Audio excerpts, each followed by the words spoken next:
Good morning, everybody, and warmly welcome to the third day of Stop Hatred Now 2026. My name is Sonja Lindfors. My pronouns are she and her. I am a choreographer and artistic director of Urbanapa, as well as Stop Hatred Now, and I am your host for this week. So, what is Stop Hatred Now? Stop Hatred Now is an anti-racist and intersectional feminist platform whose purpose is to create new multi-voice feminist discourse around anti-racism, inclusivity, and diversity within art and culture. It comes with a straightforward proposal. Let's strive to stop hatred, oppression, inequality, and work towards inclusion, equity, diversity, and togetherness.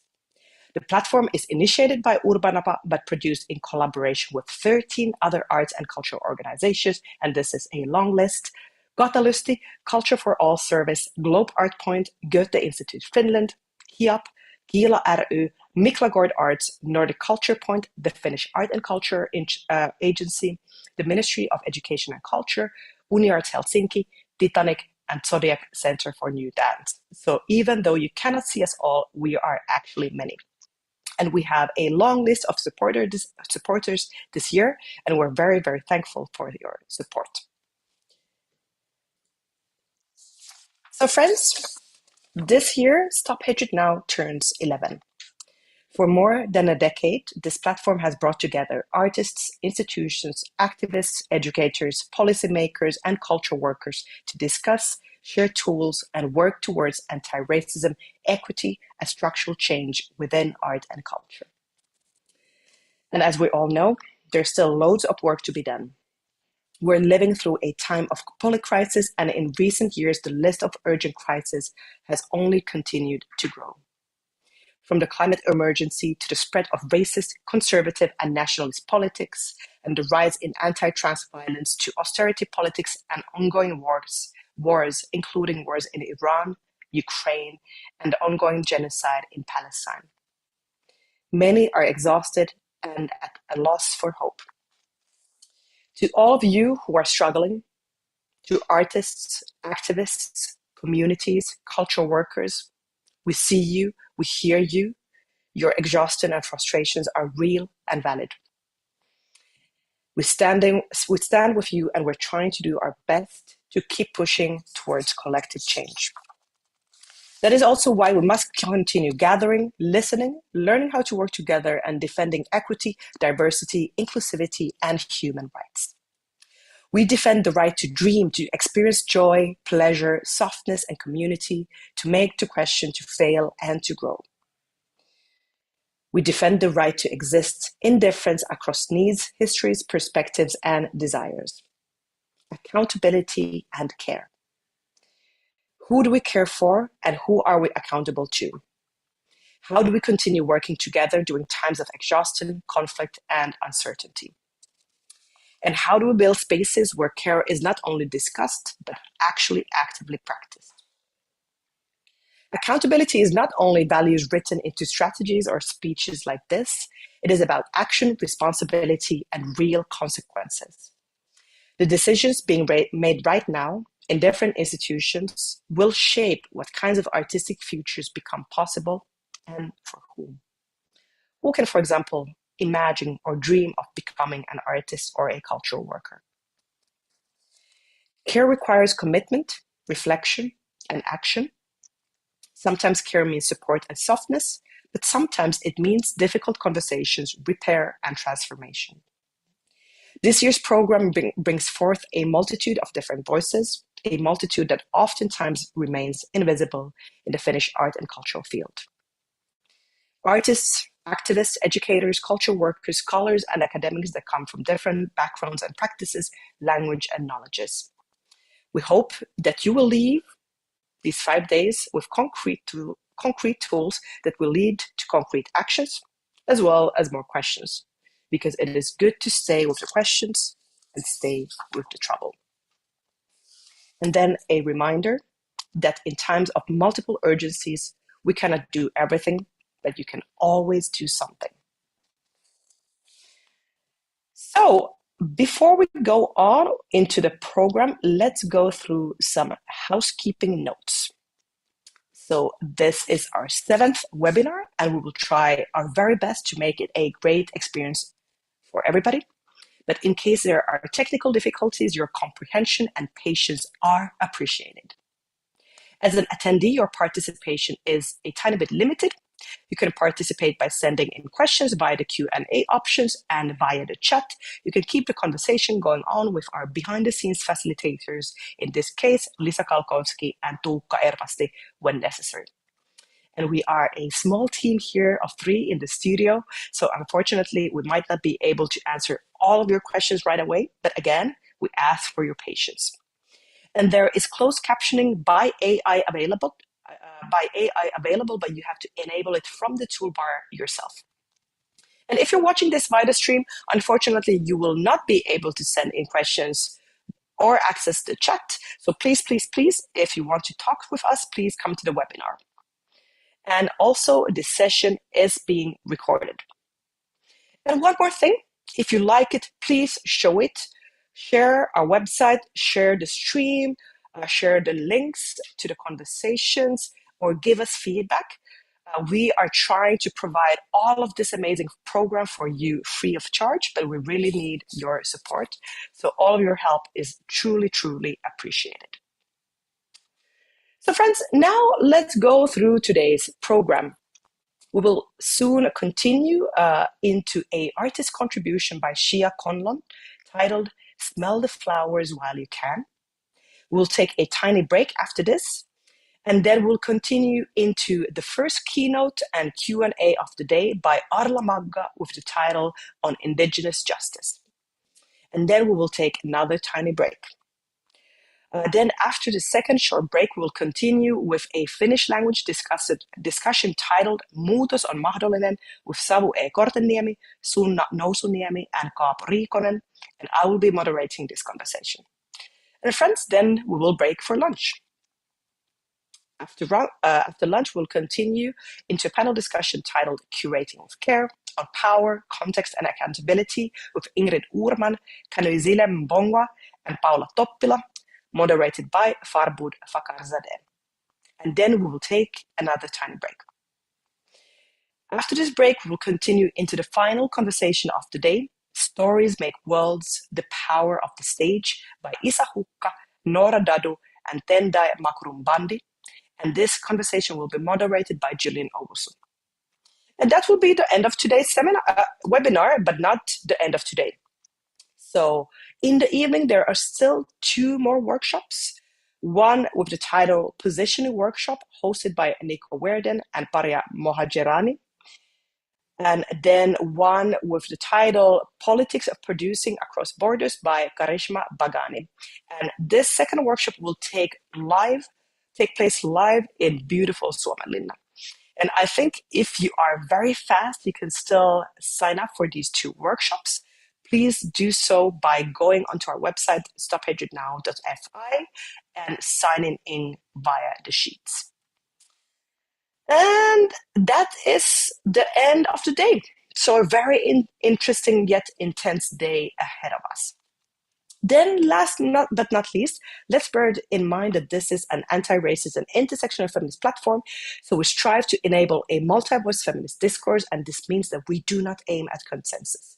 We come from different languages, backgrounds, knowledges, and struggles, and oftentimes we are lost in translation. We do not have to agree. There must be space for new viewpoints and experiences, but the atmosphere must also remain respectful and inclusive. So friends, now I will read out loud the Safer Space guidelines, hoping that we can also normalize these simple procedures that can make spaces and places a little bit more accessible. So in order to keep the working environment as safe as possible, we need each other's help. Let's not assume consent, let's ask for it. Let's respect the physical, mental, and emotional boundaries of others as well as our own. Let's not assume the identity, sexuality, gender, health, and background of others. Let's respect the opinions, beliefs, and experiences of others, even when they differ from ours. Let's be aware of our prejudice, privileged behavior in the space we occupy. Let's strive to act with positive intent and take care of each other. No harassment or discrimination whatsoever. No homophobia, transphobia, racism, sexism, ableism, fatphobia, etc. No discrimination based on locality, language, or citizenship.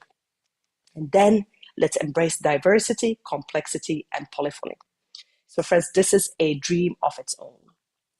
Please note that violations of the guidelines might result in removal from the session.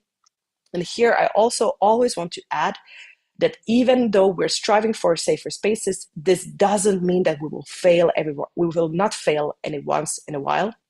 This work, equity work, diversity work, is uncomfortable work.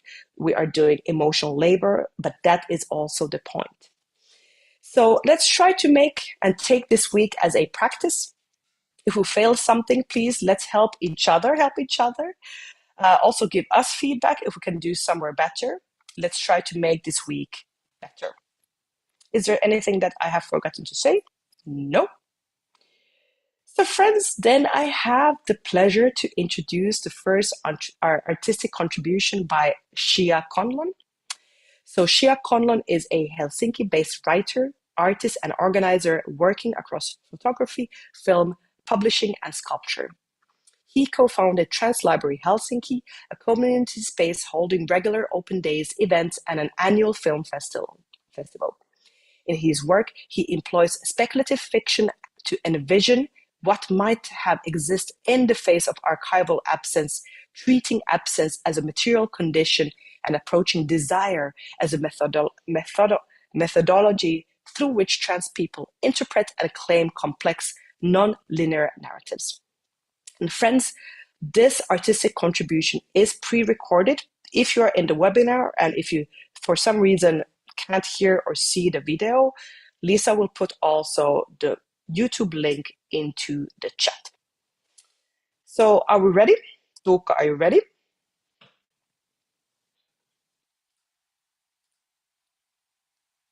Technical magic happening behind the scenes. And here we go. Please enjoy.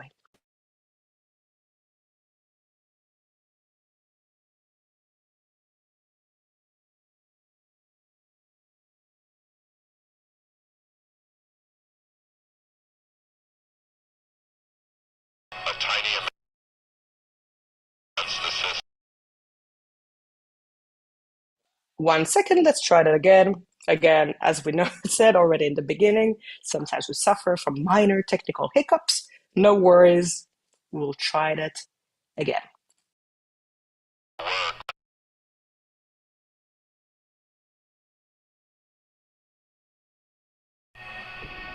When people put themselves on the line in their work, whether it's music, writing, photography, painting, or whatever in terms of culture with a capital C, they apply a tiny amount of pressure against the system of control that would willingly jump into fascism if there wasn't enough pressure on its throat. Loving you in the shadow of industry. Loving you in the shadow of scorched earth policy. Loving you in the shadow of slow, vicious, unnecessary death. Loving you in the shadow of rigged re-elections. Loving you in the shadow of rescinded support. Loving you in the shadow of the dollar, the pound, the euro. Loving you in the shadow of signs, all the signs. Loving you in the shadow of rightlessness. Loving you in the shadow of omitted histories. Loving you in the shadow of widespread enforced disability. Loving you in the shadow of overheating data centres. Loving you in the shadow of the early migration of birds. Loving you in the shadow of Earth speed accumulating. Loving you in the shadow of leaked files, of disclosures. Like he said, smell the flowers while you can. Love me while you can. Lay down with me here while you can.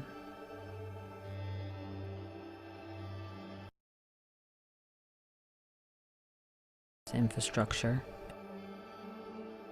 Between my body and yours, weeds. Between my body and yours, chain link fence. Between my body and yours, scrubland. Between my body and yours, a children's park. Between my body and yours, abandoned apartments built before 2008. Between my body and yours, all our dreams. Between my body and yours, 2008. Between my body and yours, a crash.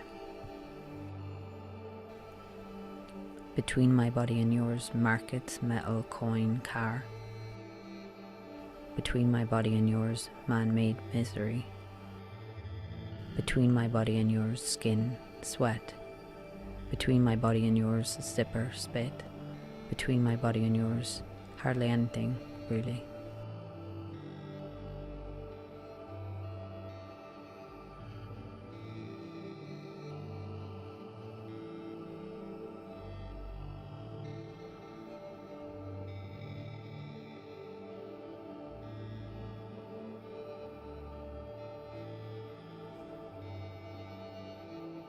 A letter to the former governor of once forgotten memories. A letter to the steps of halls where they write identities in and out of reality. A letter to the typist who writes this news neutrally in shorthand. A letter to the worker who checks the print quality of the front page. A letter to the doctors keeping waiting lists and obituaries long. A letter to the kids and their crickets holding up half the sky. A letter to Elle and her DIY megatread. A letter to Orr and her treaties against rights. A letter to the servers, disappearing messages, off script, extra script, shared script, homemade.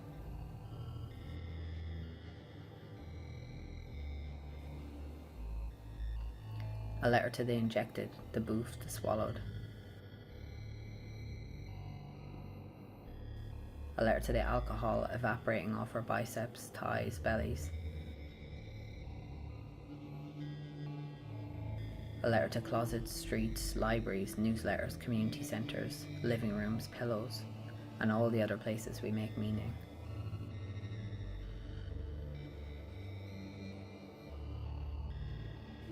From the bricks of our dreaming, I make a past strong enough to be a wall for when the storm comes along.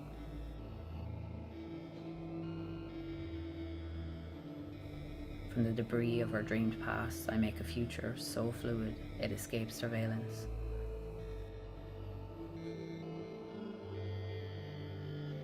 May we be so vast like fog, vapor.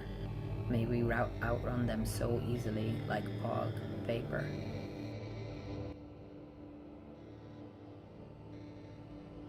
May we always be 100, 1,000, 10,000 steps ahead.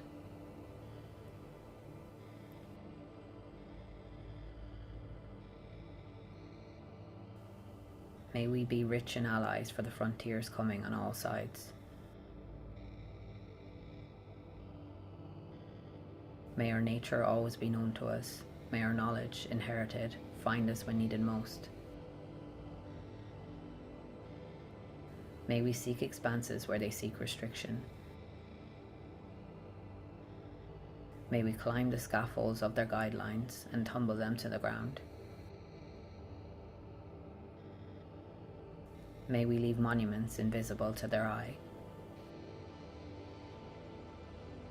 May suffering belong to none of us. May magic be found in your daily life. The way you wake up, greet the day, and simply go on. That's enough.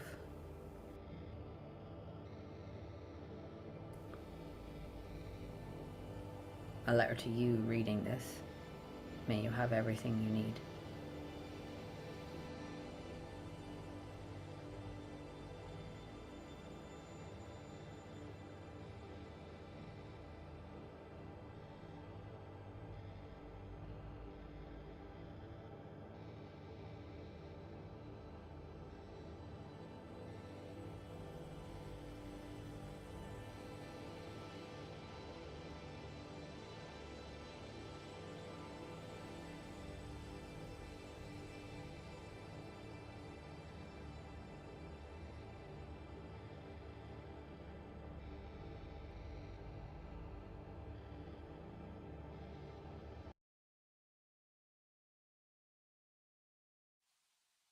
Wow, that was really, really beautiful. Thank you, Shia. And again, a reminder that all of these videos will remain in the website stophatrednow.fi. So if you want to revisit, for example, this beautiful work at some point, you can also go back to that. So friends, now we'll take just a tiny 5-minute micro technical break, after which we will continue into the first keynote of the day by Arla Magga. So friends, we will continue very, very shortly. And meanwhile, always feel free to give us feedback. See you in a tiny bit.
Good morning, everybody, and warmly welcome back to the third day of Stop Hatred Now 2026.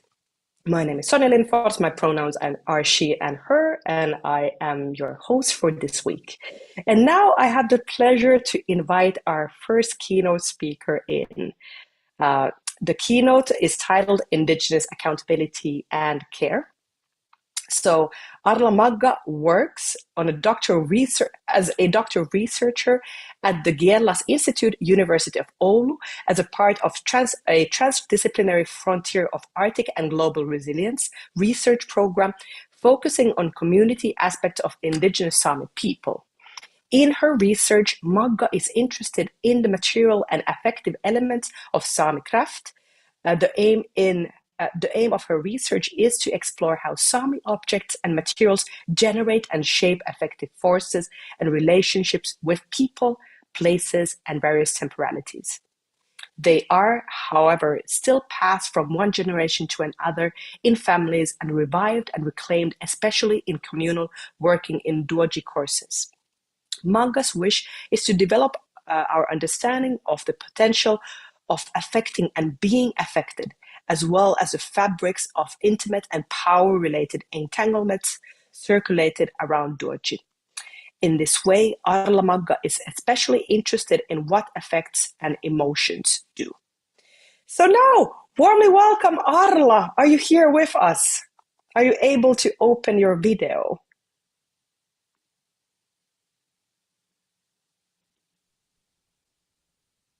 There we go. Hello. We're so happy and excited to have you here with us. So thank you so much for coming. Could you try and share the screen if you have slides first? So we have always this tiny technical check. Yes. Let's just check.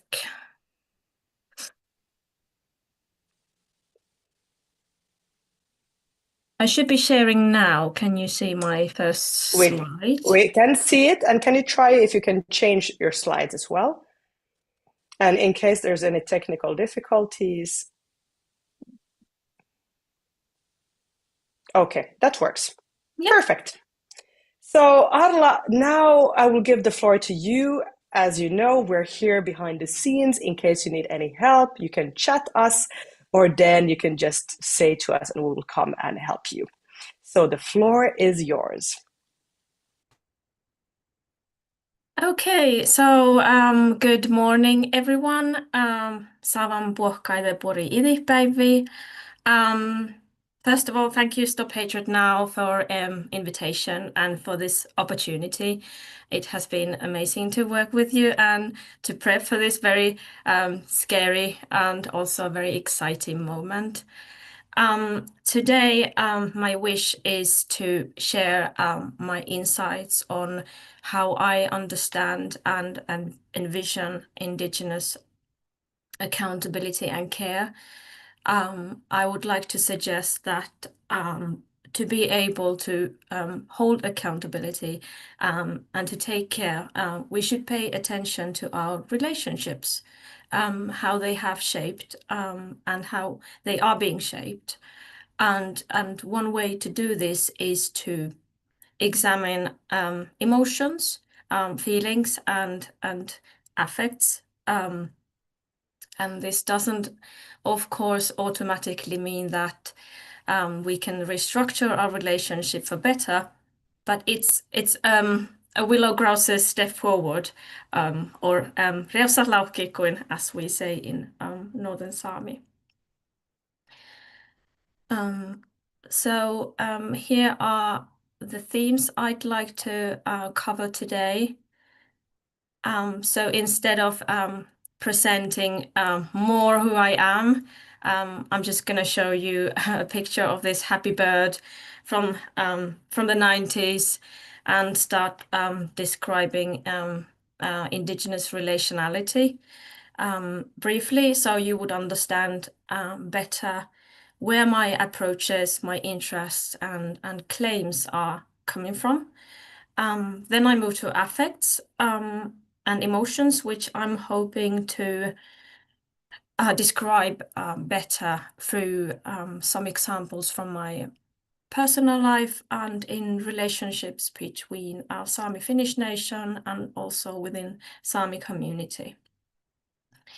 And lastly, I would like to discuss the power of exposing emotions in the context of arts and crafts.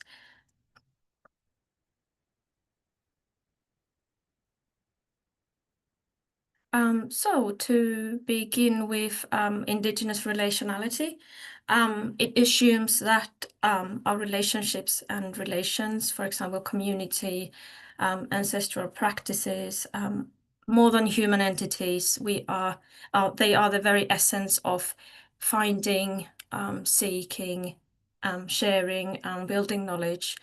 And for me, working and simply being with my community has been actually very essential. Before I even started my research last year, it is how I found my research subject, because after years of participating in those Duochi courses in my language, to relearn the knowledges and skills that had not been passed on in my family, such as in the picture, where I'm learning to make fur boots made from reindeer skin.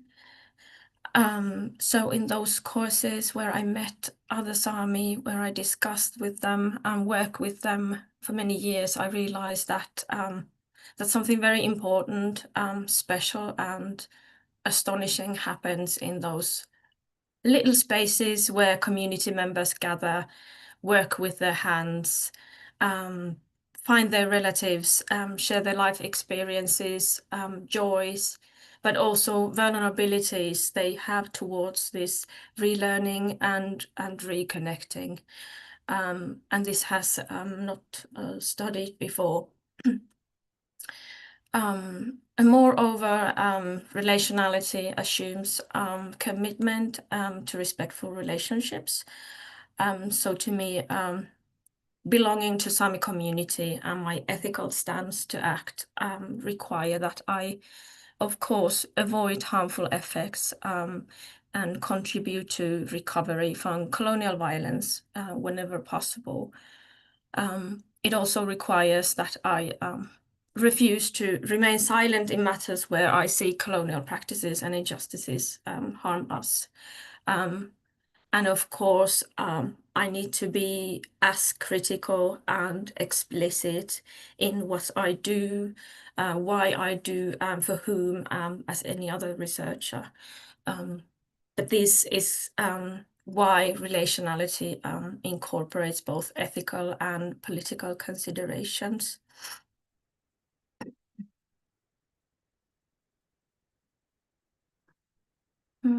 About affects, while I don't deny the psychological approach to emotions, I'm not a psychologist, and that's why I would like to suggest an approach that perhaps complements this approach. So I don't view emotions as only personal, as interior states of individuals, or only about one person feels. But for me, affects are a particular form of social, cultural, and political contact and relation between bodies. They shape the contours and edges of our social as well as bodily spaces by, for example, expanding the mobility of some bodies and shrinking and restricting that mobility for some others.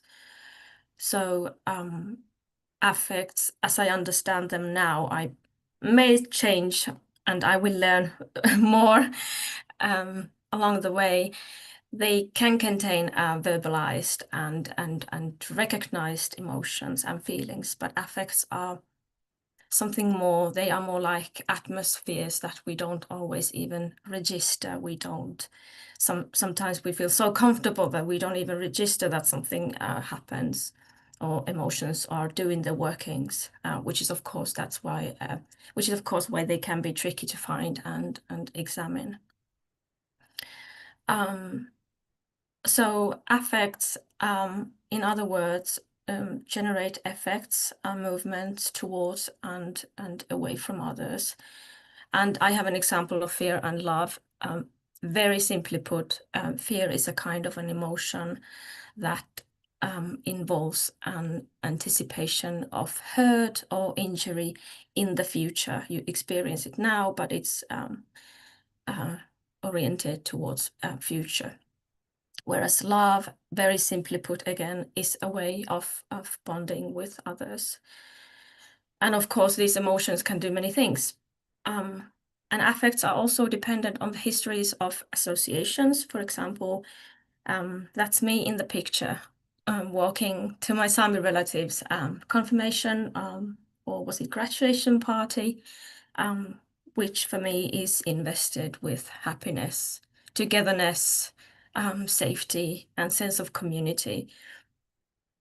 But on the other hand, already at a young age, I learned that wearing my gakti, my beautiful Sami dress that shows my belonging to specific Sami kin, family, and place, isn't perceived the same way by all non-Sami bodies. I learned that people could start talking rudely to me, start whistling, or come near me and start asking questions about me, entering my very personal space, but not as an individual person, but as a Sami body, or how they think Sami body, or how they perceive Sami body. And again, not everyone has learned the way I have learned this atmosphere, but how this has affected me is that I learned to avoid those situations where I wear my dress in places that are filled with other bodies than other than my own community, because honestly, I don't feel safe in those spaces and situations. And even if I address it now, it is very difficult to change that movement, or not moving, more like retrieving. So this affect approaches interest lies in the context where emotions emerge and the systematic nature of their effects.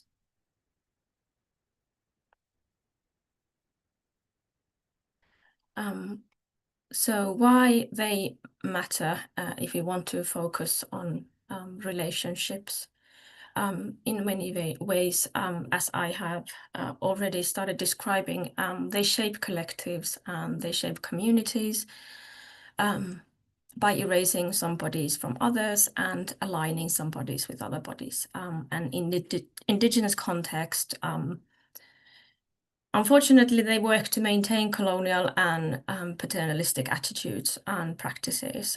For example, our indigeneity is often questioned based on our looks, what we do for our living, if we don't have reindeer, for example, where we live, because apparently living in a city like me somehow reduces one's indigeneity.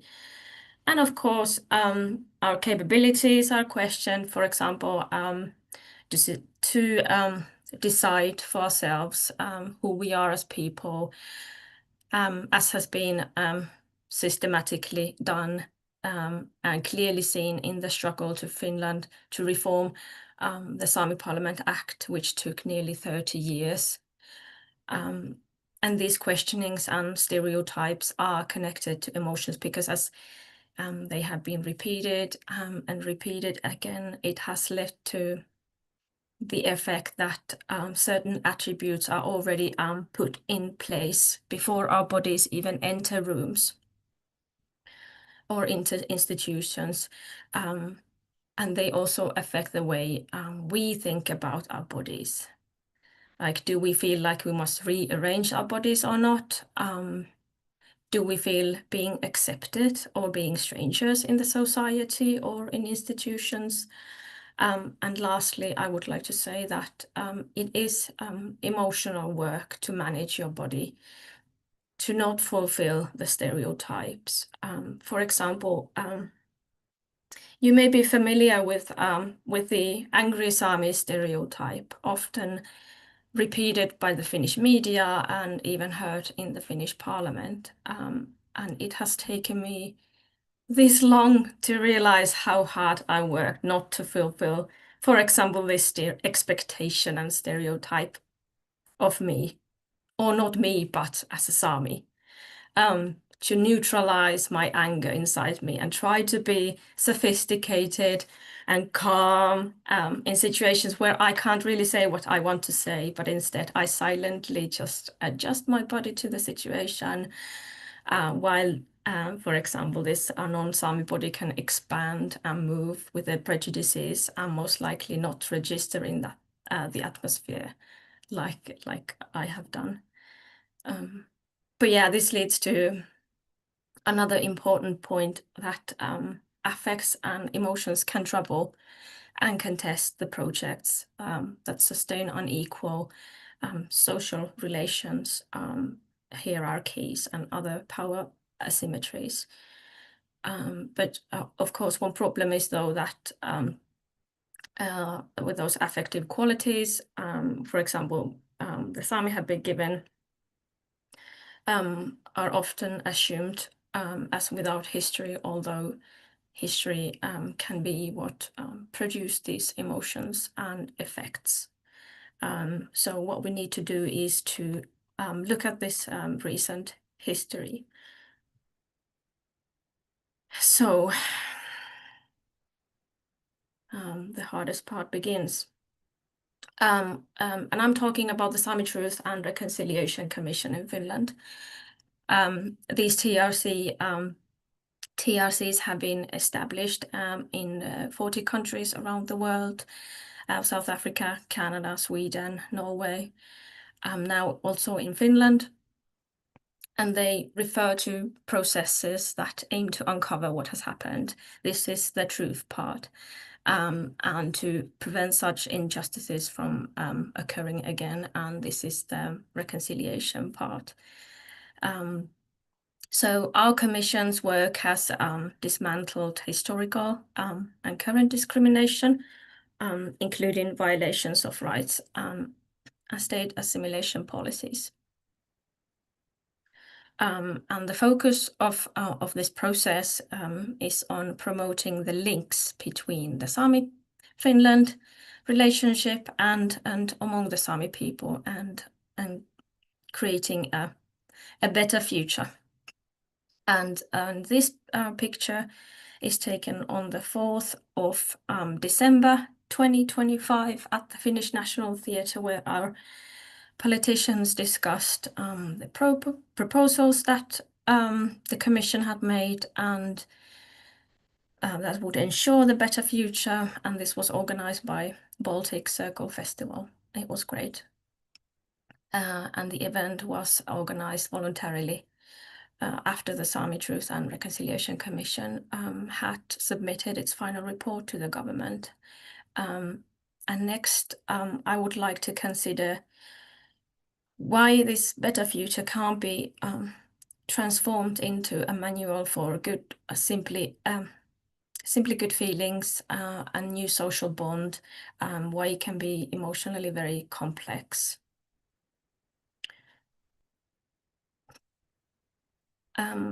So I stay at the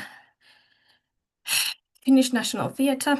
A public reading was arranged and streamed on Yle Areena for 3 days. And in this reading, the final report was read by both Sami and non-Sami volunteers. And after I have started to read about affects, I have come to the conclusion that this was a brilliant way to share the historical and current pains of our community, because the public reading brought up or brought out the church's assimilation, for example, and mostly the testimonies of residential schools where many Sami children were put and sent at the age of 7. And many of them grew up being ashamed of what they are and not sensing belonging either to the Sami community or the Finnish society. And also the public reading brought out the racism and hate speech in the present day, and of course dispossession of land, for whatever reason, green transition, for example. But this has been going on for decades now. And following the public reading was very emotional. Some of the readers cried, and it also took the hold of me. I just wept and I shaked, and I couldn't do anything. I wondered if I could get sick leave for being so angry and sad about the fact that all this has been done to us. To my mom, who was sent away from her home, and my grandparents, who were forced to see their children go away from their homes and not coming back in some ways. Their bodies were there, but their souls had been taken away.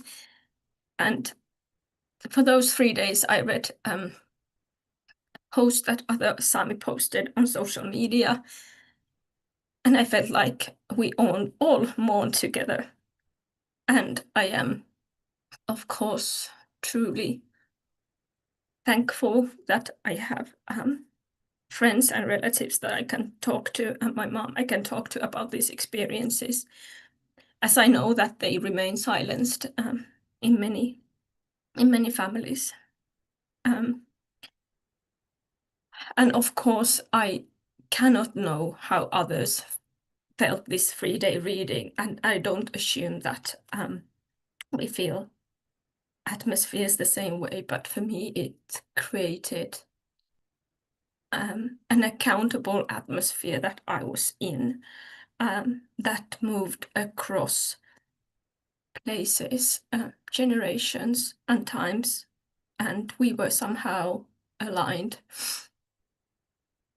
I don't exactly know who's we, maybe Sami community, but also the non-Sami readers. And no one was trying to belittle or deny these experiences.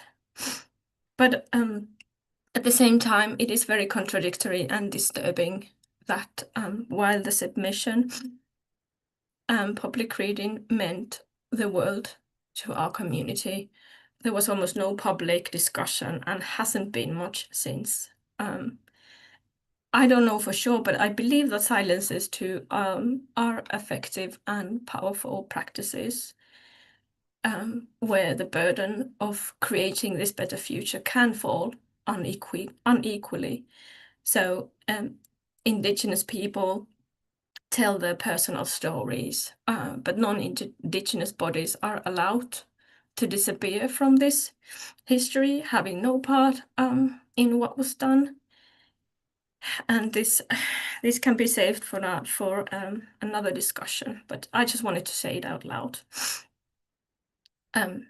So to summarize the contents of the final report, it contains stories of alienation from our very being that in some forms has happened in the history, but yet damages us today.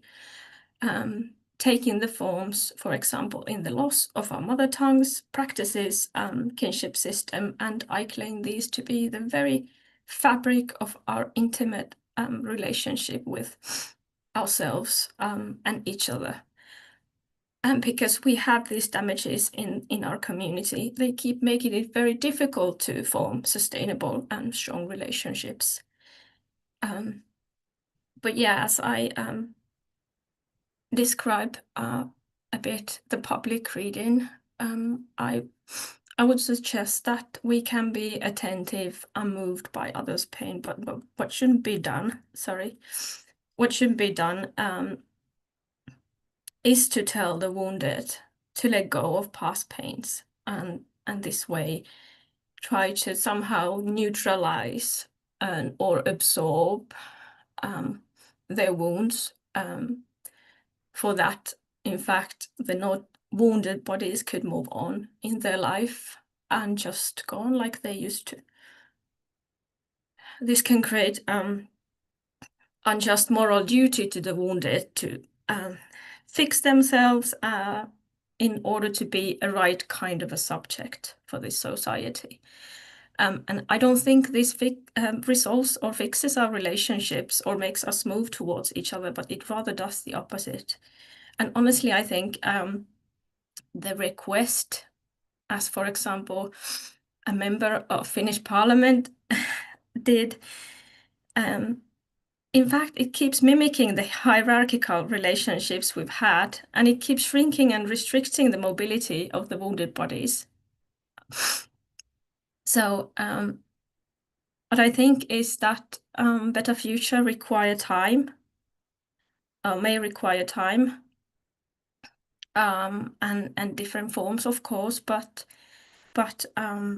in the context of emotions, for us in the Sami community, it is about not denying the past, but somehow about learning to live with the injuries that threaten to make our better life impossible. But as for the body of Finnish nation, then it really can't expect that reconciliation is done, for example, by apologizing and to wait the Sami bodies only heal themselves. It must do more. It must do a lot more to restructure the colonial relationship with our community. That's what I think.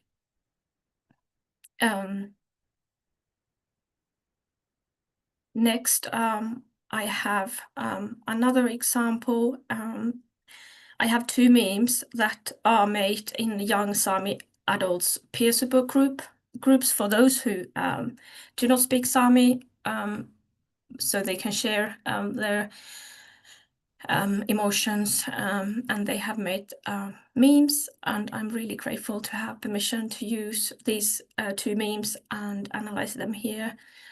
I wanted to do this because there is something in these that sound very similar to what I hear in my research interviews with Sami I conducted last year, but strictly speaking, I have not transcribed them yet all.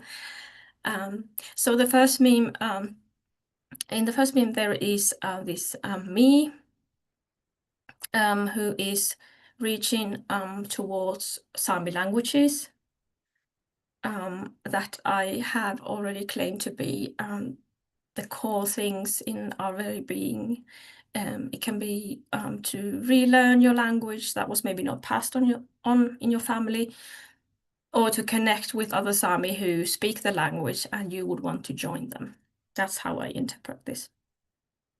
But in the lower picture, something happens as anxiety, traumas, and shame. They start to take the whole of the body and try to pull it away from the Sami languages. And I think this picture aptly shows the sociality of emotions and the movement of the body that is affected by some emotions or associations and history. It also shows why some objects, such as, I'm not sure if object is a real good word for this, but some objects, such as Sami language, it is not simply a language that can be easily reached and relearned, take back, as while it can be something valuable and important, it can evoke painful sensations.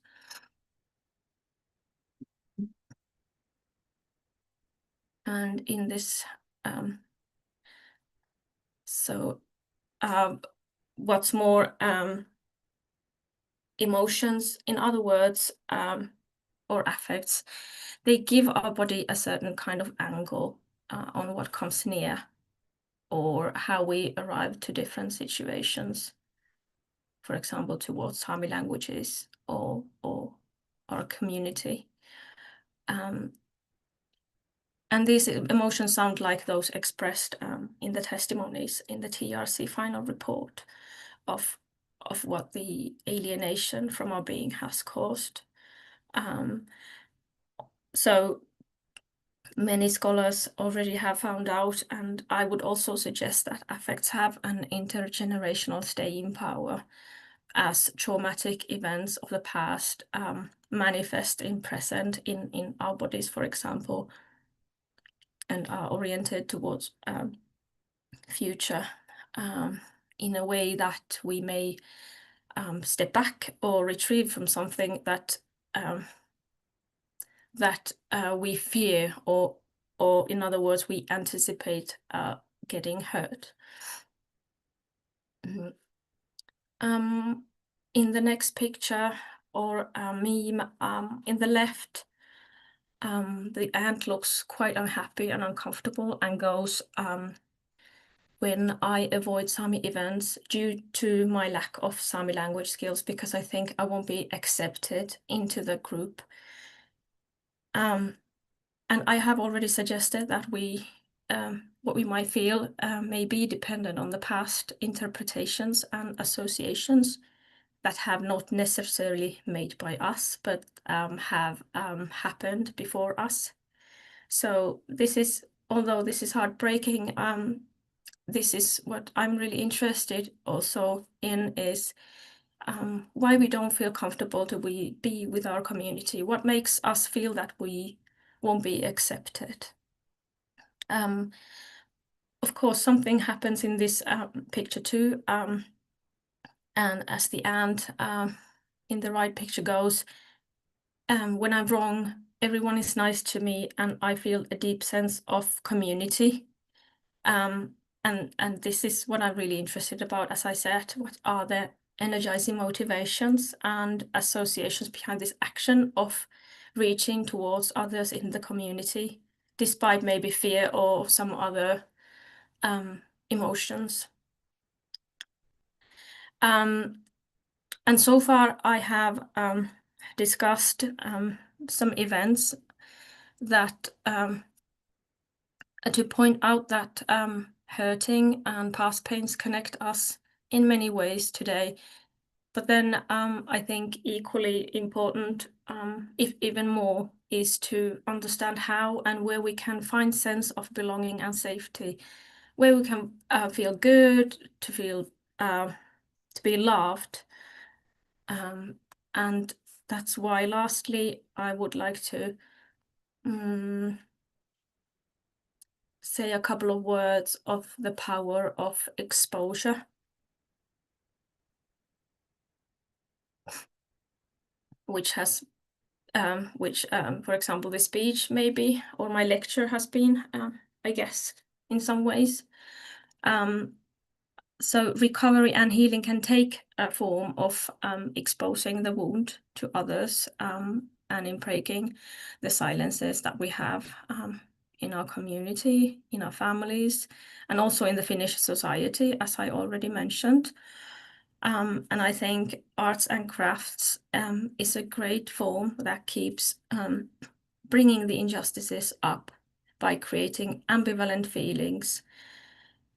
For example, Sami artist Katarina Piraksikku at Kiasma, We Who Remain exhibition, she asks, can grief be inherited? I have not seen this yet, but I gather it's good, and I encourage you to go and see it. Then we had Oula Opera this spring at Oulu Theatre, and the opera tells about Oula, who is a victim of assimilation policies, who has lost something crucial that he has buried and tried to forget, but love awakens a desire to return to his roots and helps him to stop forgetting and choosing to start remembering again. But of course, I want to be also critical towards this and point back to relationality that I mentioned in the beginning. I want to say that exposure doesn't need to be damage-centered, and focus doesn't have to be on oppression and pain, because it can also maintain a rather hopeless vision of the future. What I'm seeing and hearing and reading in my, for example, interviews and in the memes and in the final report, I'm hearing and reading brilliance, desires, and joys too. And that's why I would like to pay attention in my work to the forward movements, even though they can be complex, so like emotions, and therefore affects can be too. After all, we have kept our languages alive. We have kept our practices, for example, our craft knowledges, skills, and community vibrant and alive. We have all done this. So I would like to next start to imagining what accountable spaces would look like and feel like for us. It can mean that, for example, other communities like us, Sami, would have right to keep some spaces only for them, where they wouldn't have to make their practices visible, their knowledge is visible, and feel the pressure to explain their lives and stories and just being in this world to others who do not belong to those communities or our community, and who do not maybe know enough about Sami. That work actually belongs to the Finnish education.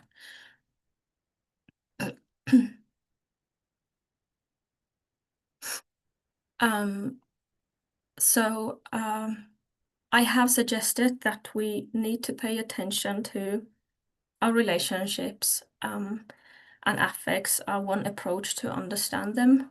I have already or also suggested that our ethical and political obligations and responsibilities arise from being in relation to others. I have wanted to pay attention to recent history to demonstrate how our relationships have shaped and are being shaped unequally, in many ways. And by this, I mean that instead of assuming that our community's anger or the anger, sadness I described in myself, resentment, silences, or dissatisfaction come out of nowhere, they can be the effects actually from injustices that have happened, and that still shape our relations in many levels and structures in this society and of course among us. So in other words, I think affects and emotions inform our relations, and of course expectations of each other in many ways. But with these examples, I have also argued that how emotions and affects are complex. They are more complex than I have presented here. And therefore, Better Future stated in the final report of the Sami Truth and Reconciliation Commission between us and the Finnish nation and among us Sami that we are aiming towards. It is not simply about overcoming pain or having right kind of feelings and being the right kind of subject, or even proving that we have damage. But because I'm nevertheless committed to work for better future for my community in my work, there are some critical questions in my mind that I want to share with you, that you can consider in your work, in your communities locally. For example, what do affects and emotions reveal about flows of power and resistance, ideals, norms, and expectations of being a Sami, for example, that we perhaps wish to contest? How are certain spaces and structures organized around certain bodies, to whose comfort? And could they inform us about creating the bodily and social spaces we need? and what are those spaces? What kind of spaces do we desire actually to have? These are just a couple.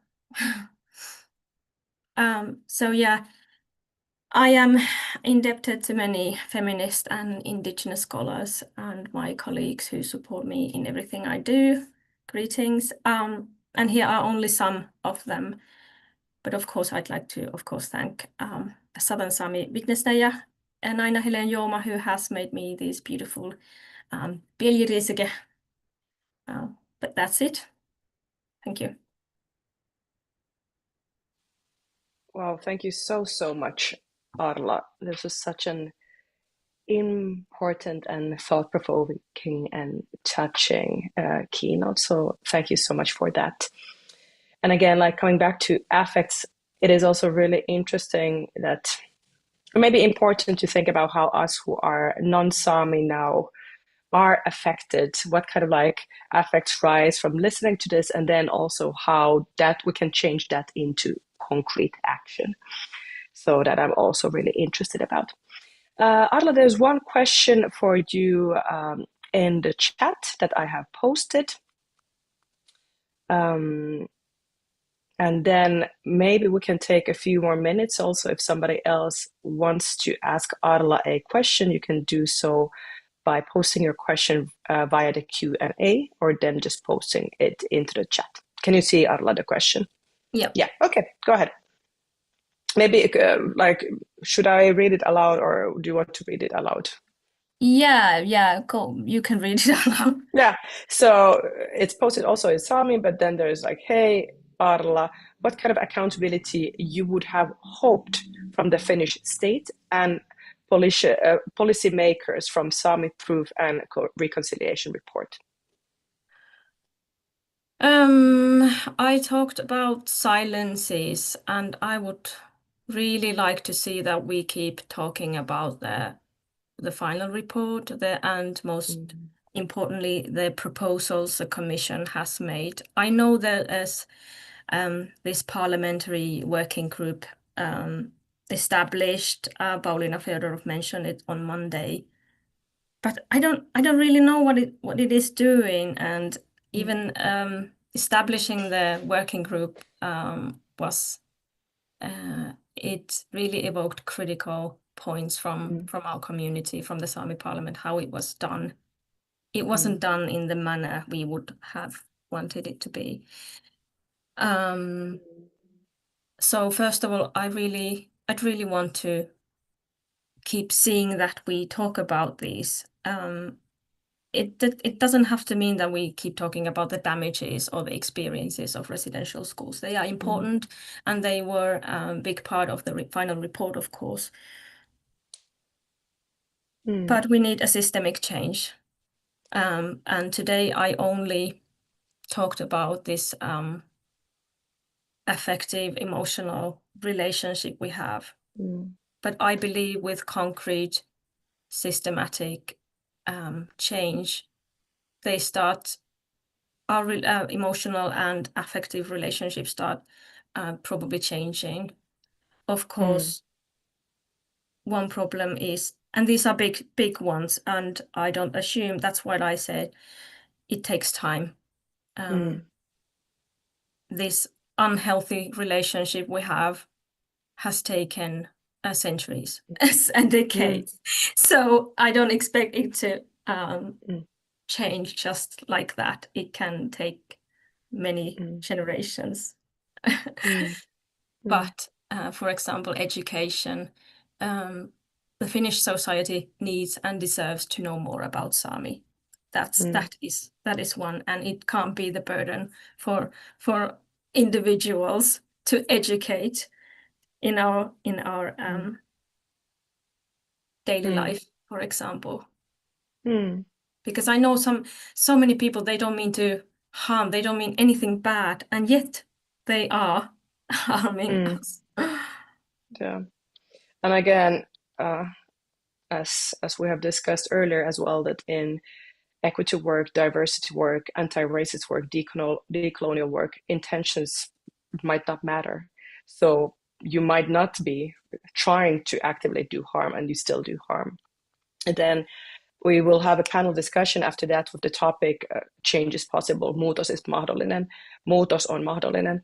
And we had a panel discussion also last year where Giovanna Esposito Joseph was reminding us and mentioning that when necessary, when desired, when there's a will, change can also happen really fast. So even though there has been hundreds of years of oppression and like colonialism, change can also happen fast if we want. And then now this comes back to also like the topic of this year, which is accountability and care. So also us who are practitioners, freelancers, what we can at least do is to understand and read more about Sami and Sami histories, really take the time to familiarize ourselves with the final report of the Truth and Reconciliation Commission, and also to think about what could we already do in our small communities or collectives. But on Monday, Paulina Feodorov was mentioning that at least like the acting department of the University of Arts currently is working on a Sami strategy. So maybe this is something that then bigger institutions could take up. There is now a lot of knowledge available. There are so many amazing experts like yourself, Arla. And then, for example, in the Norwegian context, I think the Truth and Reconciliation Commission and reports work actually led to quite concrete actions in the educational system as well. So Norway is way ahead of us. So in that we could also learn from them.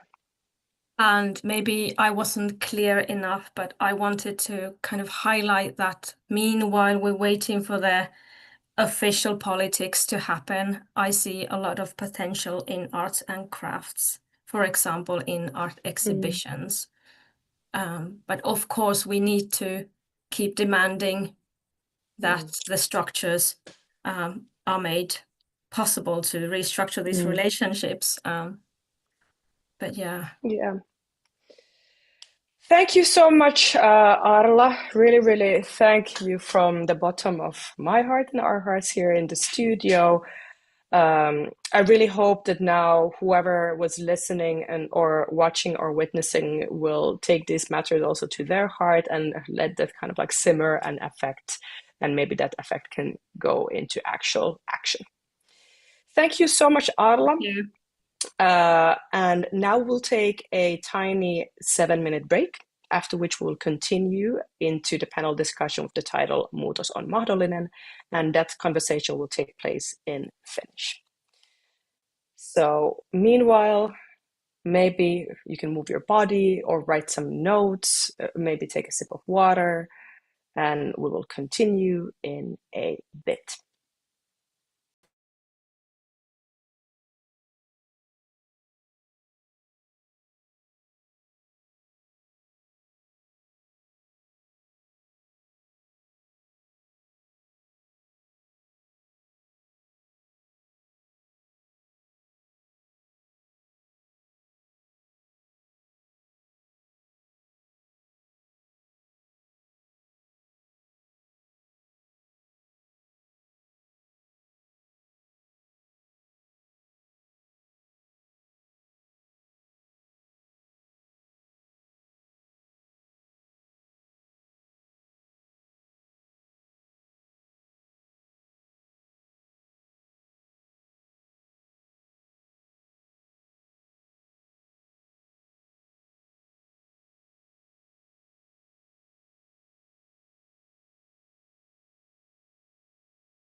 Good morning, everybody, and warmly welcome back to the third day of Stop Hatred Now 2026.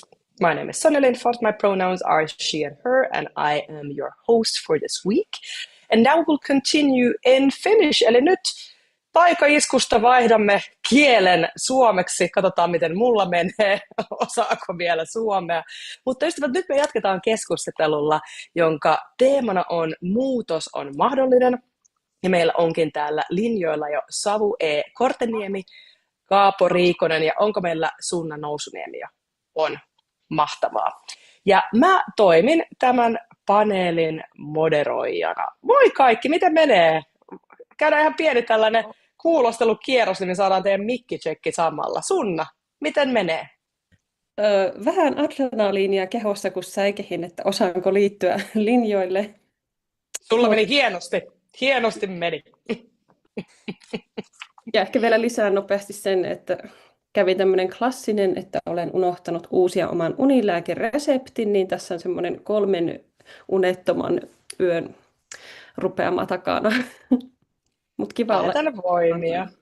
Joo, ja täällä olemme aina omina itsenämme ja omine ruumiinemme ja tuntemuksemme kanssa, niin kuin tuossa Arla puhui, niin ei mitään hätää. Savu, miten menee? Ihan hyvin, vähän jännittää, että, että miten tämä on aina tämä live-puhuminen, kun aloin taiteilijaksi ja kirjoittajaksi sen takia, että ei tarvitsisi puhua. Tämä ei ole mennyt kauhean hyvin, mutta tässä ollaan. Ei kannata turhaa stressata. Yritetään tehdä tästä mahdollisimman rento ja hauska, mutta kiinnostava keskustelu. Kaapo, miten menee? Mulla on vähän samantyyppisiä fiiliksiä täällä myös, että pientä jännitystä ilmassa, mutta ihan mukavaa tässä kesken työpäivän liityn joukkoon. Mahtavaa. Hei, kiitos. Kuulostaa siltä, että kaikilla mikit toimii oikein hyvin. Eli tosiaan lähdetään liikkeelle siitä ehkä, että minkä takia tämä paneelikeskustelu. Ylipäätänsä Stop Hatred Now'n pointti on edistää muutosta, yhdenvertaisuusmuutosta, monimuotoisuusmuutosta taiteen ja kulttuurin kentällä. Me ollaan tosi paljon mietitty sitä, että miten muutos tehdään. Ja musta tuntuu, että me eletään sellaista aikaa, missä se muutoksen mahdollisuus, tai ehkä sanotaanpa näin, muutoksen parempaan mahdollisuus tuntuu koko ajan kapenevan. Me todistetaan koko ajan tällaista monikriisien tapahtumista ympäri maailmaa. Ilmastokatastrofi pahenee. Joka kerta, kun mä avaan aamun lehden, niin musta tuntuu, että mä luen sieltä vaan uusia hurjia uutisia. Meillä on sotaa, meillä on nälänhätä, meillä on niin kuin jatkuva kansanmurha Palestiinassa.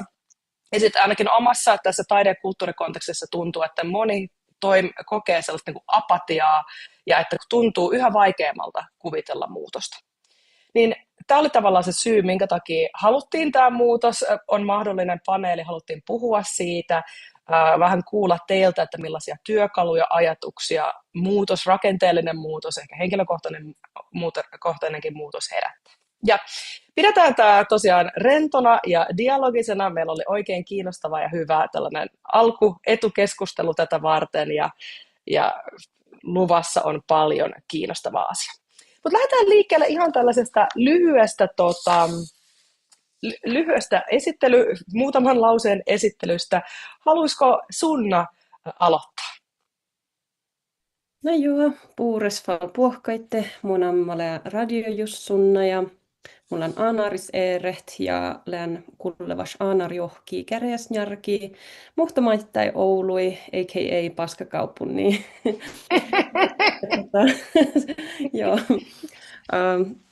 Sama siis suomeksi. Esittelin ensin itseni saameksi. Mun saamenimi saamelaisen tapaan kuuluu, että me kannetaan meidän nimen edessä meidän saamen sukulinjaa.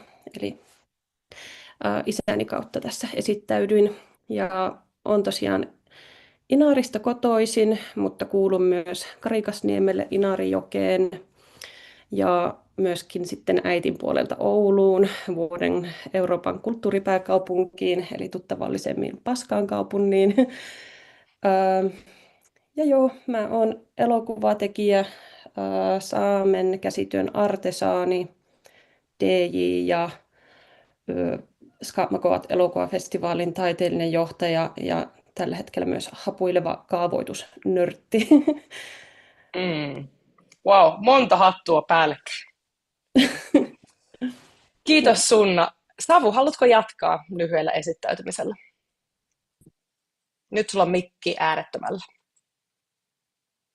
No niin, mikki päälle. Joo, moi, minä olen Savu Korteniemi ja asun ja työskentelen Rovaniemellä. Olen kotoisin pohjoisesta. Ehkä monesti sitten sanon, että olen Torniolaaksossa, on sukujuuret.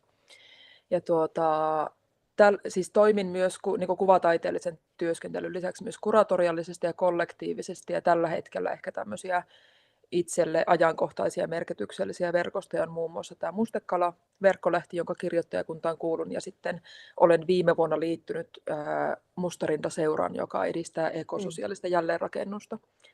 Ja menen sinne muun muassa ensi heinäkuussa sitten talonpitäjäksi. Mahtavaa. Kiitos Savu. Kaapa. Joo, tosiaan hei vaan, mä oon Kaapo Riikonen. Mä oon täällä edustamassa lähinnä nyt Elokapinaa. Siellä olen vaikuttanut siis Elokapinassa nyt niin kuin viimeiset 7 vuotta pääasiassa täällä Jyväskylän alueella. Ja toiminut muutenkin aika monennäköisessä aktivismimeiningissä.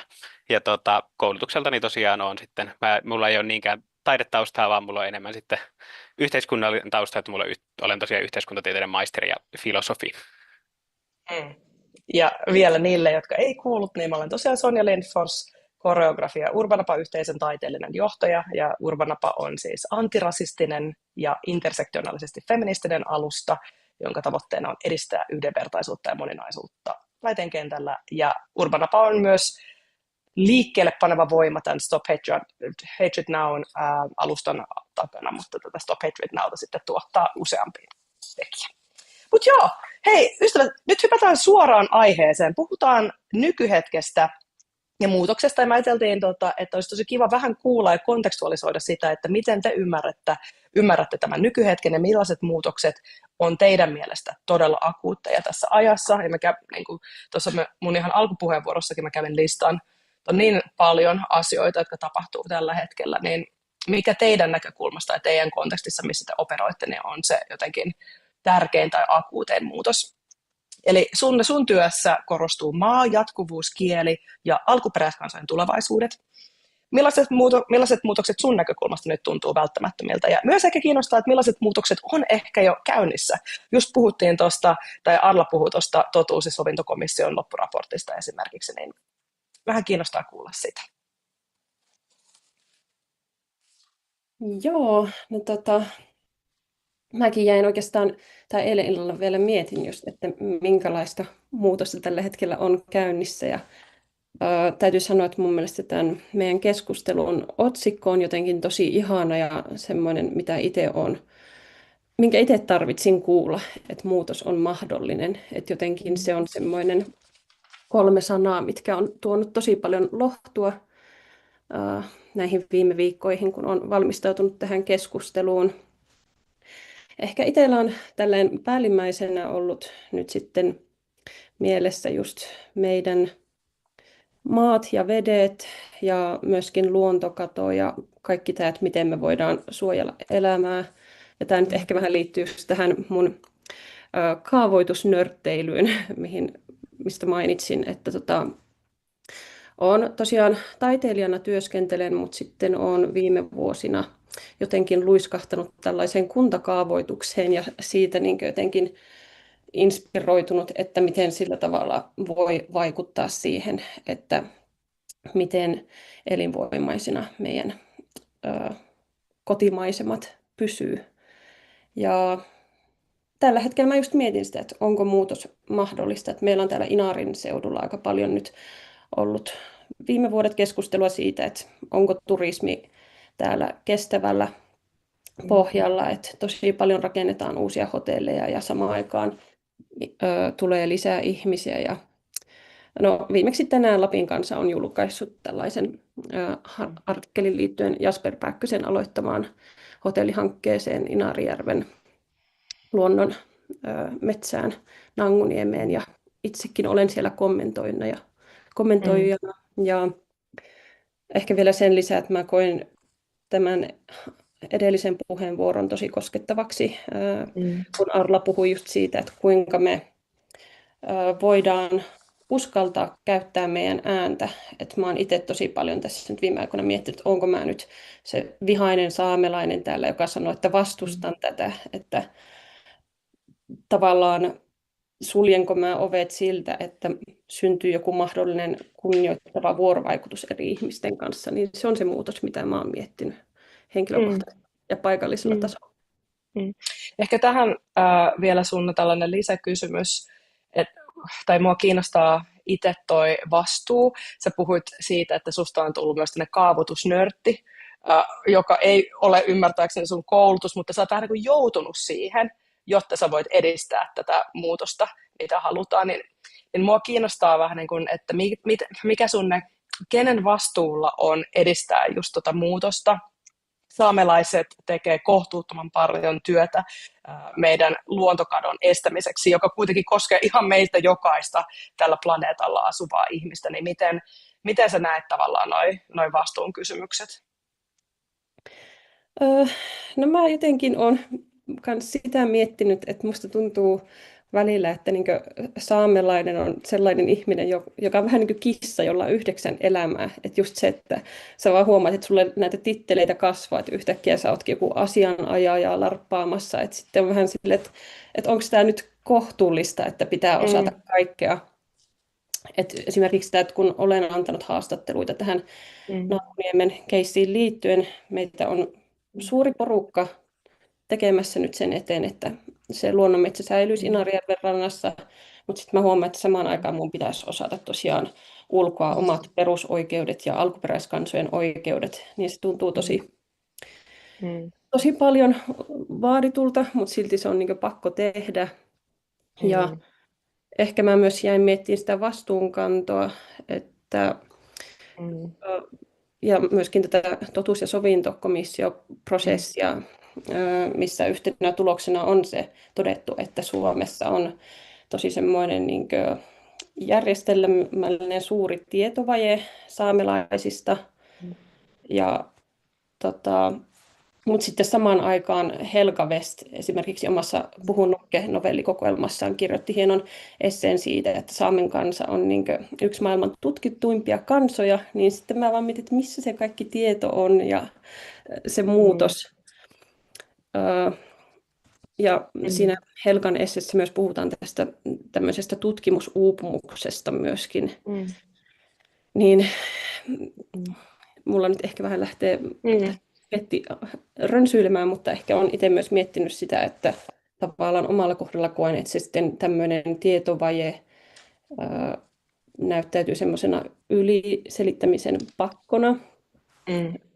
Otan esimerkkinä sen, että kun oli just Helsingissä näitä saamelaiskäräjälajiin liittyviä mielenosoituksia, ja mä olin samaan aikaan Iisa Hukan fasilitoimassa Rampa Associations taideprojektissa, ja kävin siellä miekkarissa, ja sitten tulin meidän taiteilijoiden tapaamiseen, ja sitten jotenkin koin suurta ahdistusta siitä, että pitäisi nyt koko ajan osata kaikki selittää auki, niin sitten Isa sanoi jotenkin ihanasti, että meidän ei tarvitse niin koko ajan 100% tavallaan niin make sense, niin se oli jotenkin tosi vapauttavaa.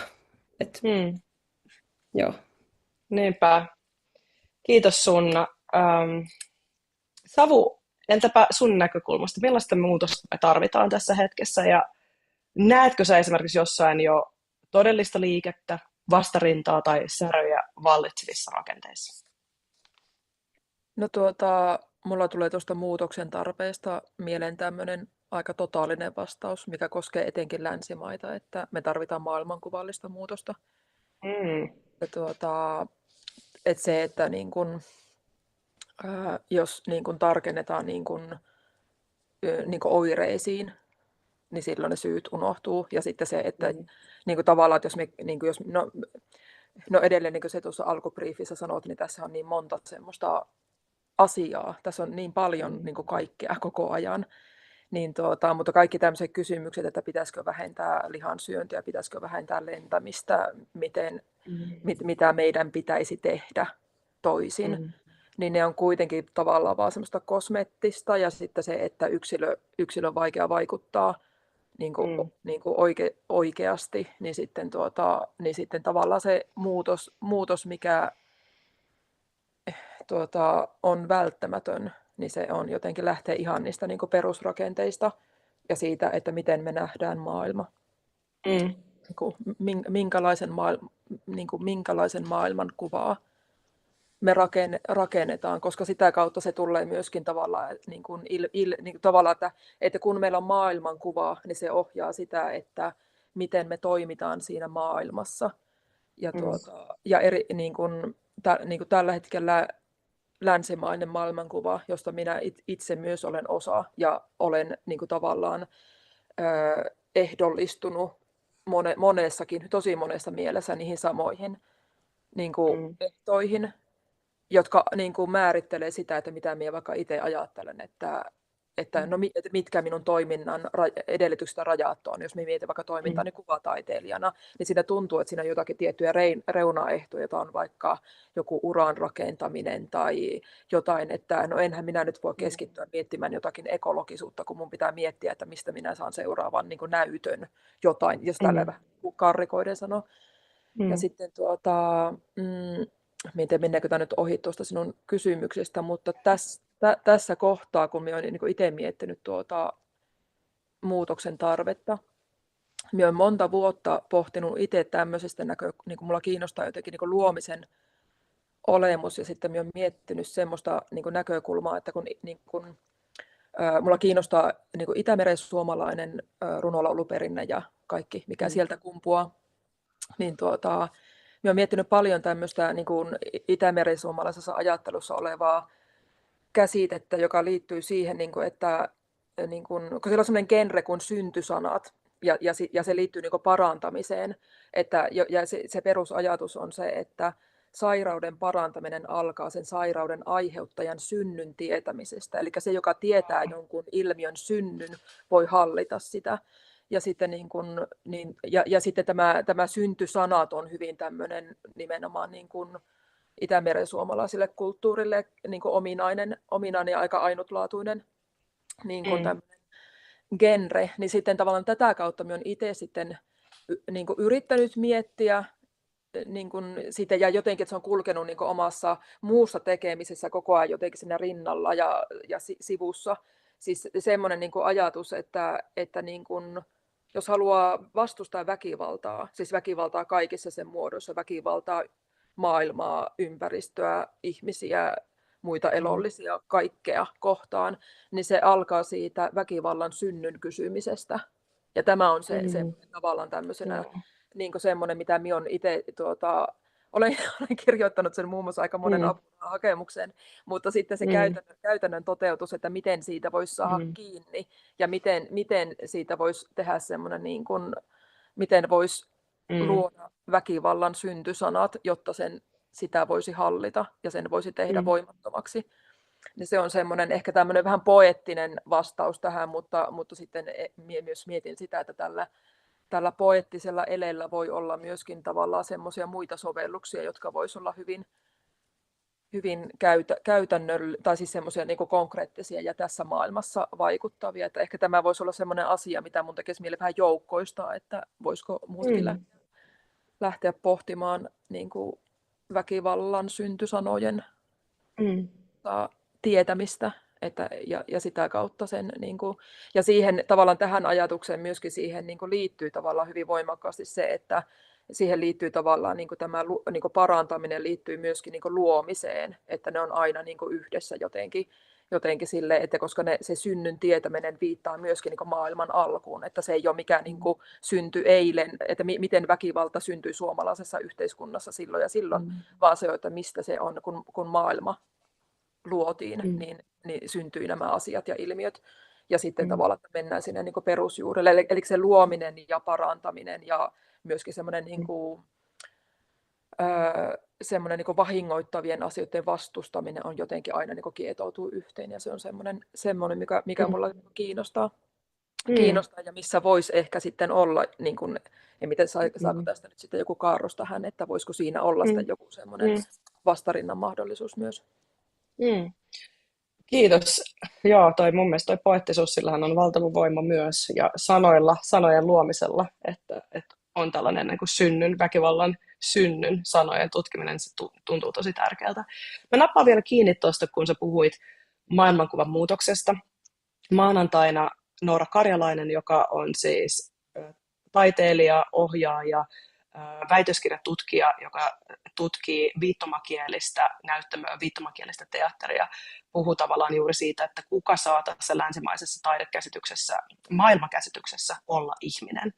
Pitääkö tämän ihmisen olla toimintakykyinen, hetero, valkoinen, kuuleva, ja onko se niin kuin tavallaan se, joka informoi koko meidän maailmaa. Ja niin kuin, nythän me päästään heti todella filosofiselle tasolle, mutta niin kuin, onko Savulla tai onko Sunnalla tai Kaapolla ajatusta, että no miten sitten maailmankuvaa lähdetään muuttaa? Että jos meidän pitää lähteä muuttaa sitä, että millainen on hyvä elämä, millainen on kiinnostava elämä, mitä on taiteilijan tehtävä, mitä meistä tavoitellaan. Että jos me eletään tällaista polikriisin maailmaa, niin onko taiteilijan tehtävä fokusoida siihen, että mistä saan seuraavan näyttelyn, jotta voi saada näyttöjä apurahahakemukseen, vai pitäisikö kaikkien niin kuin, taiteilijoiden nyt laittaa jotenkin hetkeksi aikaa näyttelyn tekeminen ja laittaa kaikki paukut johonkin yhteiseen, vaikkapa väkivallan syntysanojen tutkimiseen. Niin miten Savu tai sitten myös Kaapo ja Sunnakin voi toki vastata tähän, mutta miten me muutetaan maailmankuvaa? No, mulla tuli tuosta niin mieleen se, että kun mä oon itse paljon miettinyt niin semmoisia niin omaa positioita suhteessa niin tämmöisiin niin enemmistöihin ja vähemmistöihin, kun jostakin näkökulmasta on enemmistöä ja etuoikeutettu hyvinkin monessa mielessä, ja jossakin toisesta näkökulmasta taas on moninkertaista vähemmistöä ja kaikkea muuta kuin etuoikeutettu. Niin, mutta ehkä tämmöinen niin tavallaan se toimijuuden ymmärtäminen lähtee myöskin siitä, että ymmärtää, että itse ei ole koskaan toisaalta se, että itse ei ole koskaan vaan siinä niin kuin, tai siis, että niitä niin kuin asemointeja ja positioita on niin kuin monenlaisia, ja tavallaan se oman vastuun tunnistaminen, niin kuin omien oikeuksien, mutta myös oman vastuun tunnistaminen, ja just semmoinen, että itse ei voi niin kuin puhua niin kuin muiden kuin muiden puolesta, että sekin on niin kuin tosi tärkeää silleen, että jos itse niin kuin tavallaan, että no joo, mutta siis ehkä jotenkin semmoinen, niin kun, että se toimijuuden ymmärtäminen lähtee siitä, että itsellä on myös valtaa, ja toisaalta aina on myöskin niinku varaa oppia lisää. Ja jotenkin semmoinen, että se on myöskin selvää, että ihminen ei toimi aina oikein. Mutta sekin on ihan ok, että tavallaan, että siihen ei kannata niinku jumittaa siihen, että osaanko koko ajan ne oikeat ottaa huomioon kaiken ja niin näin, vaan se, että tiedostaa sen niin kuin tavallaan, että siis ei virheettömyys, vaan virheen mahdollisuus ja siitä niin kuin eteenpäin meneminen ja oppiminen. Niin vastasiko tämä edelleenkään siihen, mitä se Kyllä vastas. Ystävät, me ollaan siis, muutos on mahdollinen paneelissa ja 15 minuuttia on puhuttu ja nyt puhutaan jo maailmankuvan muutoksesta, niin musta me ollaan oikein hyvällä mallilla.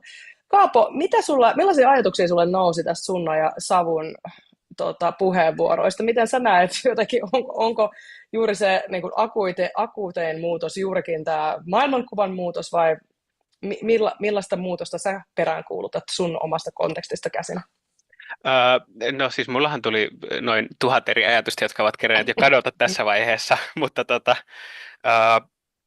no mä ehkä näkisin silleen, no se muutos, mitä minä tällä hetkellä itse näen ehkä semmoisena, että mitä pitäisi lähteä rakentamaan, on nimenomaan se, että kun meillä on nyt vähän semmoinen tilanne, että tämä liittyy kyllä tähän maailmankuvan rakentamiseen, älkää huoli, kun pääsen siihen takaisin kohta, mutta se, että kun tilanne on nyt just nimenomaan, että meillä on tosi paljon semmoista, niin kuin, että kaikki vähän niin kuin yhteisöt tuntuu olevan tosi pirstaleisia ja palasina ja semmoista, että kaikki meidän yhteiskunnassa on yhä enemmän ja enemmän alistettu tämmöiselle markkinoiden logiikalle, tämmöiselle kilpailun logiikalle, että kaikki on niin kuin tavallaan jollain asteella toisiaan vastaan, ja tämä näkyy myös, mun mielestä hyvä esimerkki oli toi just, että no okei, mistä mä nyt saan sen seuraavan niin kuin näytön tai näyttelyn tai mikä ikinä, että se on aina joku tämmöinen, että jotain vastaan kuitenkin kilpaillaan näissäkin tilanteissa, että se vie resursseja just siltä vastavoimalta, joka on nimenomaan mun mielestä se yhteisöllisyys. Että niin kuin se, että mitä mä näen, että on tällä hetkellä välttämätöntä niin kuin rakentaa, ja mun mielestä nämä on myös ne, joiden kautta sitä maailmankuvaa voidaan tehokkaasti muuttaa, on se, että meidän pitäisi pyrkiä rakentamaan jollain tapaa tämmöisiä niin kuin paikallisia yhteisöjä, joissa niin kuin nimenomaan pyritään rakentamaan sellaista toimintaa, jossa nimenomaan tämä tämmöinen kulutus ja kilpailu ei määritä meidän toimintaa, vaan se on nimenomaan yhteistyö, jakaminen, tämmöinen niin kuin yhteistoiminta, että niin kuin nimenomaan se, että kun me pystytään näyttämään konkreettisesti, että millainen maailma se on, mitä me halutaan, niin se on tavallaan se, mistä se maailmankuvankin muutos mun mielestä lähtee liikkeelle niin kuin laajemmin. Että kun me näytetään ihmisille, että tämä on nyt se muutos, mikä on mahdollinen ja mitä me halutaan, niin se alkaa vähitellen raksuttamaan ihmisten niin kuin mielissä myös, että niin tämä todellakin on mahdollista saavuttaa, koska tätä tehdään jo pienessä skaalassa meidän paikallisesti. Just niin. Tosi hyvä. Nyt on ainakin sanottu maailmankuvan muutos, ollaan puhuttu yhteisöstä, ollaan puhuttu syntysanojen luomisesta, ollaan tosi syvissä vesissä, mikä on ihan mahtavaa. Mä haluaisin puhua vähän sit konkreettisesti toiminnasta, koska tämä on sellainen, mitä täältä Stop Hatred Now-seminaarilta tai alustalta joka vuosi kaivataan, että okei, miten sitten nämä asiat, ehkä vähän palaten myös Savu, miten sun kysymykseen siitä, että miten nämä ajatukset tai poeettinen kieli tai konseptualisointi, niin miten se siirtyy toimintaan. Ja Sunna, sä olet tosi konkreettisesti hands-on toiminnassa, niin miten tavallaan, miten tämän kysymyksen muotoilla jotenkin hyvin, mutta miten te olette esimerkiksi organisoitunut tämän Inarijärven tulevaisuuden ympärillä? Ja mä mietin, että toki varmasti saamelaisyhteisöissä, kun on, palatakseni tähän maailmankuvaan, niin voi olla myös jo, että on niin erilainen maailmankuva, mietin myös omaa taustaani, että jos tulee erilaisesta kulttuurisesta kontekstista ja maailmankuvassa, missä suhde vaikka maahan tai muihin elollisiin olioihin tai järveen tai jokeen voi olla jo tosi eri, niin se voi olla ihan erilainen se vastuunkysymystä kohti, mutta lähinnä ajattelen, että meillä on kuulijoita ja katsojia, jotka yrittää varmasti itse miettiä, että miten tavallaan sanoista ja tulevaisuuden visioista tai toiveista siirrytään kohti sitä niin kuin konkreettista muutoksen tekemistä. Niin miten te olette organisoituneet? Mikä siellä on se niin kuin primus motor, mikä on lähtenyt teitä liikuttamaan? Oliko tämä siis mulle suora kysymys? Oli Sunna. Kyllä oli. Joo. No ehkä tuohon just järjestäytymiseen tässä ehkä on taustalla just se, että oli semmoinen keissi, että 3 vuotta sitten kaatui metsää, joka oli tosi tärkeä tälle meidän Inarin kirkonkylän ihmisille, ja sitten siitä ehkä lähti rönsyilemään sosiaalisessa mediassa tosi semmoinen laaja keskustelu, mutta sitten jossain vaiheessa sieltä tietenkin sitten me ihmiset löysimme toisemme, mutta sitten myös todettiin, että sosiaalinen media ei ole nyt ehkä se paikka, missä me lopulta sitten kuullaan toisiamme tai pyritään ymmärtämään, että mitä on tapahtunut, niin me sitten tavallaan mobilisoiduttiin ja mentiin sitten järjestämään tämmöinen mielenilmaus nimeltä Luonnon ja yhteisön kuulemisen puolesta, ja me mentiin siihen paikkaan, missä se metsä oli kaadettu, ja sinne saapui Inarin kunnasta myöskin kuntapäättäjiä, ja olisiko ollut about 60 ihmistä, mikä on lähes 10% meidän kylän asukkaista, niin se oli jotenkin sellainen tosi hieno kokoontuminen, vaikka siellä tietenkin kaikilla on just omat mielipiteet, tai siis tarkoitan silleen, että ehkä osittain on ehkä vaikea löytää sitä yhteistä maapintaa, mutta sitten kuitenkin sen, että me tultiin siihen paikkaan, missä ne ihmisten päätökset sitten konkreettisesti näkyy, niin se jotenkin loi ehkä tietyllä tavalla neutraalimman paikan, kun sen sijaan, että oltaisiin vaikka menty kunnantalolle käsitteleen. Et sitä ainakin itse jäin miettimään, että kun aina menet johonkin instituutioon, niin siellä on ne sanomattomat säännöt ja normit, että miten saa käyttäytyä, niin esimerkiksi sitten tässä paikkalähtöisessä kohtaamisessa, niin tuntuu, että siellä ihmiset pystyy avoimemmin näyttämään tunteita, että mulla on jäänyt sen mieleen, kun yksi vanhempi henkilö lopulta sitten myös esimerkiksi itki siellä, että kun hänen rakas luontopolku on suljettu. Mutta joo, tämä ehkä jotenkin myös kuvaa myös saamelaistaidetta tai mun taiteellista tekijyyttä, että se on tosi semmoista paikkalähtöistä. Ja sen takia myöskin esittelin itseni ensin sillä, että minne mä kuulun. Ja että ne niin määrittelee sen mun toiminnan. Ja mä jäin myös miettimään noita maailmankuvia, että niin ehkä oma suhtautuminen näihin maailmankuviin on se, että me koitetaan saamelaisyhteisössä elvyttää meidän maailmankuvia ja myöskin tehdä se turvalliseksi, että me pystytään tuomaan nämä meidän maailmankuvat ja arvomaailmat esille julkiseen keskusteluun. Koska minusta ainakin itse koen sellaista tietynlaista turvattomuutta. Se tuntuu niin kuin sä olisit jotenkin vastahangassa, kun vain kerrot sen, että mistä maailmasta sä oot kotoisin. Ja ehkä vielä anekdoottina, tykkäsin kauheasti, miten Savu rupesi puhumaan tuosta syntysanasta ja luomisesta, niin meillä on esimerkiksi mun kotipaikan lähellä semmoinen järvi, joka sanotaan olevan sellainen paikka, josta maailman luominen alkoi. Mä vasta viime kesänä pääsin sinne paikan päälle, sinne on vähän vaikea päästä. Niin mun mielestä se on jotenkin tosi tärkeää, että me muistetaan ne paikat ja myöskin, että paikan nimet saamelaiskulttuurissa perinteisesti on kertonut tosi paljon esimerkiksi, että jos on pyhä. Joo. Ehkä mä sanon vielä yhden asian, jossa... Ole hyvä, ole hyvä. Mä oon myös miettinyt meidän maailman syntytarinoita. Mä en nyt itse suoraan muista sitä, mutta mulla on jäänyt hyvin mieleen se, kun meidän yhteisöstä tällainen kuin Oosa Simma, joka on teatteriohjaaja ja näyttelijä ja myöskin tämmöinen perinnetietäjä, niin muistan, kun hän kerran yhdessä tilaisuudessa kertoi meidän maailman syntytarinan ja sitten lopuksi sanoi, että kun saamelaiskulttuuriin kuuluu olennaisesti se, että meidän tieto on siirretty suullisesti perimätietona tai hiljaisena tietona, niin hän sanoi jotenkin sen silleen, että koska tämä tarina ei tule olemaan kirjoitettu, se on minun vastuu myöskin pitää tämä tarina hengissä. Niin mä sille jotenkin ajattelin, että se myös tarkoittaa sitä, että pidetään ne meidän maailmankuvat hengissä. Kiitos Sunna, tosi tärkeä taas pointti. Mä mietin jo tuossa, kun Savu puhui sitä, että itsekin, me ollaan tässä studiolla nyt täällä teatterikorkeakoulun tiloissa, jossa olen myös itse opiskellut, eli tavallaan käynyt myös tällaisen länsimaisen melko valkoisen taidekoulutuksen läpi. Täälläkin on paljon uudistuksia tapahtunut viimeisen 10-15 vuoden aikana, että koulutus on eri kuin silloin, kun itse kävin.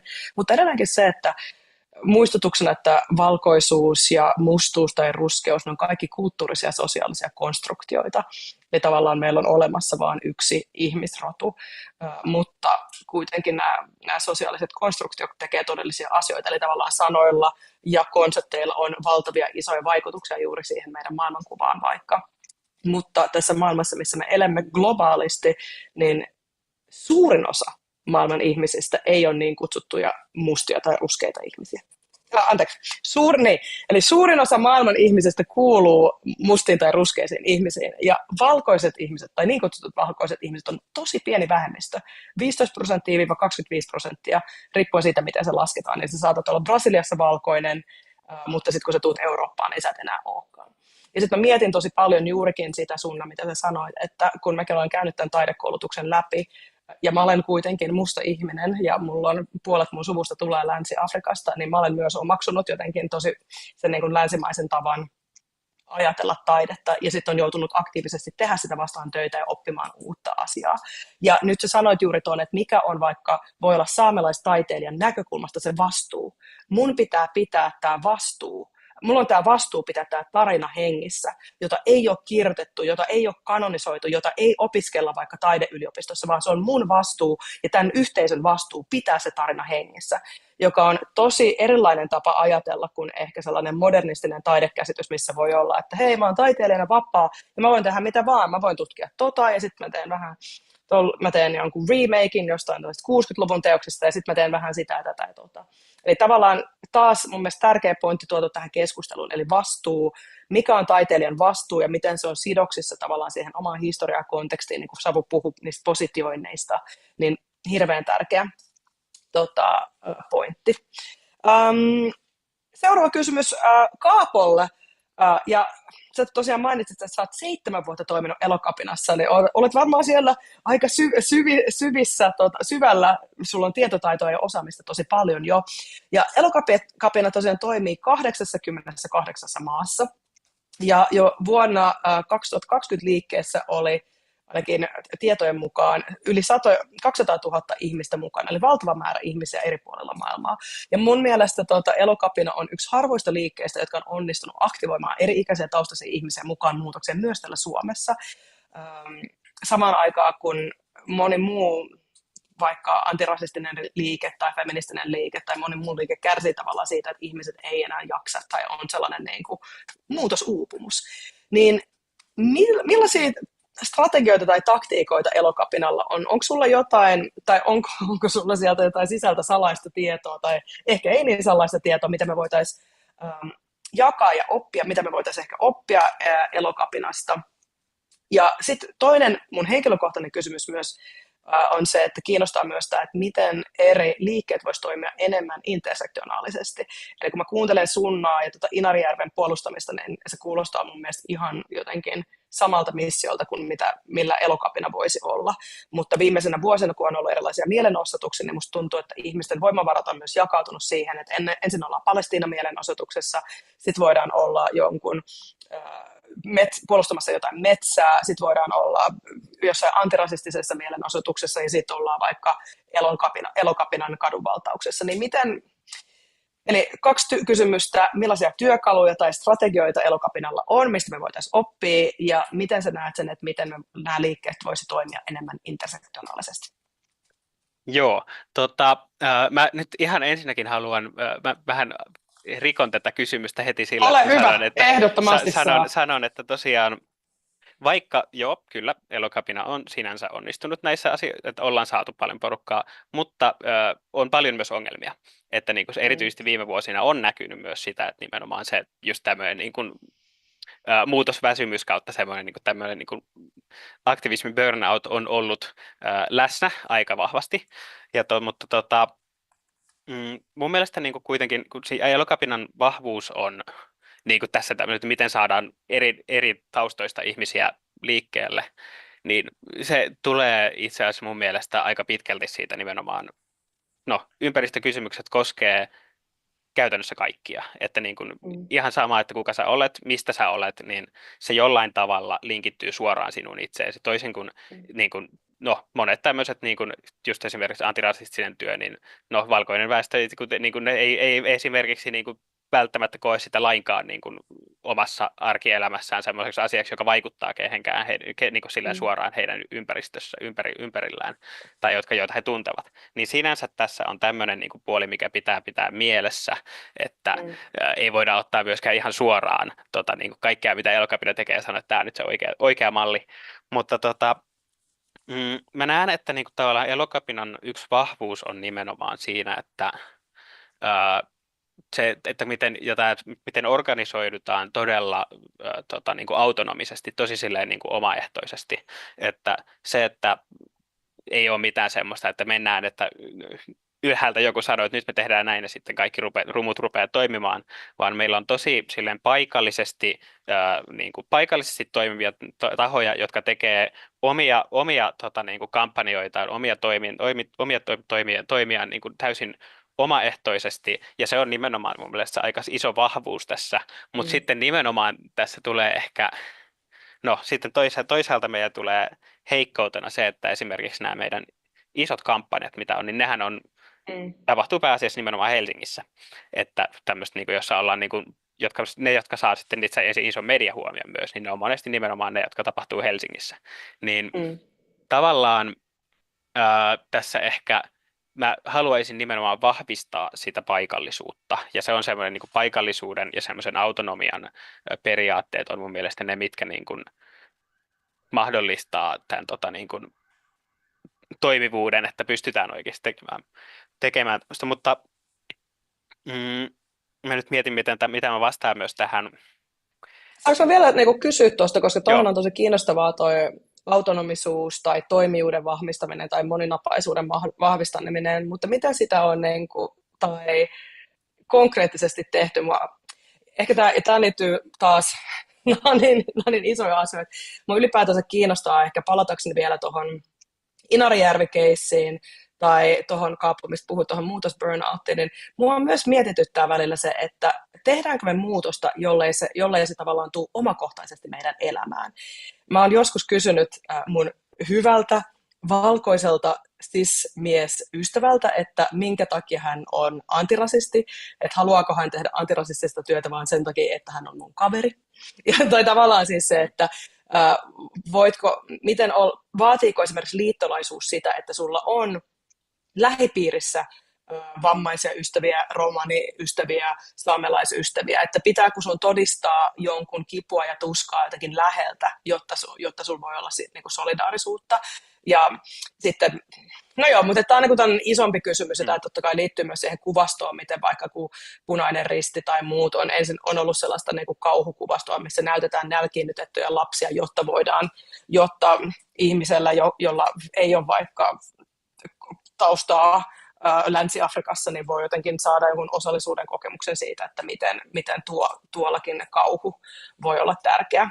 Tämä nyt on tällainen todella iso, niin kuin sä puhuit, letti lähti jonnekin toiseen suuntaan, mutta siis palaan vielä kysymykseen, että mua siis kiinnostaa tavallaan että kun me puhutaan moninapaisuudesta, ja mä mietin vaikka nyt antirasistisen liikkeen tai feministisen liikkeen näkökulmasta, jos me haluttaisiin tuollaista niin kuin moninapaisuutta, autonomiaa, eri puolilla voisi olla erilaisia pieniä nodeja, jotka voisivat toimia itsenäisesti, niin vaatiiko se just sitä, että näillä ihmisillä kaikilla on jonkinlainen kokemus tästä?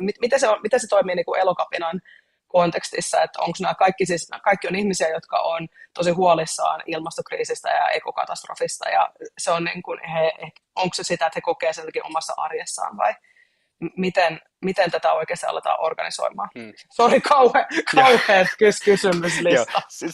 Siinä on paljon vastattavaa, ja en varmaan kaikkeen osaa vastata, mutta siis mun mielestä niin kuin, ei tietenkään vaadita sitä, että pitää olla silleen mikään suora kokemus tai semmoinen niin kuin suora niin kuin lähipiirikokemus, että niin kuin pystyy välittämään asioista. Niin kuin ei tietenkään. Sä pystyt ymmärtämään niin kuin asioita ilmankin, että se niin kuin tulee suoraan sun iholle, mutta no okei, mä en tiedä, että onko Elokapinassa välttämättä nimenomaan nyt suoria ratkaisuja esimerkiksi, että miten me voidaan niin kuin, saada tämmöistä niin kuin toimintaa käyntiin nimenomaan tällä niin kuin muiden teemojen ympäriltä ihan suoraan, koska nimenomaan, no tässä ehkä on nimenomaan se, että niin kuin he, jotka toimii Elokapinassa, niin he pitkälti nimenomaan on se, että siellä on se henkilökohtainen tämmöinen niin kuin,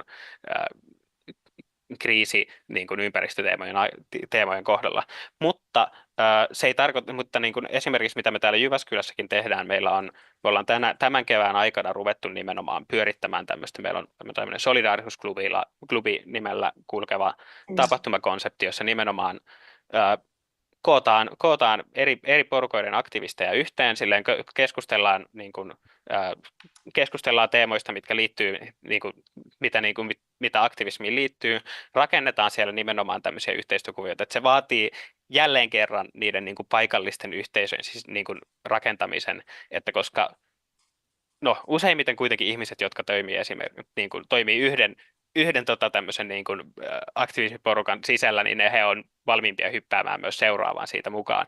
Kuten tässä nyt puhuttiinkin, että tavallaan, mitä nostitkin esiin, että käydään ekana jossain katublogissa, sitten mennään antifasistiseen mielestykseen, sitten antirasistiseen mielestykseen, jne. Niin, mutta kuitenkin se, että kun kaikki ei pysty organisoimaan ihan kaikkea koko ajan, niin nimenomaan se, mikä tekisi näistä niin kuin kaikista liikkeistä vahvempia mun mielestä on nimenomaan tämä, että luodaan tämmöisiä ihan, ei pelkästään semmoisia virallisia, että meilläpäs nyt on tässä nyt kokous, joka meillä on joka kuukausi, jossa me suunnittelemme yhteistä toimintaa, vaan ihan se, että vietetään aikaa yhdessä, keskustellaan aiheista, niin kuin tutustutaan toisiin. Se, niin kuin se, että rakennetaan yhteisöä niin kuin paikallisesti, tutustutaan ihmisiin, niin se myös sitoo meitä siihen toimintaan ja se saa meidät myös niin kuin, se mahdollistaa paljon enemmän semmoista niin kuin liikkuvuutta ja joustavuutta siinä, että miten me organisoidaan. Että jos meillä on yksi pieni porukka, joka ei välttämättä yksin pystyisi toteuttamaan jotain, mitä haluaa, niin jos he sanovat, että hei, meillä on ollut tämmöinen idea, lähdettekö mukaan? Meillä on tässä melkein valmis suunnitelma. Niin yllättäen näistä muistakin aktivistiporukoista, muistakin vaikuttajaporukoista, niin saadaan aika nopeasti porukka kasaan. Että nyt esimerkiksi just tässä vähän ennen vappua, kun täällä Jyväskylässä oli, ja nyt saatiin pistettyä pystyyn vajaassa vuorokaudessa antifasistinen mielenosoitus, johon saatiin niin kuin toista sataa ihmistä osallistumaan juuri sen takia, koska meillä oli, vaikka meillä ei suoranaista ollutkaan semmoista, niin kuin, tämä on suoraan antifasistinen ryhmittymä, joka toimii, vaan se, että meillä oli joukko ihmisiä, joka kokoontui juurikin täällä Solidaarisuusklubilla, niin nämä ihmiset rupesivat kasaamaan tätä niin kuin toimintaa, niin pystytään tekemään sitä toimintaa tosi nopealla aikajänteellä myös sitten, jos tämmöisiä yhteisöjä saadaan rakennettua. Kiitos ja ihanaa Kaapu, että sä tuot tuota yhteisön merkitystä. Mutta myös mahtavaa, jos yksi vastaus on se, että hei, nyt pitää alkaa hengaa enemmän yhdessä ja pitää saada uusia kavereita ja pitää niin kuin olla muitakin, ei pelkästään jotain kokouksia, vaan ihan yhdessä elettyä elämää. Kyllä. Niin se on mun mielestä ihana vastaus yksi tähän kysymykseen, että miten muutos on mahdollinen. Jep. Ja se on nimenomaan myös sitä, että silloin rakennetaan myös sitä, hei, tämä meidän elämä voi olla enemmän tällaista, että kun me nimenomaan luodaan näitä yhteisöjä, meillä on koko ajan enemmän me vietetään aikaa meidän tärkeiden ihmisten kanssa, niin se on nimenomaan varmaan, se on mun mielestä äärimmäisen tärkeä osa siitä tulevaisuutta, mitä me nyt mitä kohti meidän pitäisi mennä, jossa ei ole nimenomaan tämmöinen kulutusyhteiskunta, kilpailuyhteiskunta. Niin se on juuri myös sitä konkretiaa, että mihin suuntaan, että me näytetään myös, että tällaista elämä voi olla. Ihan mahtavaa. Hypätään hei eteenpäin taiteen ja kulttuurin kontekstiin, koska Stop Hatred Now on tosiaan suunnattu taide- ja kulttuurialalla toimiville. Ja musta tuntuu, että sekä Stop Hatred Now että itse on vahvasti miettinyt sitä taiteen mahdollisuutta, mitä taiteella voi tällä hetkellä tehdä. Niin kuin sanoin, että mä mietin sitä henkilökohtaisesti itse, kun olen koreografi, että voinko mä mennä studioon tekemään jotain teosta samaan aikaan, kun maailma on tulessa. Savu, sulla oli hieno kirjoitus Mustekalassa nimellä Miten todellisuudessa ollaan. Ja nyt kun kuulin myös tavallaan ton Sunnan kertomuksen tästä saamelaisesta tarinakertojasta, joka miettii sitä niin kuin vastuuta viedä sitä yhteisön tarinaa eteenpäin, niin miten tässä todellisuudessa nyt sitten ollaan ja miten näistä positioista käsin lähdetään tekemään, niin miten sä Savu navigoit tätä todellisuutta ja myös tavallaan ehkä sitä sun tai taiteilijan vastuuta, kun tästäkin puhuttiin vähän, että kuten mullakin, niin sullakin on tällainen aika länsimainen taidekoulutus, joka on ehkä ehdottanut tietynlaista taiteilijuutta ja tapaa olla tässä maailmassa. Sori, tämä nyt oli aika abstrakti ja filosofinen kysymys. Joo, täältä tulee abstrakti ja filosofinen vastaus sitten. Joo, no tuo on kysymys, jota olen miettinyt paljon, että ehkä minä nyt tarkennan nimenomaan siihen kysymykseen, että siinä on se ensimmäinen sana tosi tärkeä, eli miten.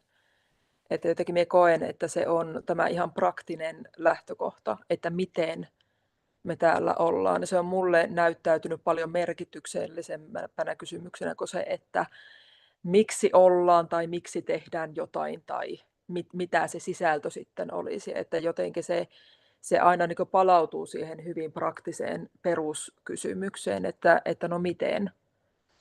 Ja sitten minä jotenkin ajattelen, että siitä myös se, että niin kuin taide niin kuin ilmaisun mahdollisuuden kysymisenä on niin kuin tämän kysymyksen aina uudelleen esittämistä, että miten.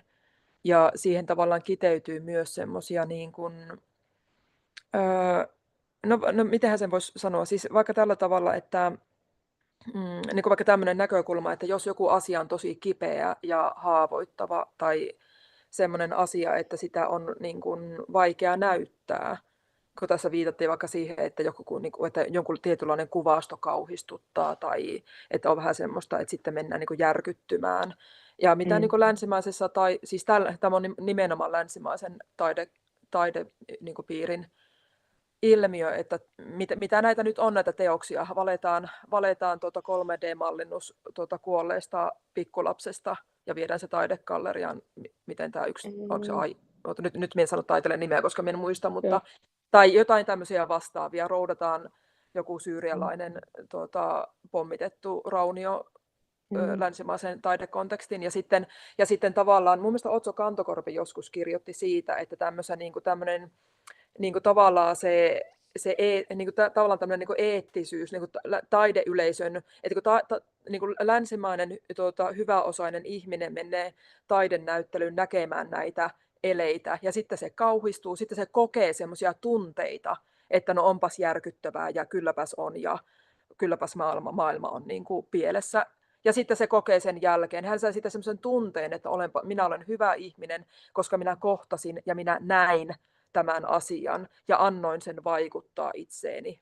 En pysynyt siellä mukavuusalueellani tai niin sanotulla mukavuusalueella, koska kyllähän joku länsimainen taidegalleria ympäristö on mukavuusalue.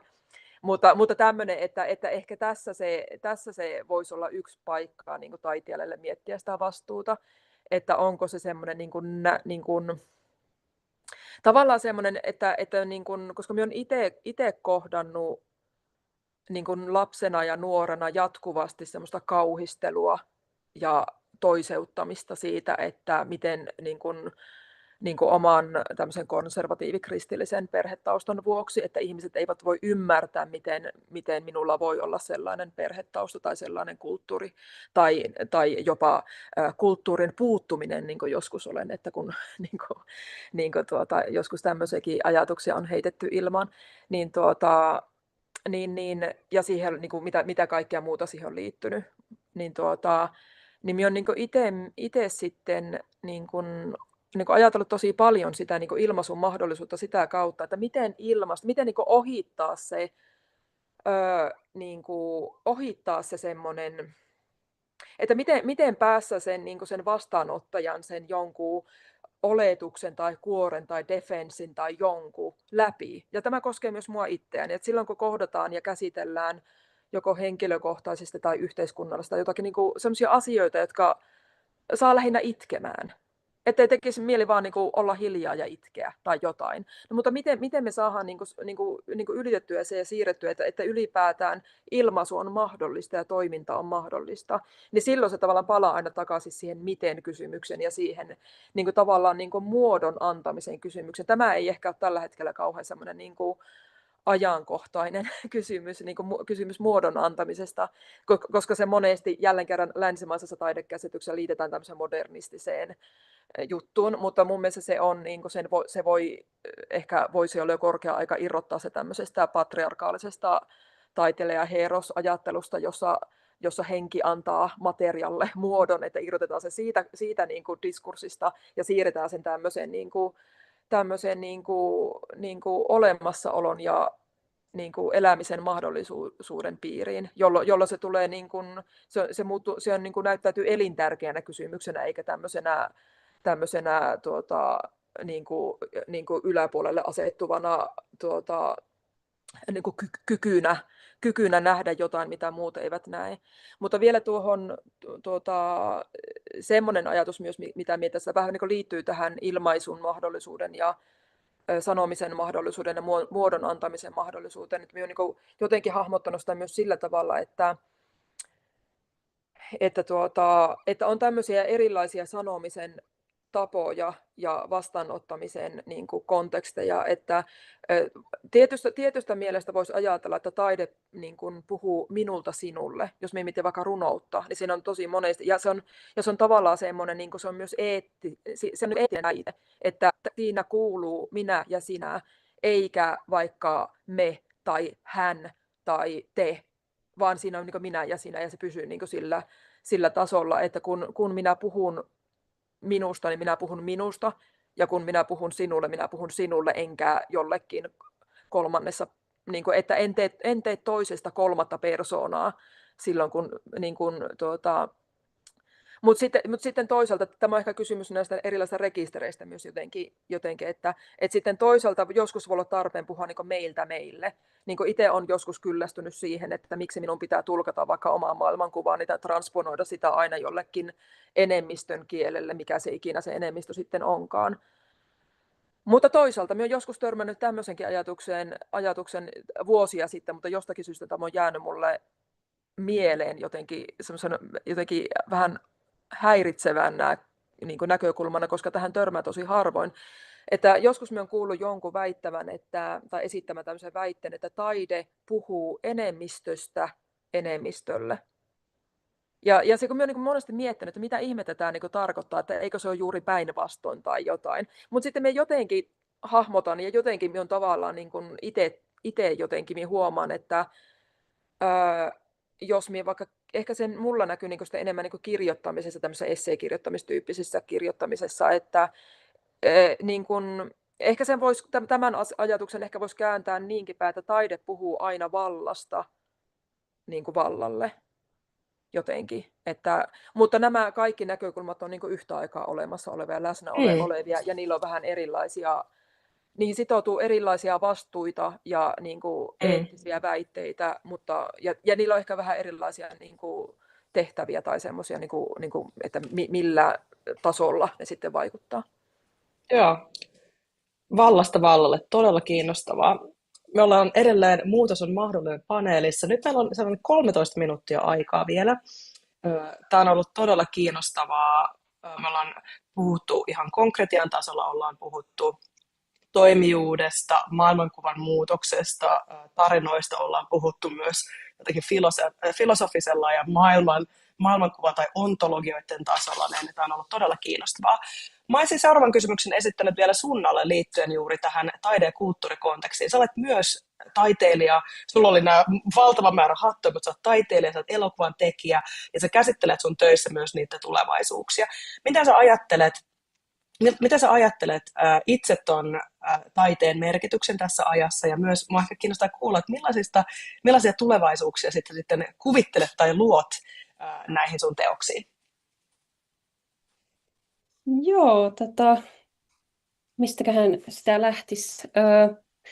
No ehkä se, että viime aikoina mulle tämä taiteen tekeminen ja luominen, että se on ollut sellaista tietynlaista tilan ottamista tai haltuunottoa, ja myöskin semmoisten henkilökohtaisten utopioiden tavoittelua. Jotenkin varsinkin kun mä työskentelen tarinoiden ja nimenomaan vaikka elokuvan muodossa, niin mä pyrin tekemään semmoisia tarinoita, jotka mä itse koen, että mä haluaisin elää ne jollakin tavalla. Ja viimeisempinä mä oon tehnyt tällaisen lyhytdokkarin nimeltä Ahkuin, mikä suomeksi olisi isoäitini kanssa.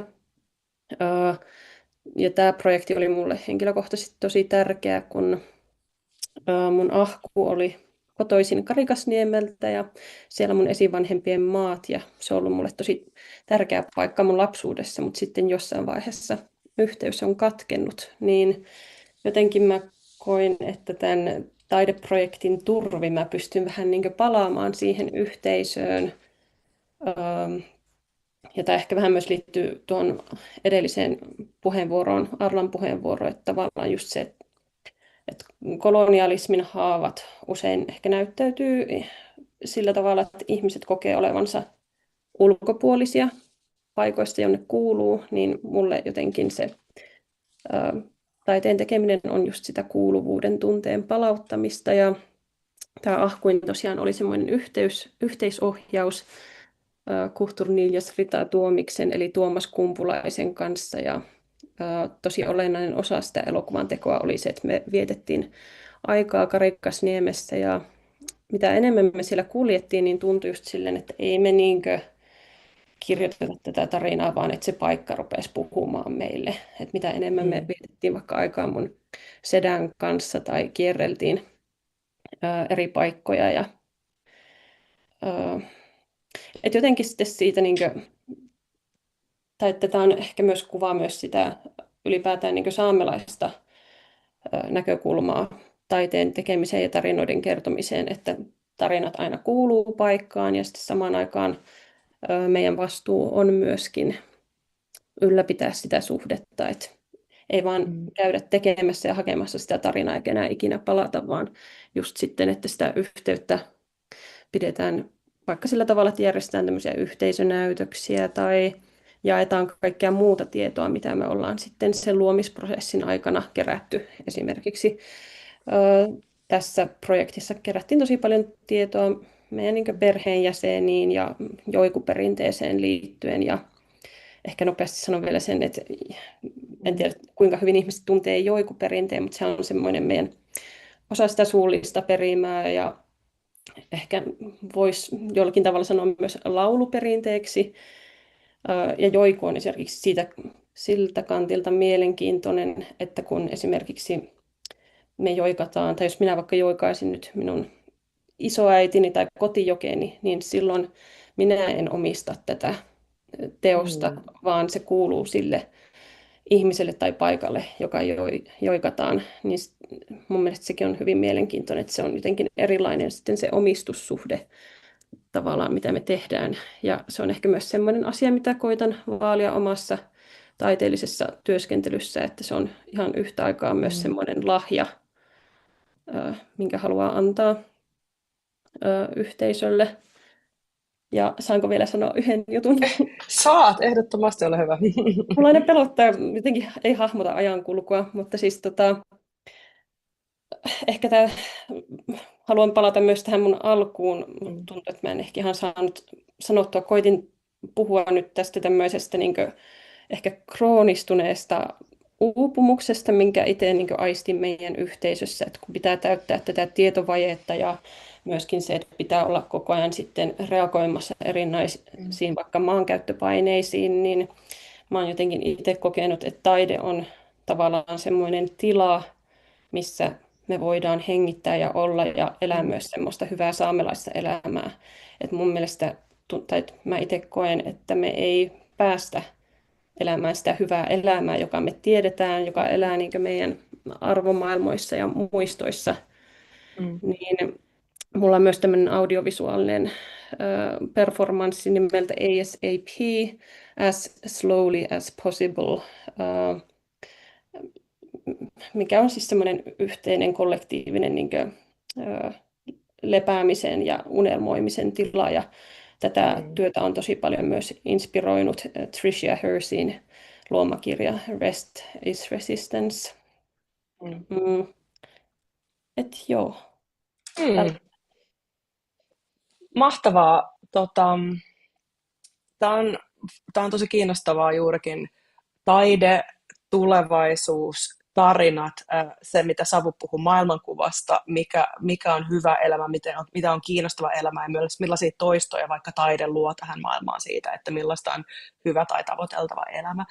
Ja mä halusin jotenkin päättää tämän keskustelun nimenomaan tulevaisuuteen ja toivoon. Tulevaisuus on siis määritelmällisesti aika, joka on tuleva tai vasta tulevaisuus tulossa. Tulevaisuus on 5 minuutin päästä, se on 5 vuoden päästä, 500 vuoden päästä, mutta myös 5 miljoonan vuoden päästä. Ja tämä on yksi mun saamelaisystävä, joka on jotenkin miettinyt tätä, että miten me ollaan hyviä esivanhempia tuleville sukupolville. Tarkoittaa sukupolvet, jotka on tulossa vaikka kaverin lapsi, joka syntyy 5 viikon päästä tai sitten oikeasti ehkä 500 vuoden tai 5000 vuoden päästä olevat sukupolvet ja millaisia toimia, millaista muutosta se tarkoittaa tässä hetkessä, jotta on mahdollisuus, että tulevat sukupolvet, eikä pelkästään ihmiseläimet, vaan muutkin toislaiset eläimet ja luonto säilyvät hengissä. Ja sitten toivotaan, se on suomen kielen sanakirjan mukaan luottamus siihen, että jokin odotettu asia toteutuu. Ja sä puhuit, Kaapo, meidän etukäteismiitissä Paulo Freirestä, ja hän on siis brasilialainen filosofi ja pedagogi, ja hän kirjoittaa toivoista muun muassa näin: Hope is necessary, but it is not enough. hope alone does not transform the world, but without hope we cannot even begin the struggle. Ja mä olisinkin kysynyt Kaapolta, miten sä ajattelet, mitä sä ajattelet tästä niin kuin toivon ja tulevaisuuksien, ehkä tarinoittenkin suhteesta, ja voiko toivo olla itsessään poliittinen strategia? Taas vaikea kysymys. Jumahtiko Kaapo? Ehkä. Mitä mieltä Savu tai Sunna on, voiko toivo olla poliittinen strategia? Joo, minä voisin vastata tähän sen verran, että minun mielestä voi olla, ja Kaapo varmasti osaa vastata tähän sitten vielä enemmän. Jos me vähän palaan tuohon Itämeren suomalaisen runolauluun, mistä me puhuin, niin kuin tuossa viittasin aluksi, niin minä olen joskus lukenut semmoisen niin kuin utopioiden merkityksestä niin kuin tässä runolaulujen kontekstissa, ja siltä minä jotenkin sain semmoisen ajatuksen, tai jostakin tutkimuksesta, joka käsittelee runolauluja, sain semmoisen niin kuin ajatuksen, että toivo on niin kuin luottamuksen vastakohta. Ja siitä minä niin kuin jotenkin ajattelisin niin, että semmoinen sitoutuminen ja rakkaus ja toivo on mahdollista silloinkin, kun ei luota ja silloinkin, kun ei niin kuin näe sitä niin kuin eteenpäin, mikä tuntuu, että se on aika monesti on sellainen niin kuin olo, että on tosi vaikea nähdä, että mitä seuraavaksi, mitä huomenna, mitä tapahtuu, mutta silti voi aina niin kuin rakastaa ja sitoutua niin kuin tähän maailmaan, eikä toivoa jotain toista maailmaa, vaan olla tässä maailmassa, tuli mitä tuli. Ihanaa, Savu. Nyt näyttää siltä, että Kaapon kuva liikkuu taas. Kuulitko kysymyksen vai haluatko? Joo, ikävä kyllä multa meni se ohi, koska tietokoneeni päätti jostain syystä totaalisesti jumittua ja se piti jotain ihme piippausääniä, mutta nyt olen taas täällä. Ei hätää, ei hätää. Puhuttiin vaan siis siitä, että nyt ollaan puhuttu taiteen ja kulttuurin merkityksestä, ja me puhuttiin siinä pre-meetissä sun kanssa myös tarinoista, narratiiveista ja toivoista. Toivosta mä kysyin tuolta Savulta, että voiko toivo olla poliittinen strategia, ja sä voit myös toki vastata siihen, mutta myös mua kiinnostaa sun näkökulmasta, että mikä on näiden tarinoiden valta suhteessa vaikka mahdollisiin tulevaisuuksiin. Joo, no mä vastaan nyt hyvin lyhyesti tuohon toivokysymykseen myös, että koska siis siihen voisin vastata hyvin lyhyesti, että toivo itsessään ei voi vielä olla poliittinen strategia. Mielestäni lähinnä sen takia, että se on hyvin abstrakti ja epätarkka, ja ehkä oikeasti nimenomaan se, että jos me halutaan miettiä, että mikä on nyt se niinku, että minkälainen toivo on nyt sitä, että mikä oikeasti voi johtaa meitä johonkin, mikä voi olla strateginen tai niin kuin voi olla strategia, niin se on taas semmoista, joka vaatii konkretiaa. Että että sen sijaan, että meillä on, mä ehkä käyttäisin tästä niin kuin termiä turha toivo tai uskon asia sinänsä, että asia, että me sanotaan, että no, asiat menevät paremmaksi, mutta meillä ei ole mitään konkreettista reittiä ulos. Mutta sen sijaan niin semmoinen niin todellinen toivo löytyy nimenomaan semmoisista konkreettisista tienviitoista, jotka ohjaa, että hei, tuolla on nyt se suunta, mihin me mennään. Mutta no niin, sitten vielä tähän taiteiden ja narratiivien rooliin, niin siis tosiaan, no siis roolihan on siis ihan valtava, että niin kuin se, että minkäänlainen niin kuin yhteiskunnallinen muutos ei ole niin kuin kestävä, jos se ei niin kuin, jos sillä ei ole niin kuin, jos se ei ole niin kuin yleisesti jollain asteella hyväksytty. Ja nimenomaan taide ja kulttuuri on näitä keinoja, joilla me saadaan jotkin meidän näkemykset, jotkin meidän ideat, meidän tulevaisuuden kuvat, että millä niitä saadaan näkyväksi, millä niitä saadaan hyväksytyksi, millä se saadaan julkisuuteen, tietoon. Mutta tosi tärkeää on myös muistaa nimenomaan se, että nämä on nimenomaan taide ja kulttuuri ei ole suoraan, niin kuin että ne ei ole ne ei ole välttämättä suoran vaikuttamisen keinoja, ne on aina jollain asteella performanssia. Ne vaatii sen yleisön, että ne voi vaikuttaa. Eli se vaikuttaa epäsuorasti ensin ihmiseen ja sitten sen ihmisen toimintaan. Ja sitten tämä toiminta on sitten se, niin kuin, josta sitten se muutos syntyy. Eli tavallaan samalla tavalla ikään kuin vähän niin kuin Elokapinassakin, että sinänsä niin kuin mielenosoitukset niin kuin, ja kansalaistottelemattomuus, niin ne on myös itse asiassa aika samalla tavalla vaikuttavia asioita kuin silleen taide ja kulttuuri, että ne vaatii yleisön. Että niin kuin jos perinteisesti mielessä just kansalaistottelemattomuus, ne ei saa yleisöä, niin niillä ei ole myöskään sitä vaikutusta siihen ympäristöönsä. Toisin kuin esimerkiksi jos me mennään suoraan toimintaan, että me käydään blokkaamassa vaikka joku rahtilaivan lähtevistä liikkeelle, niin sillä on suora konkreettinen vaikutus siihen maailmaan, missä me ollaan. Mutta no, taiteella on nähdäkseni kolme funktiota tämmöisessä niin kuin yhteiskunnallisessa vaikuttamisessa, jotka on se, että se voi joko rakentaa uusia maailmankuvia, se voi ylläpitää nykyisiä, tai sitten se voi purkaa vanhoja. Että se on tavallaan, ja mä ehkä palaan siihen, mitä Savu sanoit aiemmin näistä tämmöisistä taideteoksista, joka saa meidät haluamaan vaan itkeä tai näin, että tavallaan, että tämmöisetkin taideteokset, jotka niin kuin tuo esiin sitä että meidän yhteiskunnassa olevia ongelmia, niin toi on hyvä esimerkki siitä, että miten ne ei välttämättä ole aina sitä muutosta eteenpäin vieviä. Että nimenomaan se, että mihin suuntaan pitää mennä, on se, että kysytään, että ei sen sijaan, että meidän viesti on se, että elämä on kurjaa, yhteiskunta on kurjaa ja epätoivoista, niin että okei, elämä on kurjaa, maailmassa tapahtuu kauheita asioita, mutta siellä on aina se mutta, että niin kuin joka ohjaa meitä johonkin uuteen, mikä pitäisi mun mielestä nostaa siellä, jos halutaan vaikuttaa. Wow. Rakastan sitä, että sulla oli tälleen näin selkeästi 3 pointtia. Tänään meillä on luvassa myöhemmin keskustelu myös Power of the Stage, jossa todennäköisesti puhutaan tavallaan siitä, millaisin kaikin tavoin, erilaisin tavoin vaikka teos voi vaikuttaa. Ja mehän aloitettiin tämä päivä näkemällä Shia Conlonin hieno videoteos, jossa oli tavallaan hänen runouttaan päällä. Ja se on juurikin tosi kiinnostavaa, että mä itse mietin niitä toisenlaisia toistoja ja pieniäkin vastatoistoja, miten maailmassa voi olla eri tavoin tai miten joku sana voi nyt käyttää tai saada vähän olemaan näin. Mutta se on niin kuin kiinnostavaa, että välillä mun on oma sellainen kokemus, että mä saatan kohdata joku taideteoksen, ja sitten jotain tapahtuu, ja sitten voi mennä useampi vuosi, ja sitten siitä saattaa tulla joku oivallus, että ne on kyllä usein tosi monenlaisia ne väylät. Tämä on niin kiinnostavaa tämä keskustelu aikaan vaan juossut. Kohta meillä on ihan lyhyt viimeinen kierros, jotta me ollaan jo vähän yliajalla, mutta ei se haittaa. Mutta me ollaan puhuttu siis maailmankuvan muutoksesta, siitä, miten esimerkiksi taiteilija tai ihan toimija voisi yrittää ainakin positioida itsensä uudelleen, olla tietoinen näistä jotenkin historian haamuista, missä mennään. Kaapo hienosti puhuu siitä jotenkin yhteisön voimasta ja yhteisön tarpeesta, siitä, että ehkä muutos voi myös lähteä siitä, että hei, lähdetään hengailemaan enemmän, luodaan sitä kautta sitä solidaarisuuksia ja liittolaisuuksia, että niitä ei voi jotenkin vaan strategiapöydissä ja jossain virallisissa kokouksissa luoda, vaan pitää oikeasti elää sitä elämää yhdessä.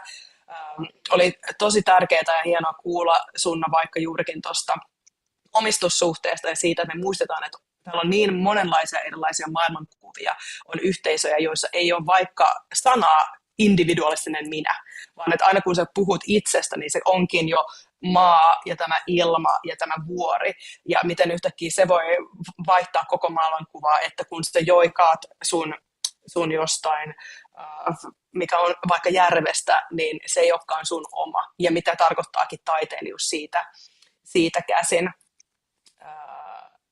Ja jotenkin esimerkiksi, toi oli myös jotenkin tuntui tosi tärkeältä itselle toi Savun ehdotus siitä, että miten niin kuin tarkentaa niihin syntysyihin, että ei lähdetä ratkaisemaan vaan oireita, vaan että lähdetään jotenkin syvemmin tarkastelemaan ja ymmärtämään, että miten olemme joutuneet tähän monikriisien tilanteeseen ja miten lähteä tutkimaan ja sanoittamaan ja käyttää vaikka on sitten filosofia tai runouskeinona ja yrittää myös sanoittaa, löytää sanoja asioille, joilla meillä ei ole vielä ehkä sanoja. Osasinko yhtään? Tämä oli tällainen epätoivoinen yritys tästä meidän harsoilevasta keskustelusta tuoda jotain esiin. Viimeinen tosi lyhyt kierros. Onko joku yksi unelma? Mulla on ihan miljardi unelmaa tässä, mutta Yritetään unelmoida yksi konkreettinen toivottu muutos teidän näkökulmasta. Tämä on utooppinen, leikkisä, abstrakti, konkreettinen. Ja haluaisiko nyt vaikka Savu aloittaa? Joo, saako minä aloittaa mainoksella? Saat. Mustekalassa on Mustekala-verkkolehdessä, eli www.mustekala.info. Siellä on juuri nyt meneillään taide- ja aktivismi-teemanumero niin kuin fokuksena tai kontekstina niin kuin Elokapinan taideaktivismi, niin kannattaa käydä tutustumassa myös siihen. Mutta joo, minä voisin ehkä semmoisen, me ei nyt hirveästi ehditty puhua semmoisesta niin kuin institutionaalisesta näkökulmasta ja instituutioiden niin kuin vaikutusvallasta, mutta minä tässä lopuksi voisin heittää instituutioille semmoisen toiveen, että palatkaa takaisin taiteen ja tutkimuksen palvelijoiksi, jotta se taide ja tutkimus voisi palvella elämää, eikä toisinpäin. Yes, ihan mahtava. Kaapo, joku tällainen muutostoive, joka abstrakti, leikkisä tai konkreettinen, mikä heitetään nyt. Ja toivotaan, että sieltä otetaan pallo vastaan. Joo, no tämä on nyt yllättävää kyllä, jatkan yhteisöllisyyden teemasta, että oikeasti tosiaan se todella niin kuin ihan vain paikallisten yhteisöjen rakentaminen on äärimmäisen tärkeää ja tätä voi ihan mielestäni jokainen lähteä tekemään vaikka niinkin yksinkertaisesti, että tutustuu vaikka naapureihin. Tutustuu, ketä sun naapurissa on, keskustelee heidän kanssa, vähän niin kuin tietää, että minkälaisia ihmisiä he on, ja tämän kautta voidaan myös päästä heihinkin sitten vähän niin kuin vaikuttamaankin kenties suoremmin. Ja näin se rakentuu myös se yhteisö. Mahtava kotiläksy kaikille. Nyt ei muuta kuin pimpottamaan naapurin ovikelloa ja sinne tutustumaan ja vaikuttamaan. Sunna, joku toive tai unelma? Okei, no mulla on tämmöinen kolmikohtainen. Ehkä tämä on myöskin se, mikä kiteyttää mun taiteellisen työskentelyn, mutta että siis mä unelmoin tulevaisuuksista, joissa maata ja kaikkia elollisia ei kohdella loputtomina resursseina. Ja sitten toinen toive on, että ihmiset lukisimme enemmän, palataan kirjallisuuden pariin ja haluaisinkin sitten lopettaa Potawatomi-kansaan kuuluvan Robin Wall Kimmererin sanoihin. Hänen Braiding Sweetgrass-kirja on ollut haavetta, tai siis balsamia haavoille ja myöskin haavetta. Mutta siis hän kirjoittaa tälleen, että meidän suhteemme maahan ei voi parantua ennen kuin kuulemme tai kuuntelemme sen tarinoita. Mutta kukahan ne tarinat kertoisi? Wow. Tämä oli todella hieno lopetus tälle paneelille. Kiitos tosi paljon Savu, Kaapo, Sunna. Tämä oli myös balsamia mun haavoille ja nämä keskustelut jää varmasti resonoimaan sitten myös tulevissa keskusteluissa. Ja muistutuksena tosiaan kaikille, eli nämä taltiot jää meidän nettisivulle stophedgetnow.fi juuri sen takia, että me kerätään myös tätä arkistoa, me yhdessä yritetään luoda, kuvitella yhdessä, opetella, sanottamaan yhdessä näitä haastavia, kompleksisia, mutta todella tärkeitä asioita. Kiitos tosi paljon. Kiitos. Kiitos. Kiitos. Ja ystävät, nyt meillä on tosiaan lounastauon aika, eli on ollut paljon ajatuksia, niin tämä voi olla tosi hyvä hetki ottaa vähän vaikka raitista ilmaa, liikuttaa kehoa, juoda vähän vettä tai kirjoittaa vaikka muistiinpanoja ylös. Ja sitten me jatketaan kello 13.15 paneelin kanssa Curating with Care on Power, Context and Accountability. Mun nimi on Sonja Lindfors ja kohta me jatkamme. Hyvää lounastaukoa.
Good afternoon and warmly welcome back to Stop Hatred Now 2026 and day 3 with the focus on intersectional entanglements.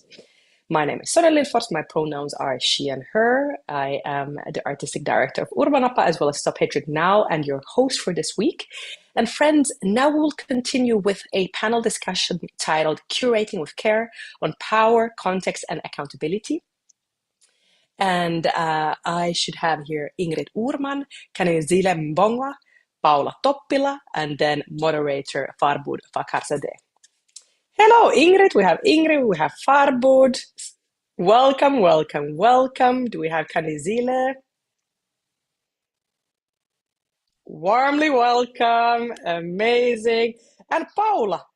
I don't see Paula. Paula, are you here with us? If Paula, you are as an attendee, please send us a message. We will try to find you.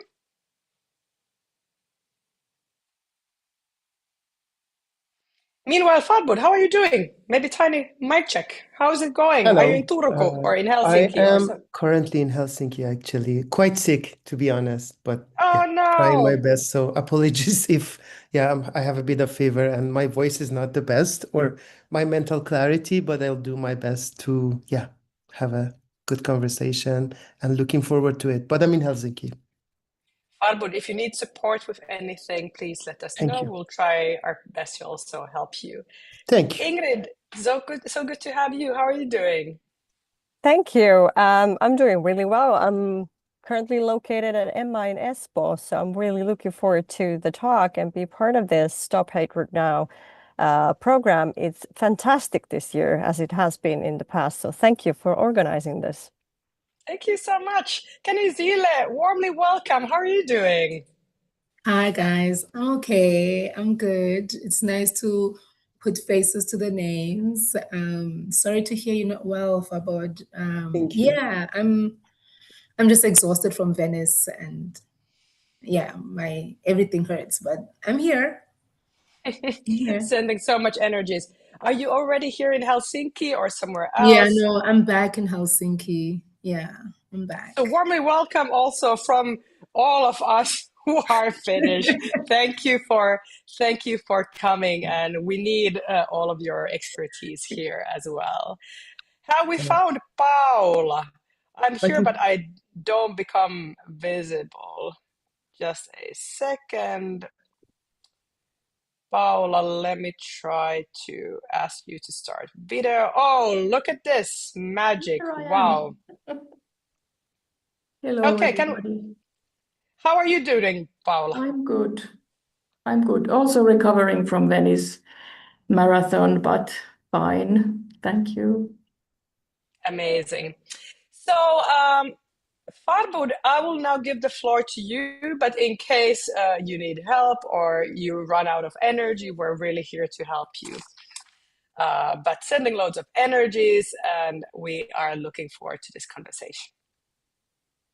Thank you, Sonja. So hello, everybody again, and welcome to this conversation. I'm very happy to have you with us. And sort of to start with everything, obviously the paradigm of care and curating has been with us for quite a while, representing sort of this fundamental shift between art and exhibition management as a way of stewarding towards a focus in relation to objects, than to a focus in relational ethics, sustainability, and social responsibility, among other things. And while this is rooted in feminist ways of thinking and anti-colonial thought, it's not a new topic, as we all know, and it's been a huge amount of writing, panel discussions, exhibitions done in relation to this. So when this topic came and we had like a very short conversation, I think we were thinking together to how to use this time and kind of talk about it from a situated place, from where we function every day, and to try to make something meaningful out of this short time we have in relation to this very lengthy topic. And I think in order not to waste any time and apologies again because of my voice, and I'm sweating because I have a bit of fever. I'm not stressed, but I wanted to start by giving the floor to our guests. If you can maybe introduce yourself briefly, a little bit about yourself and your practice, and we could start with this question of how do you view the concept of care in relation to your own practice?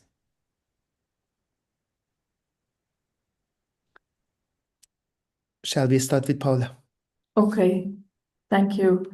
Hello, everybody. Hello, Ingrid. Hello, Kanusile. Nice to meet you. And thank you very much for the invitation. Thank you, Farbod. I hope you. I'm so sorry to hear that you are not feeling well. I really feel for you. So we try to take over as much as we can so you can take it easy. But my name is Paula Toppila, and I work as the Executive Director and Curator of Ihme Helsinki, Contemporary Public Art Commissioning Agency here in Helsinki. And I have my educational background in art history, curating, museum studies, leadership and management. And Ihme exists to support new critical art, to make contemporary art more accessible to new audiences, and to promote international collaboration and dialogue. And in order to fulfill this mission, Ihme Helsinki commissions one new temporary, often participatory public artwork by internationally recognized artists every year. And we put a lot of emphasis on the audience work that we tailor make for each commission. For the past 7 years, we have brought together art, science, and climate work. Thank you.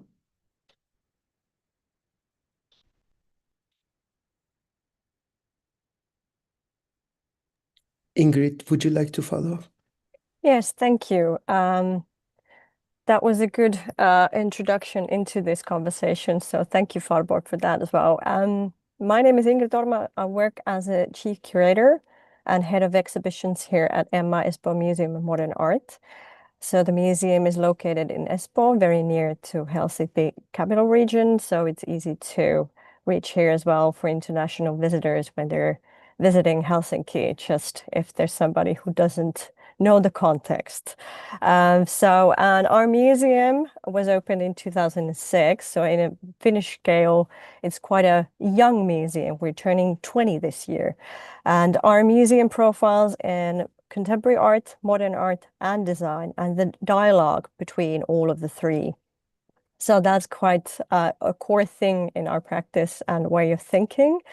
And we house 4 different collections. Also working on contemporary exhibitions, but of course, I think I work within the museum context. So for me, care operates in multiple levels simultaneously.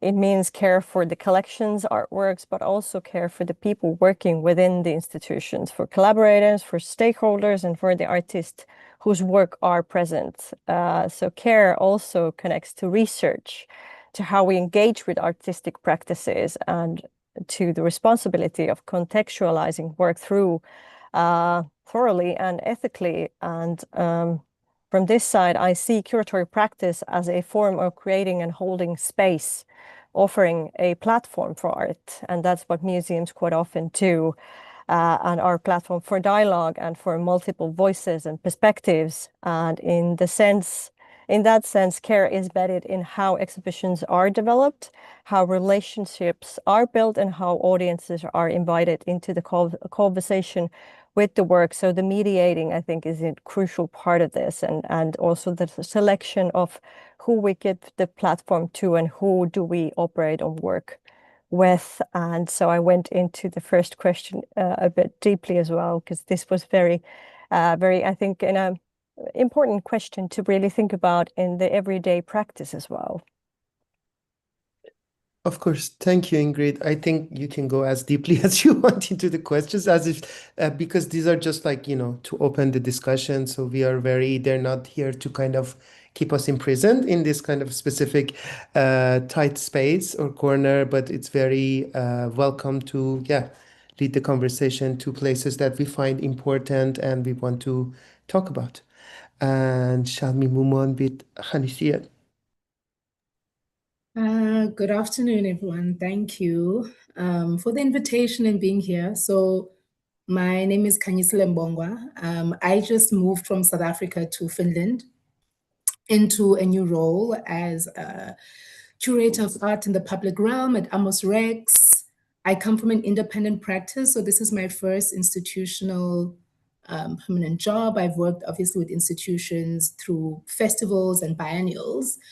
Amos Rex is also a very young museum, but have been in existence as Amos Fond, the other museum that has been around for a very long time. But Amos Rex itself is from 2018, so quite young. And I'm entering at a very interesting phase where it's starting to crystallize what the vision is, and our core mission is to really work with young generation to that is the part of our main audience and to develop that. But because I'm still new and I'm still sort of finding my foot, I will speak more about what I'm coming with around care. So I wrote a little something because I don't want to forget anything. So for me, care is not kindness alone. It is a condition of attention, a way of orienting oneself towards fragile and sacred nature of living, toward the fact that to live is to be implicated in one another, in systems, in histories, in wounds, and independence. So, as a curator, even though I've been working independently, I'm implicated in the systems of institutions in one way or another, as someone who gets commissioned to do big festivals or biennials. And I take that implication quite seriously. What does it mean to be invited in a place, and what are their conditions of care? And what does it mean for me to extend that invitation to artists? And mostly for me, if the institution doesn't know how to take care of me, I can't trust it to take care of the artists I invite. And for me, that's quite an important thing to think about, how institutional care plays a role in how we imagine our societies and imagine ourselves and the working conditions of those societies. And also to think about care makes one aware of the sanctity of living conditions. It asks us to notice not only life itself, but the conditions that allow life to remain possible, dignified, and breathable. And so people who have been or also hold histories of genocide, of any form of violence, one thing that we struggle with is what does it mean to exist in a dignified way? Because any form of violence, what it first strips you away of is your sense of dignity. And it is quite challenging to figure out what that dignity looks like post the violence, post the trauma, or the continuation of that trauma existing in various ways. It is an engagement with our own implication in the human condition, how we are shaped by it and how we participate in shaping it for others. So care is also an attendance to not knowing. So for me, this is quite important as a curator, that whatever space I walk into, whether it's a studio visit with an artist or institution, I come from a place I don't know, and this is why I curate. If I knew, I wouldn't be curating, and the sense of not knowing then opens me up to listening, and what does it mean to listen with care? And for me, that also means that to listen with the idea that I don't understand these conditions, and in order for me to be aware of them, I have to truly listen. Also, to care is not always to have the answers. And I think as someone who's been in care practitioner for a while, this has been the most challenging thing, that people, when they know that you're in the practice of care, they think you have all the answers, you know how to hold, but actually we don't. You don't have all the answers, solutions, or certainty. And sometimes it is the willingness to remain present before what exceeds our understanding, to create these conditions where one can slowly come into relation with what is, its weight, its complexity, its demands, while also recognizing one's own limitation in holding it fully. And perhaps for me, care lives precisely there, in the tension between the limitation and the expansiveness, in understanding that our capacity is finite, yet still choosing to reach towards one another, toward repair, towards tenderness, toward responsibility. Care becomes for me the practice of expanding within and through our limits rather than denying them. So for me, care is not mastery, but it is actually relational to labor. it is this continuous negotiation between vulnerability, attention, responsibility, and the possibility of sustaining life. And for me, this is where it becomes quite tricky. You know, how does one sustain life in relation to institutions, an institution that holds histories of violence and colonial collections and genocide collections? So yeah, I'll end there. Thank you, Kanisile. Very important words, and I think some of it we will also get into a bit more in detail in our when we continue the discussion. But does anyone want to comment on Paula? I would like to contribute with my with the care in my practice, because I only did the introduction, understanding that was what we were supposed to do. But in my practice, because I'm both the executive director and the curator, my understanding of care is a very holistic one, because, and I try to put it very shortly, because it's quite a lot. But first of all, of course, we are a very artist-centered organization, because we only make one large-scale commission every year. So artists are in the center of our care, especially when they come over to visit here in Helsinki. But then we also have a lot of collaborators when we start producing the commission. So we need to take care of our collaborators. And I also understand care as communication, because keeping everyone informed and updated on the different stages of the production it's very, very important in terms of successful production. So, and when the artwork is out there, we have to take care of that, because it's in the public realm, which is totally different situation when you are inside an institution that is a building of its own. And we are a very small organization of 2 full-time employees. And during the project, we have as many people as we need to realize and maintain the project. And I'm the supervisor of all staff members, which means that I take care of them by trying to make sure that working conditions make it possible for them to work well, but also that it's possible to live well at work. And as a small organization, IHME has a very low hierarchy, and everyone works towards open, trusting atmosphere that encourages collective support of each other's work. And I aim to create safer space that makes psychological safety possible, and this makes giving and receiving both positive and corrective feedback easy. We give very profound induction to new colleagues when they arrive. We have clear job descriptions so that everyone knows what is expected from them and what are their responsibilities. We pay everyone that works for the foundation according to trade unions' recommendations. We also pay a fee to the artists. Last but not least, my understanding of care in the IHME Helsinki context also spans taking care of the environment. We have done pioneering work in creating ecologically sustainable working models for art institutions, exploring what is the role of art and art institution in sustainability transformation. So during these times of climate trauma, coining Robert A. Jane's term, every institution in every field of human activities should aim at 2 things. First, reducing their greenhouse gas emissions, and second, support cultural change that promotes eco-social learning and reducing overconsumption, the level of which is very high, particularly in Finland. Thank you. Thank you, Paula. Harwood, just a quick note, because we're talking about care. We're also caring for you, so we have backup people. Thank and you. we I'm do good. have some structures and questions. So just let us know if you need anything. Thank you. That's very sweet. I think it's good to maybe move on with our next question to see like how would these move on to our next topic. In an age of ever-evolving multiple crises where social, economic, and political challenges surround us, and war and genocide are live streamed daily, how do we prioritize care, and how do you allocate it? How do you decide where to put your energy or what to care about or react to?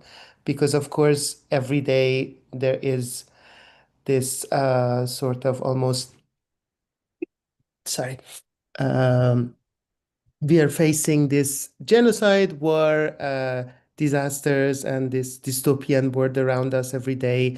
And we spend our time waking up, reading the news, being faced with different communities, different people, different practices that need support and care. And how do we try to navigate this? And how do we decide what to bolden, what to give space to, what to give energy to, and how do you make those decisions? I think I don't need to call names, just feel free to, yeah, talk about it when you're ready. Maybe I start. When I was reading this question, I immediately recalled the COVID times, because that was really a very big societal crisis and it affected all of us. And then I found out that it was really important to follow what is happening. So get all the possible information that you could get, not only from the news, but also authorities. And because the situation was changing all the time, there were all the time different regulations and how to behave and to inform the staff members about these changes and what does it mean how does it affect directly our own work, and we had to start a new mode of working, namely remote work, and I composed instructions for remote work. How does it work in our organization? What can we do and take into consideration? I also had very diverse staff members then, meaning that some of them had a family and others were living alone. So it was very important to discuss what do they need in this new situation. And to answer how to prioritize care, I would say that listening is crucial. Listening to authorities, to continuously update yourself, but also your staff and stakeholders, because it's important to update also the board and advisory board, because it also affects their work and understanding how foundation is being taken care of in this situation of crisis. And listening to staff members carefully in order to help them in their challenges in this new situation and make the necessary changes and make things a little bit easier for them, or as easy as possible in my position. And in this current situation of polycrisis and wars, it has been important to create space to discuss these feelings, ask regularly how the members of the working community are and what do they need. And it's also important to concentrate on positive things, positive news, share positive news about, for example, about environment and sustainability processes. And we have now been for about 2-3 years in the habit of praising each other in our weekly meetings, to begin our meetings with that, not only about what we did well, but also how we are at work, so creating supportive and positive atmosphere, because it's always a collective effort.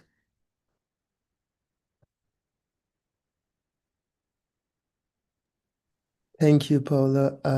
I just wanted to add that, yeah, I think that's one way of thinking about it. But the thing is that I think from my personal point of view, things like COVID or things that are they're blunt of the way they affect us is very visible and very tangible, are very different than things like a war or a genocide that is happening that is a bit away and it doesn't maybe at first affect us in our daily lives.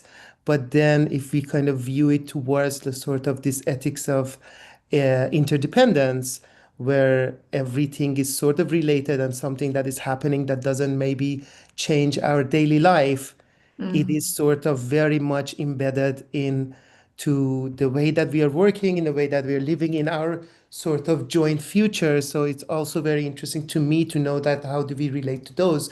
Of course, part of this care is about yeah, how we are doing or how we are dealing with. And I'm saying this as a person who kind of has been relatively like recently also like experiencing this war that is happening in my home country, which I'm away from. So, and then you kind of have this feeling of like, okay, you're worried about people or you're worried about things. And we have, but also my daily life is okay, you know, in terms of like I'm not being bombed. But of course, this is another topic, and we have different sort of points of personal entanglement with disasters or wars or genocides that are happening, or every sort of thing that is happening around the world. But then I feel like there is a bigger sort of connection that is not only about how we are feeling about things, but how people who are actually, you know, affected are feeling, and what is our role or what is our responsibility, or how do we perform care in relation to those, and how do we decide how to prioritize our energy. I just wanted to interject with this, but we can continue with others. Yeah, I'll jump into that. You know, war is always happening. And for those who have lived in countries filled with war and genocide, you know, it almost becomes normal. Like we have normalized violence, and this is the reality that we have to live with. You know how normal it is to see violent imagery online, on the television screen, you know, circulating on our phones. And so for me, I entered from a place of implication. What is my implication into what is happening in the world, even if I'm not firsthand with my hands involved, but I'm very much aware. I've come to be much more aware through care that I'm implicated in what is happening. And an example of that would be, you know, Congo. Congo has been a war zone for years, you know, and, you know, Palestine happens, and then suddenly, you know, the world is like, oh my goodness, Ukraine happens, oh my goodness. But there are places that have always been in war, you know. And so what does that mean for the aesthetics of war? Who get, you know, because the question of priority is not actually even to us. Like, who does the world say we should prioritize when there is war? Whose blood and bodies are more important, you know, when there is war? And so I hold this with sensitivity and care.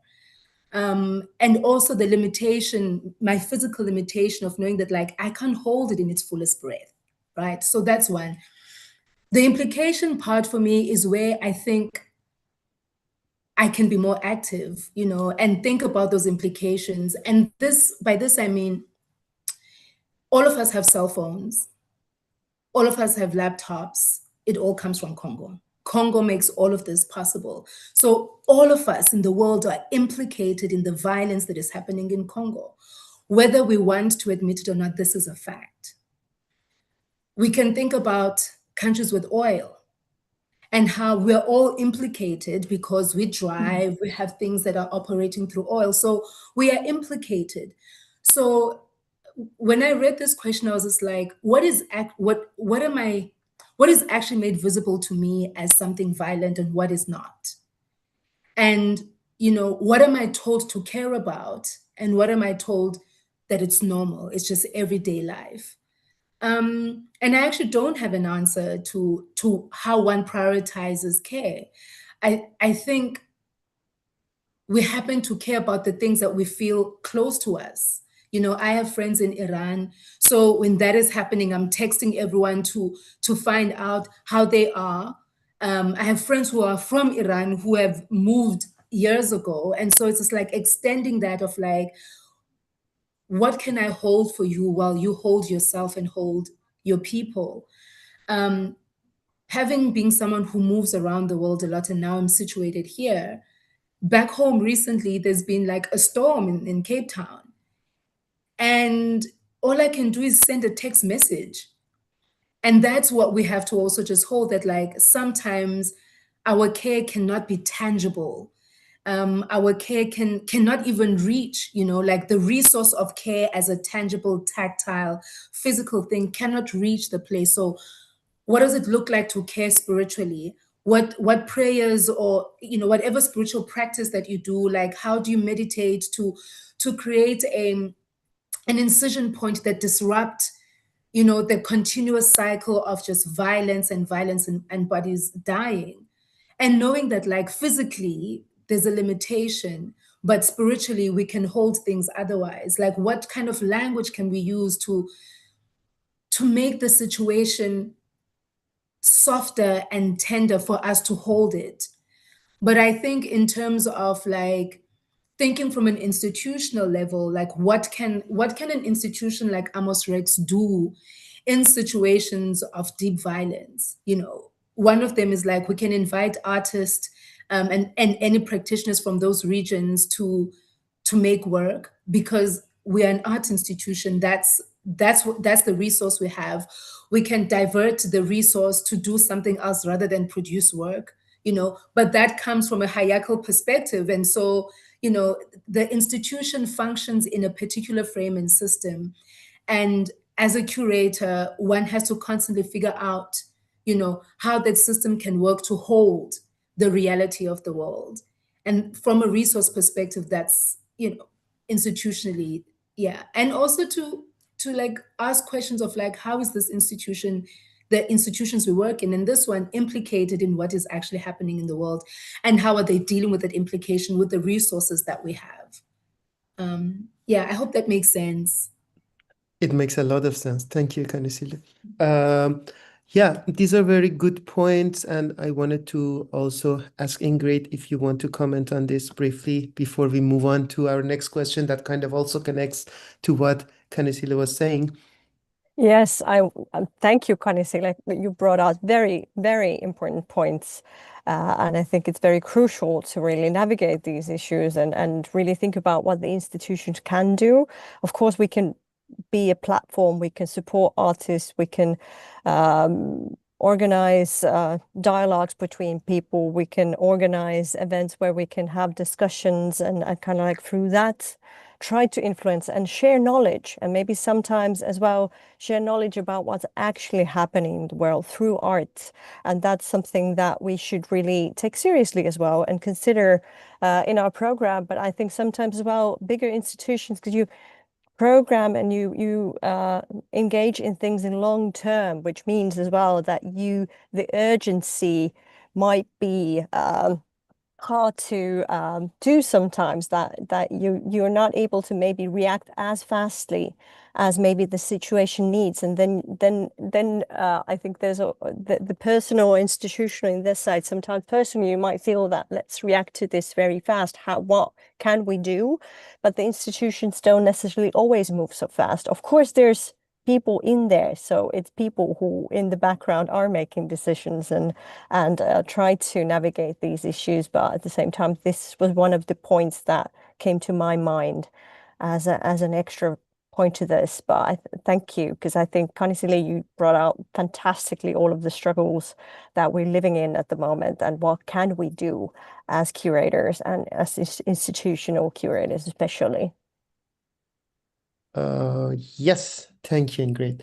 I just also wanted to just mention that we have also slowly, from both these comments, moved to our next question. But I just wanted to interject in parentheses that, of course, there is no expectation to have like a specific, like direct answer or a solution to the situation that we are living in or working in and how to function, because I think it's also a matter of learning and knowledge sharing and like unlearning ways of navigating in a world that, of course, has been always sort of embodying war, genocide, and things alike. But we are also specifically living, in my opinion, in a time of a paradigm shift in like political discourse, which is affecting or will affect the way that we would function in this world. And I think this is a very important thing to kind of also be okay with not having answers and to kind of try to find answers together.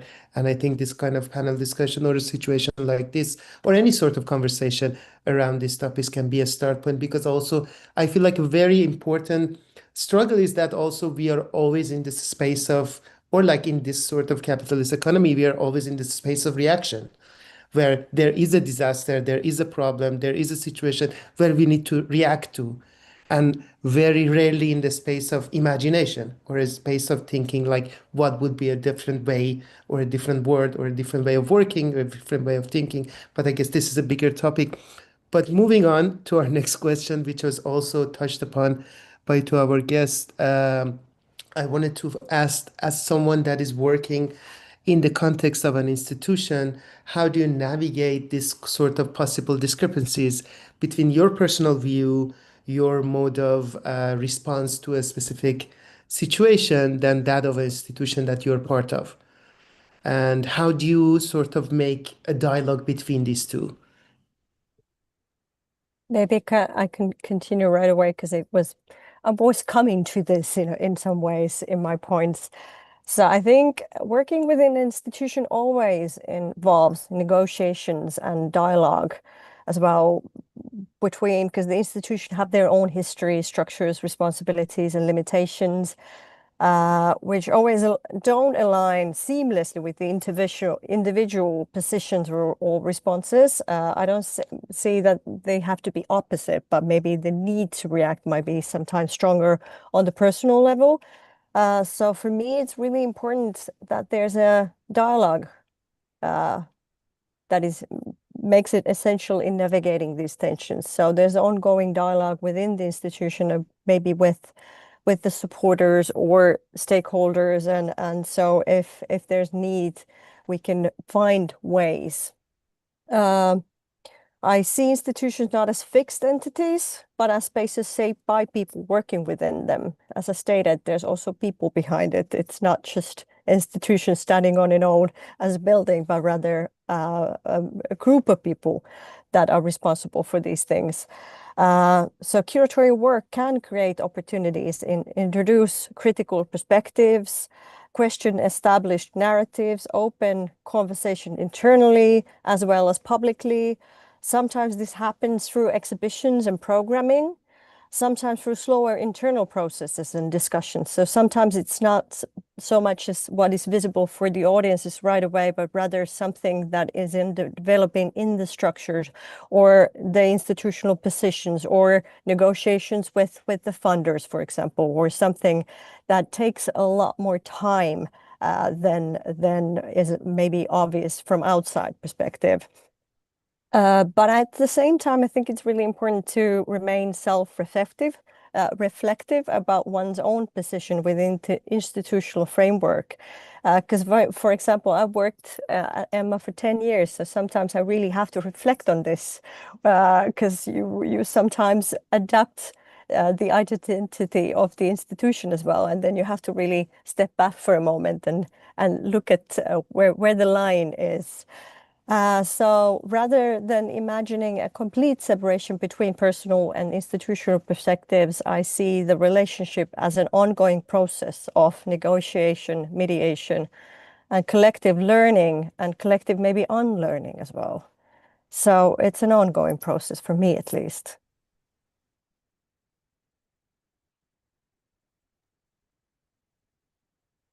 Paula, would you like to comment on this? If it's okay, I would actually like to make a comment to the previous question, because I think that to go back to my first list of taking care in this organization where I work, is that also what all institutions can do is to obtain more ecologically sustainable practices and creating not only institutional cultures, but also culture that radiates to the audiences that is more sustainable, that is about cultural change that is really important to make, especially here in Finland and in the global north that has caused the environmental problem. And this is totally and directly connected to the oil and cobalt and lithium and all rare metals that Kanusile is talking about, because this is how we can really do something about it.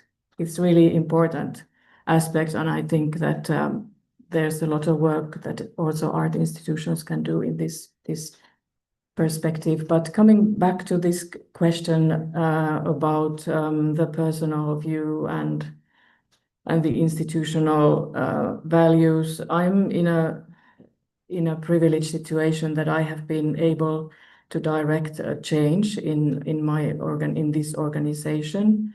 7-8 years ago, we changed our direction, and I have been the one to articulate and direct the change in our organization with a very strong support from the board and advisory board and also staff members in this work. So we have created an organization whose values I share completely, so I don't have this discrepancy problem, and it's also, as said, very small organization. But this is very important for me. If I think about working in another institution, I would immediately look at the values and the possibilities to make change and the willingness in the organization to change. And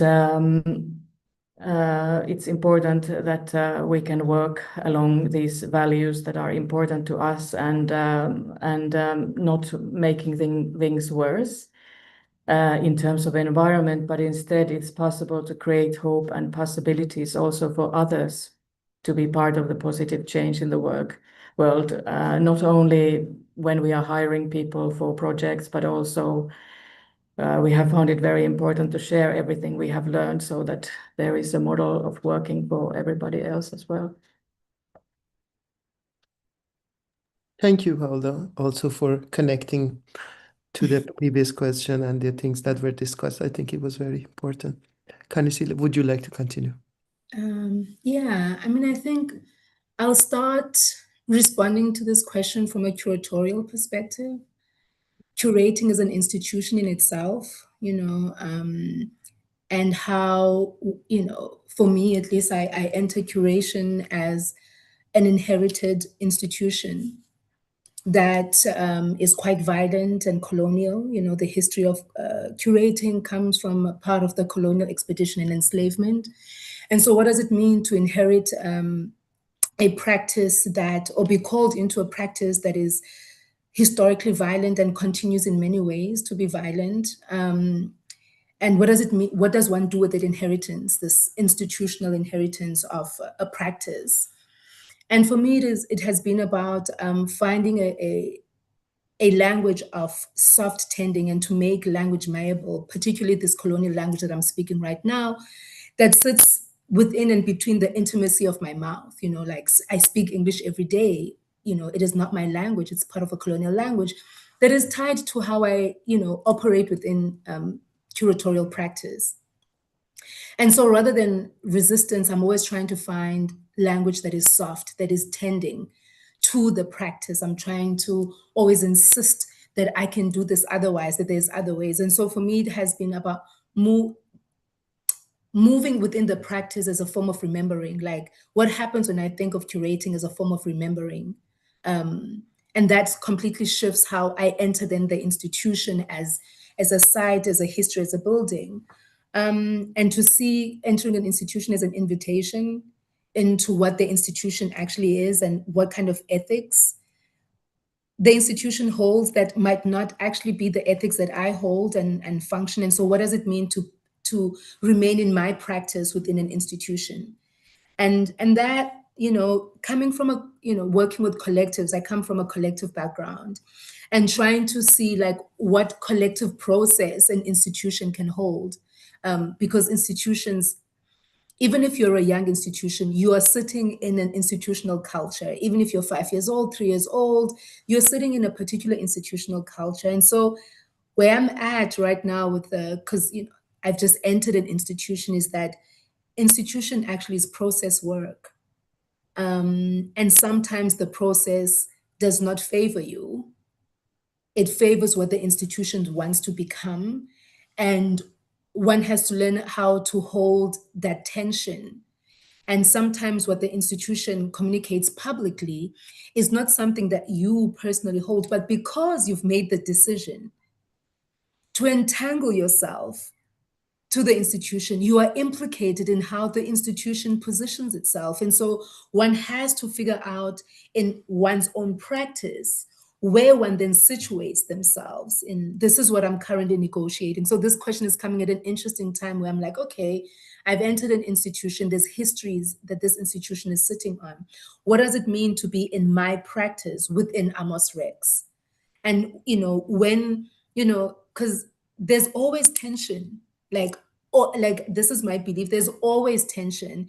It's just that something happens to lift the tension to surface, and then we have to deal with it. And I think, going back to sort of like violent encounters, we're always situated in some extreme violence. It's just that we are not seeing it until something happens to, so like for instance, what Paula mentioned, COVID, it showed the kind of violence we as human beings have enacted on our environment. Because what happened when we were no longer outside, the earth showed us that like it knows how to heal itself. We are the problem. We, are the institutional problem to earth itself. I hope this makes sense. But for me, entering an institution, because I come from collective practice, means that the author is dead. And, therefore it's just like I'm now part of a collective voice, even though I still have the responsibility to define my own voice. But in reality, the author is dead, and that's how I see it. Which, sometimes is a bit scary to sort of be swallowed in a thing, but you have to figure out how to move in that otherwise. Very well said. I think that's very important and quite a challenge.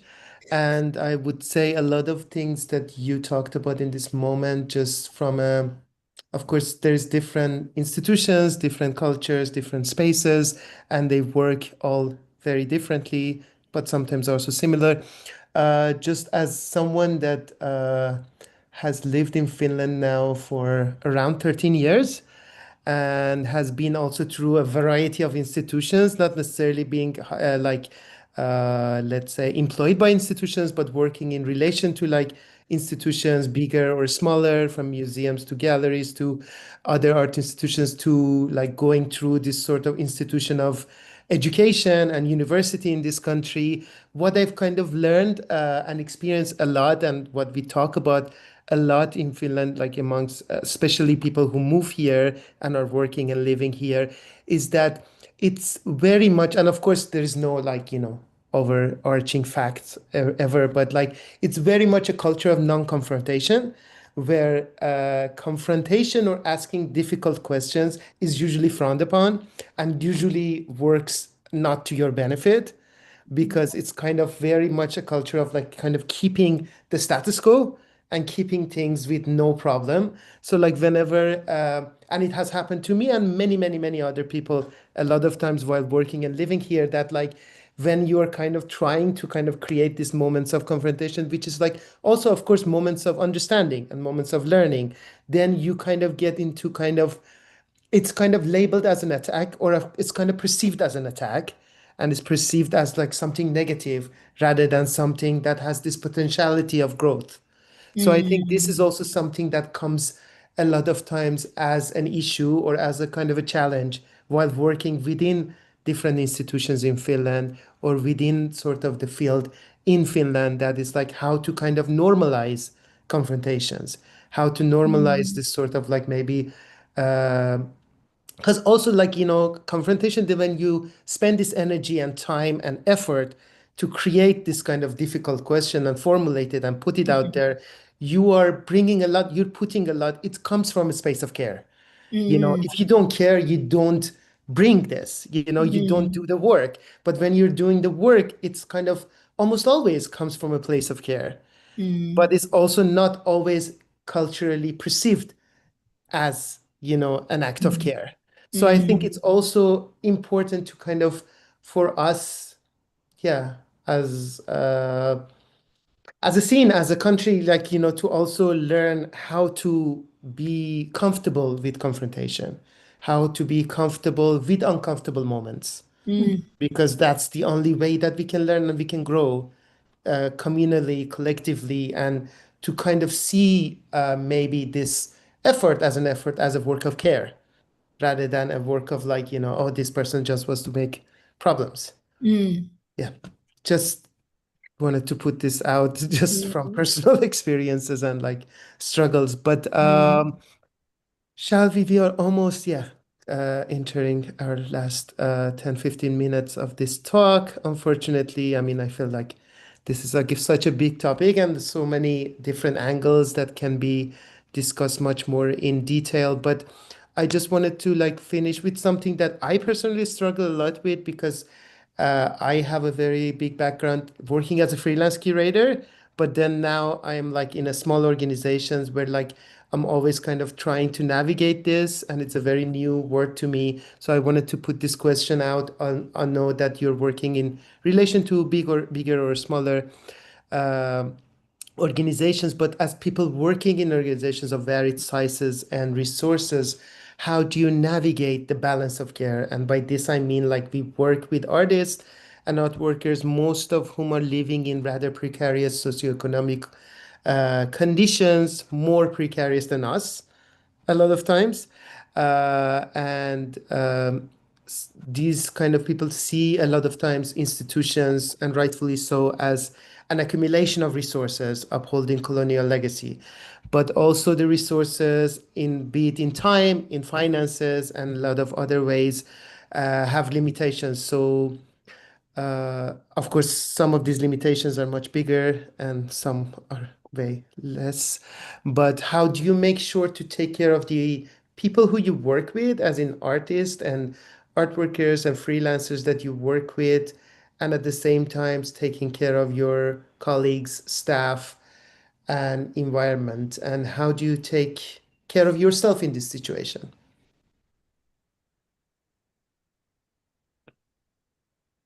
Please, whoever wants to jump in.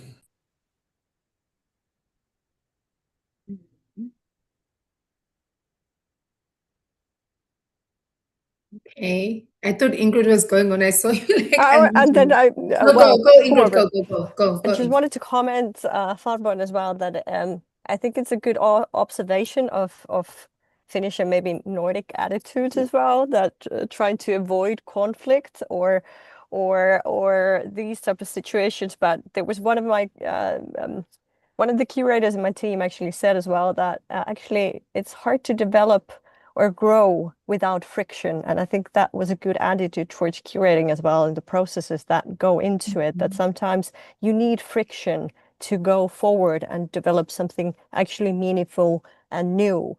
And so I think as well, sometimes we try to avoid this friction, but it's actually, we should really embrace it sometimes. So it could be something that we internally as well have to develop and be like, not everything has to be so amicable all the time, but actually go towards the difficult conversations and topics as well.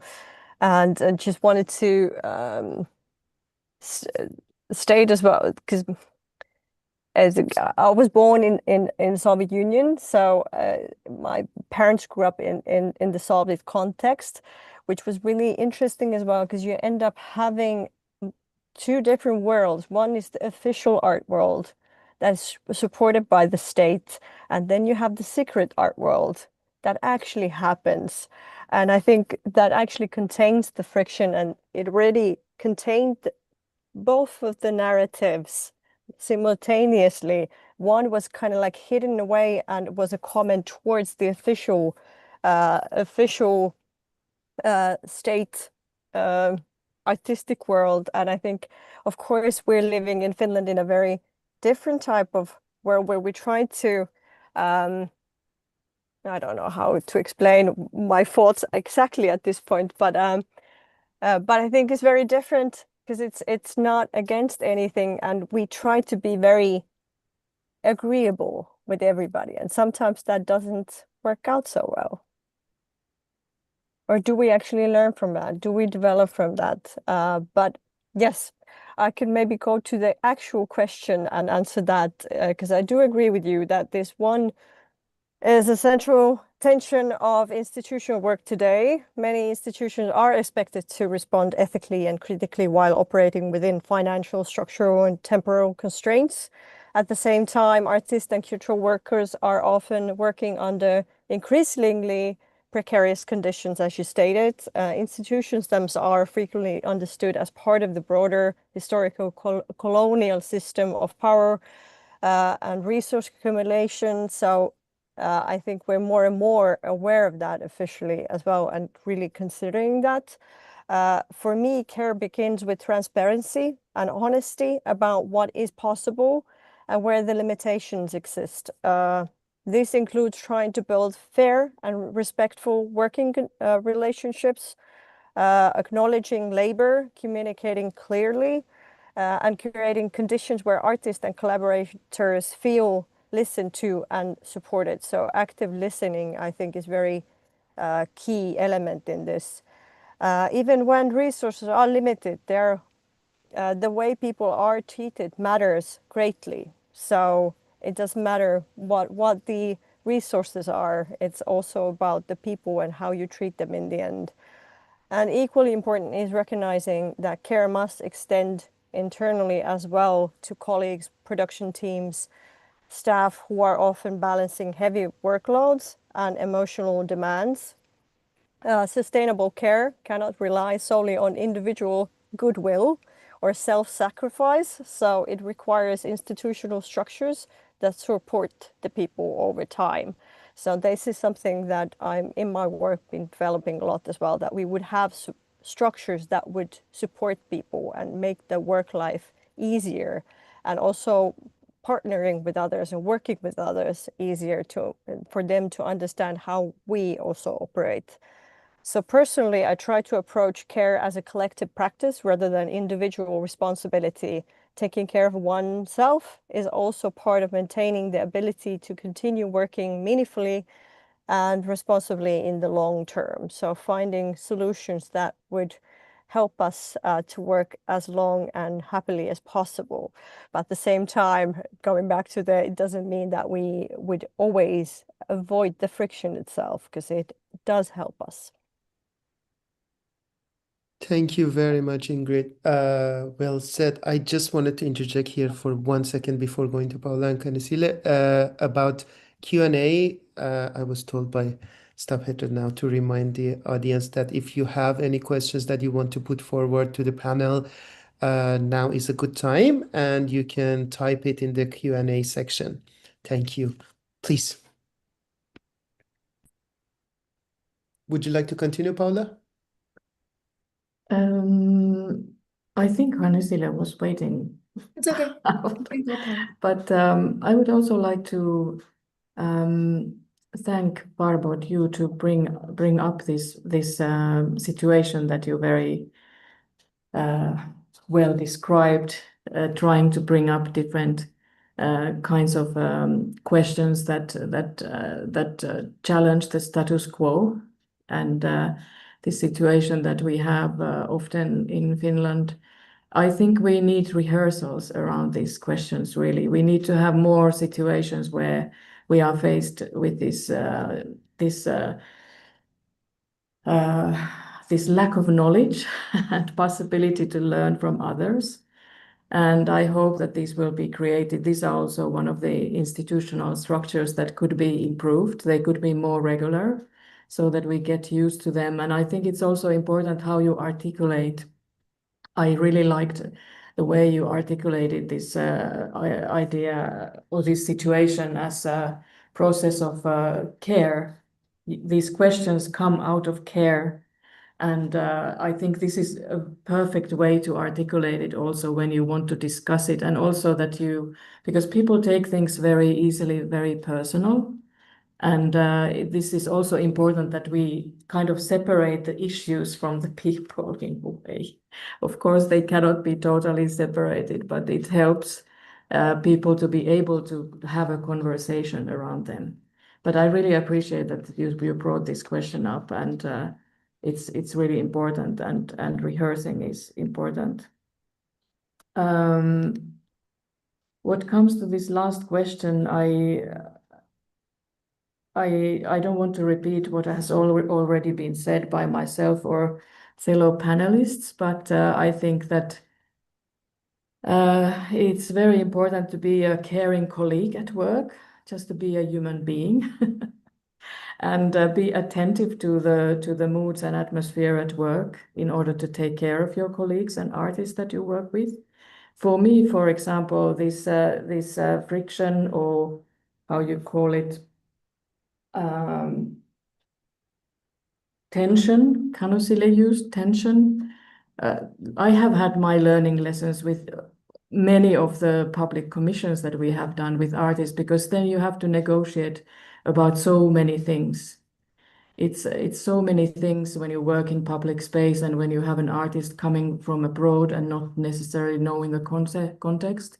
But luckily in our concept, we have 2 years before we realize those programs. So there's a lot of time to do the background research, and also we can do tests and so on. But it has been very good place for me to learn about friction and how to deal with that. But then I don't know if I have many things to add, but for myself, very simple. Everyday routines are the things that is the self-care that I do. My meditative morning exercise, my commuting to work and back home, and certain things like that, gardening, bird watching, very simple things that I can do at home. And of course, participating in art is also a way of taking care and learning all the time. To come back to the last question, how do you take care of yourself? It's very important, especially if you are a superior to, a supervisor to other people. You need to be able to, if you are not in balance yourself, it's very difficult to take care of other people as well. Thank you, Paula. Anisile, please take the floor. Thank you. I will jump in from the personal care and then expand from that. I think for me, when it comes to personal care, I'm always trying to put my life and practice together in a way that it's a perpetual response to the conditions of life, so that I don't have to do anything extra. Like I don't have to react to what is happening in the world. I don't have to react to what is happening in the office, because the ways in which like I ensemble my life is that the life itself and the practice is a continuous response to these conditions. And so it's for me being in practice and figuring out what that practice is, separating it from like the practice of work and labor and things that have to move in the capitalist sort of framing, and being in practice in unhurried time, and being conscious of my own body and how it exists in place. So yeah, in the personal capacity, and just like slowing down. Like everything is so quick, and everyone is so afraid that like we'll miss a moment. But life is not Instagram. And that's always my thing. Like life is not Instagram. We do not have to capture every moment and post it online. Like, so I move in this unhurried time. And sometimes that unhurried time, to some people feels counterintuitive to how the capitalist, which is all about labor and worth, and like how your worth is in relation to your labor and how much you produce. And so just figuring out those things in practice. So that's from a personal capacity. And then from a work capacity, I think for me, what my lesson has been is that to remain curious, to be deeply curious about the people that I'm working with. Because when I'm curious, it is when, I'm listening. I'm curious about them and not curious about them in relation to me, and to decenter myself and center like, okay, I'm here. What does this mean? So that curiosity also extends to being curious about the institution I work in, and what conditions the institution Amos Rex creates for the publics in which it engages with, from the artist to the architects we work with, to the audiences that come in and out, to the people that work within in the institution, and then also to to constantly remember that this is shared space, that the world is a shared space, that I own nothing, nothing belongs to me, that I'm a visitor everywhere. And I think what we have as a condition as humans, that we don't think we're visitors here. You know, we have a serious sense of ownership issues, of thinking that we own everything, and rather than seeing this as we are visitors and we are custodians of things. And so, and when I'm saying shared space, I mean not just with the people, but that we are sharing the space that we're creating, that this earth is sharing itself with us. And so what does it mean to care, you know, like for this shared space and see oneself as a custodian? And for me, that means I'm constantly asking permission to be here, permission to curate, permission to work with an artist. And then with that permission, when it is granted, to see it as a sacred thing, that like I'm holding something sacred and I've been given permission, but I also have to tend to the sacredness and the secrecy. So I don't have to show everything. Not everything is for everyone, because other things are reserved for the knowledge keepers of that particular place. And so, you know, like the value of shared space, like this is a shared space, and curiosity are the two things that I enter with, yeah, in institutions. Thank you, Kanisile. I just wanted to also leave you with, I think now we can take some questions. A question that was proposed is, how do you think the concentration of influence within one major art academy shapes the Finnish art ecosystem? Are there ways institutions can actively work against forms of gatekeeping or centralization while still supporting artists?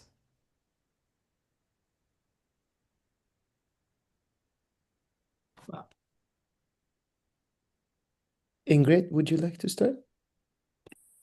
Well, yes, there's the Fine Arts Academy and Aalto University, and of course in Lapland you also can study art. So there are few places, and I think there's few bigger, a bit smaller schools that are taken very seriously as well, followed.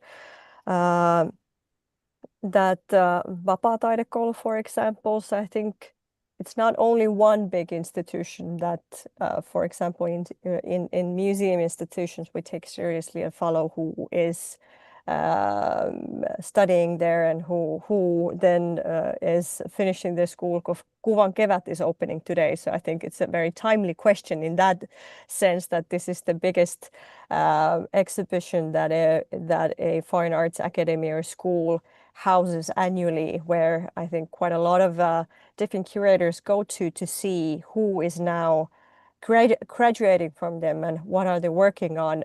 But I think, of course, it's a question of a smaller country, how many official platforms and institutions or schools you should and could have. But I think it is really important to have a diverse artwork where artists have different type of backgrounds. Not everybody has to come through the same ecosystem and same schooling structures, but it might be in a smaller country sometimes much more difficult to find a placing within that world without going through the similar path. But I don't have an answer for the fact that what institute or museum institutions, maybe your curators, can do to that more than go and follow and see other shows as well, and other art schools, and see who's studying there and who is doing what, and go and see different type of shows and different type of artists that visit their artist studio. So that maybe is something that could be more actively done, and I think is done. But yeah, so maybe that's my proposal to that. Anyone else?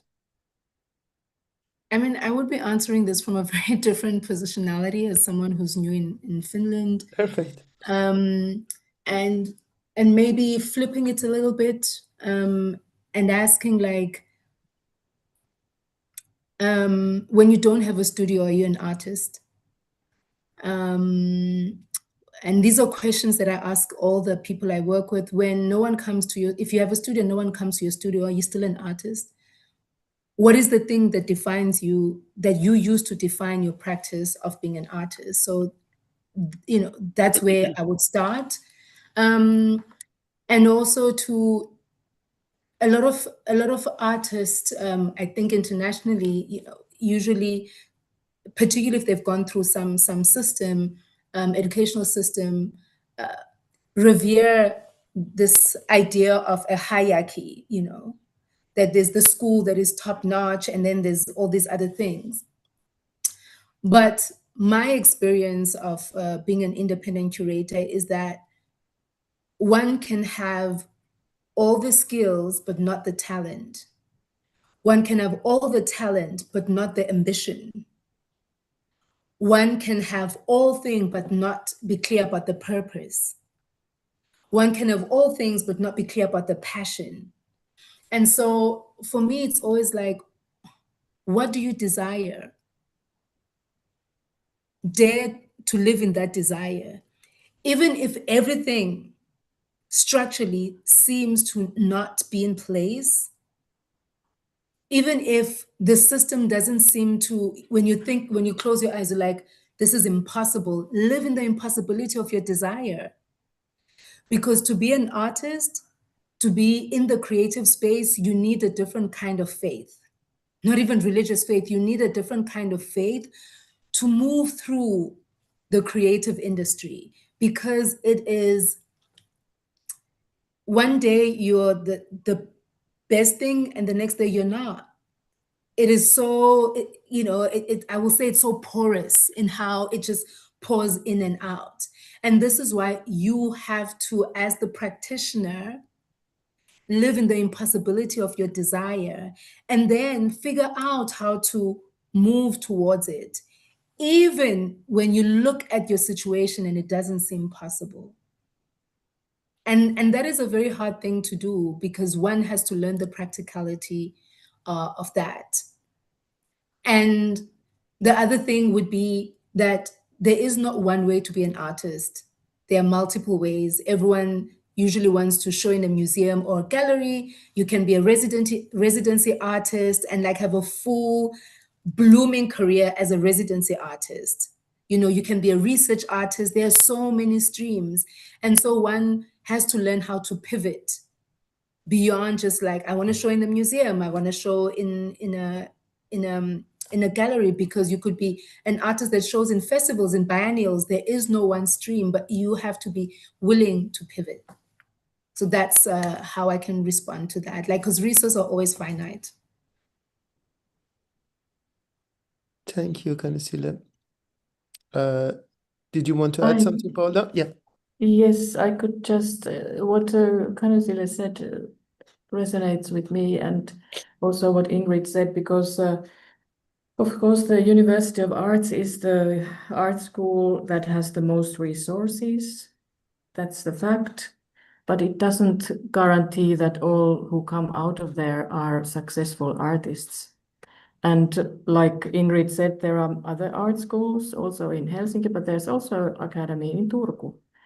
And for example, both artists representing Finland in the Finnish pavilion and representing Finland in the Nordic pavilion are graduated from Turku Art Academy. Just to give a very practical example. So, and necessarily, I mean, it's exactly what Kanisila said, that how to put it, I mean, you can become a successful artist many different routes. There's not one way you become a good artist. Of course, there's a whole art world system where there has to be curators, there has to be critics, there has to be people who see your work and evaluate it. And of course, Finland is very small art world. We have very few people in this gatekeeper position, so it can be quite tricky, I have to say. But hopefully, it will become more diverse. And it has become. I have been working in the field for a very long time already, so I can say it has changed already. But there's a lot of room for change still. And I think one of these platforms like Stop Hatred Now and this conversation are very, very good for encouraging that change. happening. So thank you also for keeping up with Stop Hatred Now. It's very important learning place. Thank you, Paula. I just wanted to read this one comment that we have, just to read it out loud. It's not a question, just that says institutions should go much more towards frictions to develop and grow. We as individuals in margins do it every day, even when we don't want to. And because of who we are and represent, we are considered often difficult. Thank you. Yeah, I think it's also in line with what we were talking about those confrontations and the situation in Finland. But it's our time, unfortunately, has come to an end. I wanted to thank you very much for sharing your thoughts and knowledge and experiences with us, and also thank our audience for bearing with us during this past hour and a bit. And of course, this is a discussion that could continue in like a more in-depth way. But yeah, I hope that this short time has like really been helpful to some. And I wanted to just ask if you have some last words. Otherwise, I would thank you and say goodbye.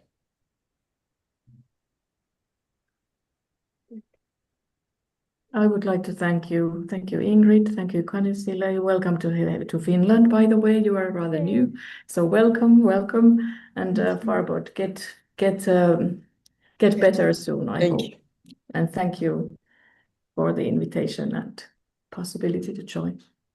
And also a huge thank you from my point and Stop Hatred Now's point of view. It was really a pleasure. So thank you, Farbod, Ingrid, Kanisile, and Paula. And thank you, dear audience. I really hope that these conversations will simmer and lead to also concrete actions elsewhere. Now we'll take a small break, after which we will continue into the last panel of the day. So again, if you have thoughts, please write them down. You can even send us feedback, and then we'll read that later. So a tiny break, and then we will come back in a bit. Thank you. Thank you. Bye.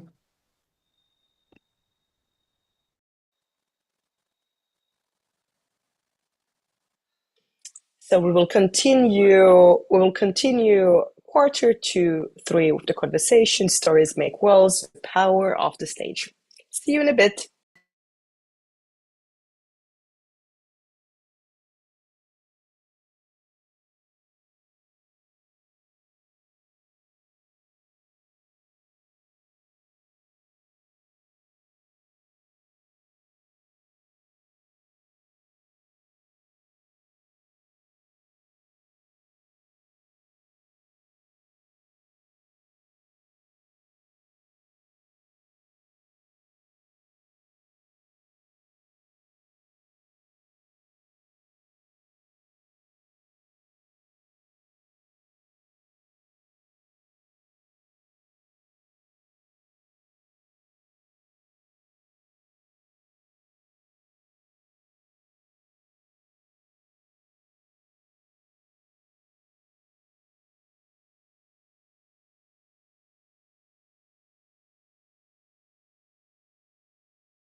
Hello, Nora.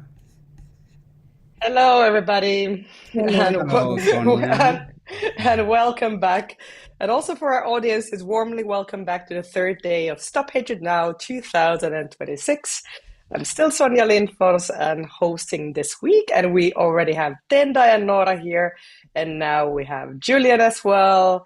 Warmly welcome, and Isa. Wow, everybody is here.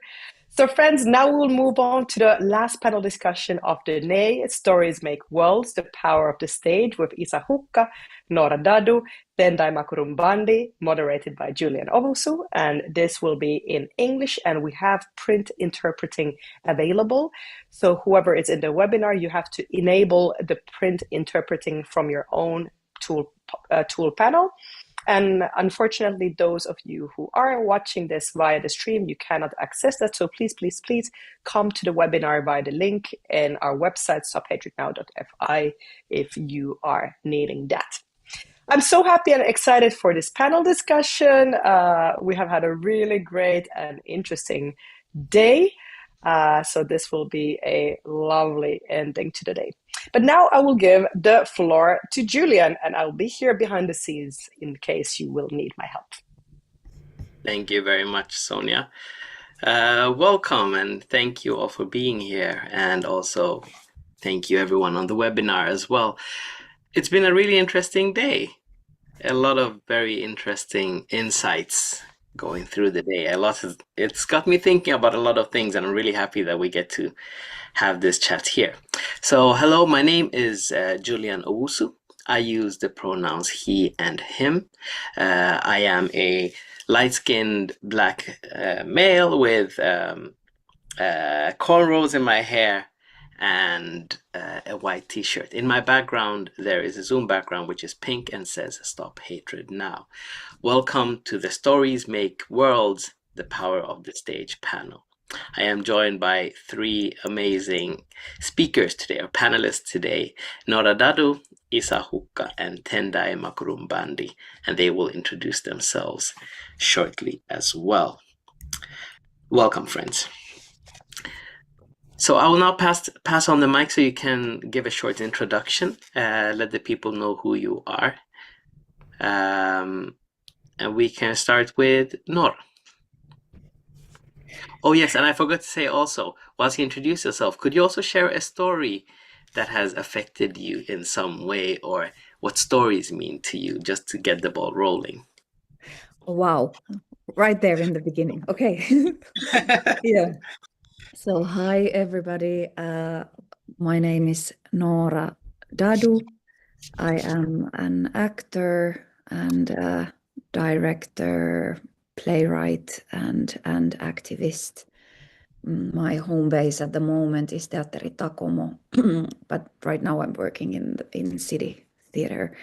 I'm wearing a black and white keffiyeh scarf from representing my Palestinian roots, and I'm quite blonde-skinned, dark hair. I'm in very official room with a clock on the wall in the City Theatre.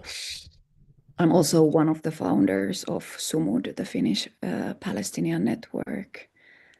This question of a story is a tricky one. We were warned about this, so I've been puzzled the morning. It is a really huge question. It's huge.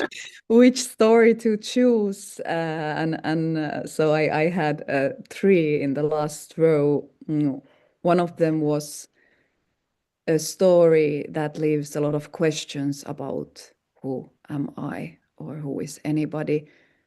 One is a story that contradicts with the normative society around, and one is something that gives acceptance for the personality, or for the contradicts in a way, and I wasn't sure which one to choose, but I will maybe choose the middle one, and that is a story of 67, which was the stories of 1967 when East Jerusalem and Palestine was occupied, and my grandfather was killed and also my uncle was jailed. And since then he lived in jail until the very last years of his life, when he was freed in a prison exchange, but then soon died. But when I was a young kid, I heard the stories of the jail and of 67 since as long as I can remember. And they were killed and jailed because they were fighters. And this was something that very much contradicts with the Finnish society around and the surroundings, where all the fighting Palestinians were demonized heavily. And of course, as a child, I wanted to belong. And I think we all wanted to belong or be somehow part of the surroundings. So in the beginning, it was something I didn't talk about. It was only shared inside the family. But then this is something that has changed. Even I felt as a child that we shouldn't talk about this in school or to the Finns. But then, as one of the last messages of my father was a little bit before he died, was we were talking about this or sharing pictures of the grandfather, and he added there, like, be proud. So this is something, it's like a story that brought another story, but it has shaped a lot, at least how I see the society around me. Yeah. Thank you, Nora, very much for that deep insight to the meaning of stories. I have a feeling we're going to be swimming in deep waters today in this discussion. Next on my screen, I have Tenda, you there. Would you like to introduce yourself? Yes. And also share something about the stories of your life. All right. Thank you, Julian. Yes. So my name is Tendai Makurumbandi. I use he, him pronouns. I'm a Zimbabwean-born artist based here in Norway, on the west coast in Norway, in Kristiansund. Working mostly as a choreographer, dancer, festival director, and cultural worker, and then also pursuing my PhD in choreography. Yeah, in addition to that, I lead Intuit International Dance Festival and Dancecraft Competence Center for Dance in Muri Rumsdal. This was just for me to situate you guys where I'm sitting here in Kristiansund and all these hats or expectations that are at my table. Yes, yeah, and then I'm in this meeting room, sitting by myself, surrounded by a few chairs. I'm wearing this long arms top with stripes of brown, blue, and white, and then also wearing see-through glasses and wearing, I hope, hopefully rocking some dreadlocks. Yeah, yeah. So a story. Yeah, I did some thinking and then probably had to strategically choose like what is relevant. So yeah, a story that has shaped me is the story of movement, movement of people. Some might say maybe migration. So yeah, this story is like leaving one place, arriving in another, and realizing that that the body carries more than we can explain. The body self carries memories, languages, rhythm, belonging, and sometimes also the feeling of not fully belonging. So that has shaped how I work as an artist, and then how I also navigate myself within the society in relation to the world. Therefore, I'm interested in the body as an archive, a career, and in the stage, if I look at it as a stage, as a place where hidden or silent stories, they can, a place where potentially this can become felt or told. Yeah, you know, I come from a culture where storytelling is not only written, It is actually a way of life. It is it lives in songs, it lives in rhythm, even in the food you eat, the gesture, the family, the ritual, so even like the community. So that has definitely shaped how I understand dance and then how I move within Christian Tsund, being from Zimbabwe. Yeah, thank you. Thank you very much for sharing those thoughts. I really like the thought of hidden and silent stories, the way you placed it. Really beautiful. Isa, would you like to introduce yourself? Yes, please. Thank you so much, Julia, Nora, and Tendai. I'm just enjoying listening to you so much. So I'm happy to be here. And thanks for everybody for attending. My name is Isa Hukka. My last name comes from Karelia, I've heard, and means wolf. So there's something like that present as well. I'm sending my best greetings from northern Finland at the moment. I'm working here, but based in Helsinki usually. And I do poetry.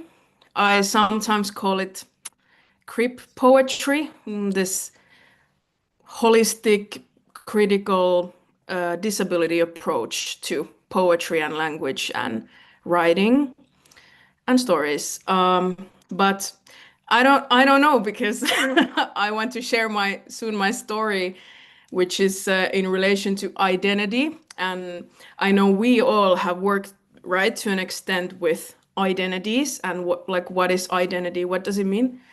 And I don't know, I'm becoming more and more critical every day towards the stories I have told to myself about disability. So I don't know if it's crip poetry anymore, but it's poetry. And then I do some philosophy. I have a degree in philosophy, and I have been teaching philosophy. That's been very meaningful in upper secondary schools. And yeah, I guess my work is centered around creating meaningful and like reciprocal collaboration.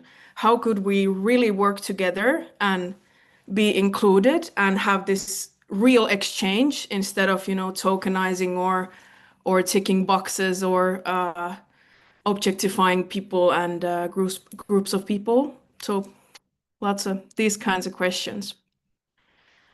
And I will at this point describe myself briefly. I'm a white person with light skin and blonde hair, short hair. I have glasses and a nice glittering green shirt, and I'm in a room with white walls. Yes, the stories. I will say briefly, so we can all continue on this. But I guess today I'm thinking of, identity, and so that being perhaps a story of who we are, perhaps what we do, and then who is this we, and kind of where and why is this cultural, the social story of identity being told. I've been thinking of it as a collective narrative of, okay, we are these people, or I am this kind of person. Sometimes they are more labels, sometimes they are more something to being used like as a force for action, which I think has also been, for example, in classical Black feminist writing. So identity is very complex, but maybe today I could share that I've had a quite a shifting relationship with it. The story of like, who am I and why am I telling it this way? Or do I need to even tell a certain kind of story, and who is it for? Is it actually for somebody else than how I really understand myself? Like with disability, so I got disabled kind of surprisingly or suddenly, or that is the story, I guess, at 19, physically disabled. And then I was completely, lost with, oh, Tendai. Yes, you're back. I was completely lost with like, can I even be disabled? Because, for example, I don't use a wheelchair every day. So there was really narrow story of disability in my head. And then being in all kinds of crisis with that for a long time, then claiming disability. And I was like, who can claim disability, right? Very big question. And then I guess now my relationship is something like, does there need to be a coherent story?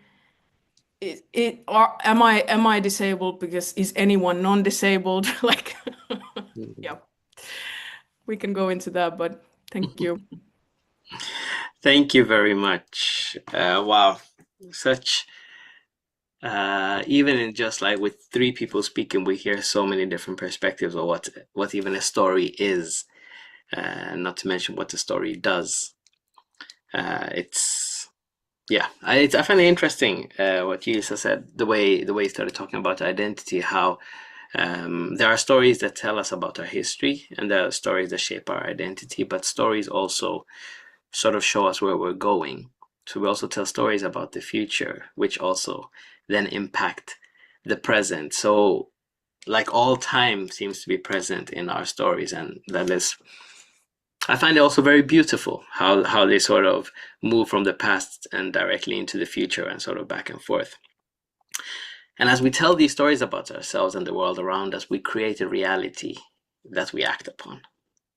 It was Maria Popova, the author, who wrote that the stories that we tell ourselves, whether they be false or true, are always real. And there's something in that reality that I find very interesting, how the collective stories also shape reality. And we are surrounded by myths about where we are from and who we are. And these myths also become culture, and they become tradition, and they become norms.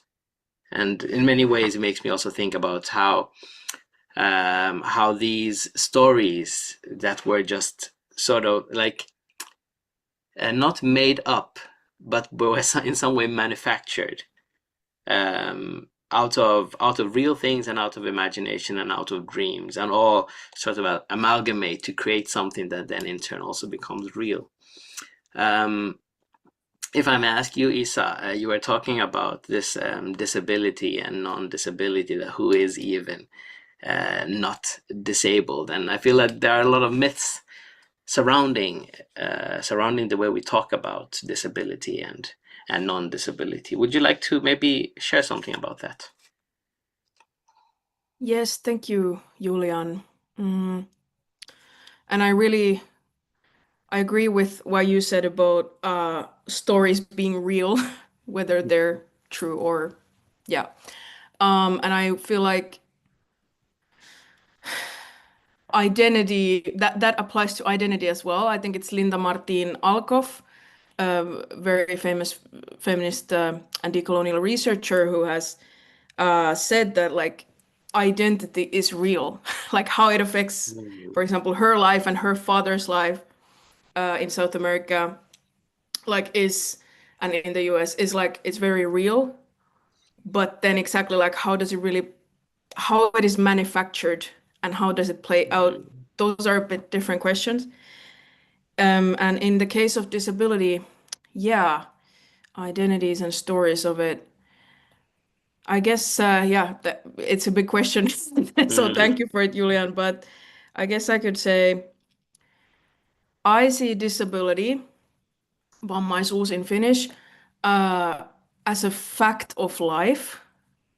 So where there's life, there is disability and there's death. So there's kind of that's always there, and kind of that fact and that diversity lives in all of us. So I feel like this when we construct the identity of, oh, those people are disabled, and then perhaps, oh, I'm not, or I have done, I am so disabled, those people are not, so they would not understand me, so to speak. Then I separate and I ignore the fact of life and the diversity in me, which I feel like kind of I can try to live a life where I deny it, but it leads to a lot of issues. And of course, discrimination, oppression, othering of disabled people is one huge. And then it makes disability this category where, like, who can even afford to claim disability? Who can afford to be disabled? Who can afford to say, for example, publicly or socially, semi-publicly, that, oh, I'm very vulnerable, or I have this limitation, or I have illness, I'm not capable of filling all those expectations. Who has the privilege to do that? So in relation to race, language, tradition, history, culture, citizenship, like, yeah. What do you guys think? Thank you so much. That is really beautiful. I had to write it down, that ignoring the diversity in me, and that's like, stories give us the opportunity to understand that the world is complex, and so are we, that there are so many things happening. I was also thinking about what you said as death and disability all being part of life, and I don't know, maybe it's a very Western thing to think of death and life as opposites and not as sort of a continuation of the same thing. And I have roots in Ghana, where there is the understanding that death is a part of the journey, and that is how the stories are told about how our life will continue after our body dies. And even though, Tenda, our roots are in different parts of Africa, but the way you were describing the way stories were told, I feel like there might be a relation there, or I understand that there will be. Would you like to comment on that thought? Yes, definitely. Also connecting to what Isa has been saying, I just started thinking about how stories are not innocent, right? Like the way stories are told repeatedly, they become almost like a world we live inside.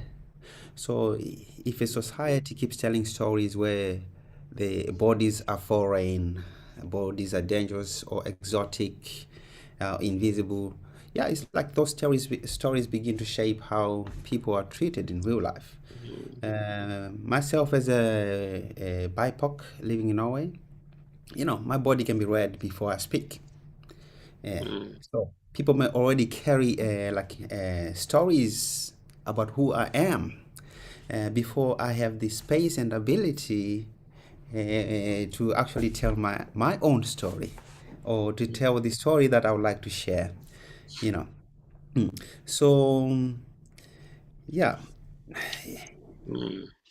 it all begins in the stories at the end of the day. And Julian, connecting to where we come from, expanding on that, stories has been a way of keeping oral tradition going on. Like you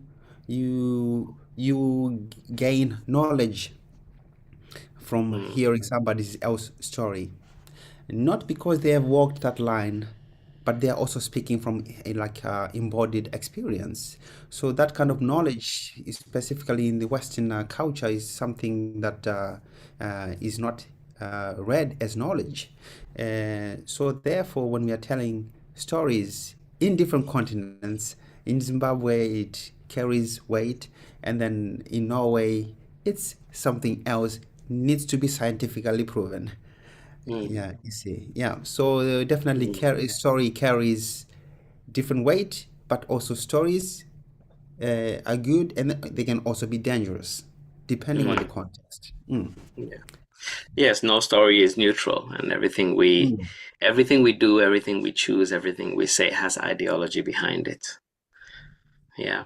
Nora, I'm trying to also think about this from the perspective of the stage, where these stories come to life in many ways. And there are different I just said, like, these ideologies, and there are different ideals that we live by, and we try to sort of replicate on stage. And in our pre-talk, you mentioned a term that I had never heard before, and I found it very interesting how you said that within theater, you have experienced a norm of an ideal realism. So sort of like a realism that nobody actually lives, and they're just stories that we're trying to tell. Could you please expand on that somehow? Wow, I already forgot the context a bit, like of that specific. We were at that point we were talking about the freedom to express on stage, Yeah. but it doesn't have to do with that context. But in general, I was really interested in those stories that we sort of that we put onto the theater stage, something that we claim to be reality, but it's actually no one's lived reality somehow. Yeah, definitely. I think that applies to the stage and out of the stage. But I think also, well, it depends a lot on the stage. Maybe actually when I was talking about that, it had something to do with the question of representation, especially in the beginning of my career or when I entered the professional field, and how there was a turning point, because when I was when theater was my hobby, it was definitely a space of freedom. Maybe because we were doing children's plays, so I played a bird 5 times, like different birds. So that there's a lot of freedom in that, and all sort of imaginary characters that we were able to create by ourselves. And also, when I look backwards, I see labels put on me that I didn't notice then, but maybe I was protected with my ignorance or not understanding what the adults were doing or thinking. But when I entered like Helsinki and the professional field, then this like weird false reality or ideal reality, ideal with very like a big question mark, normative reality, that actually didn't have any more freedom for me. But there was this neutrality or complexity offered for very few bodies. And then it created the reality where we, the others, sort of start to pretend or do all we can to be part of that, to get into that neutrality or get into that complexity, meaning that we start to mask our neurodiversities, we start to hide our questions, our backgrounds, and because there are lots of gatekeepers, lots of boundaries there. But I'm so thankful and so glad of the past 20 years how things have shifted and how they are changing. Not trying to make a like sugarcoat, like of course these problems still exist, but I see somehow that the younger or the new generations are a bit in a different situation than we were in those times. But of course the norm also shifts, like these questions somehow, like they change their place. Like it doesn't disappear, but then we have another, we solve one problem and then there's a new one. Yeah. That is very true, and I feel like that change is very concrete, and I feel that or where I really see the change is how I see that many questions change, and for that is sort of beautiful, even though we're struggling with the same mechanisms of oppression. But then I feel like there is a shift on what we're focusing on, or what the next generation, what questions they are asking, and what they are dreaming of and aspiring of, and even thinking of myself that I get to tackle different questions than the generation before me. So there is always change, and it's very dynamic.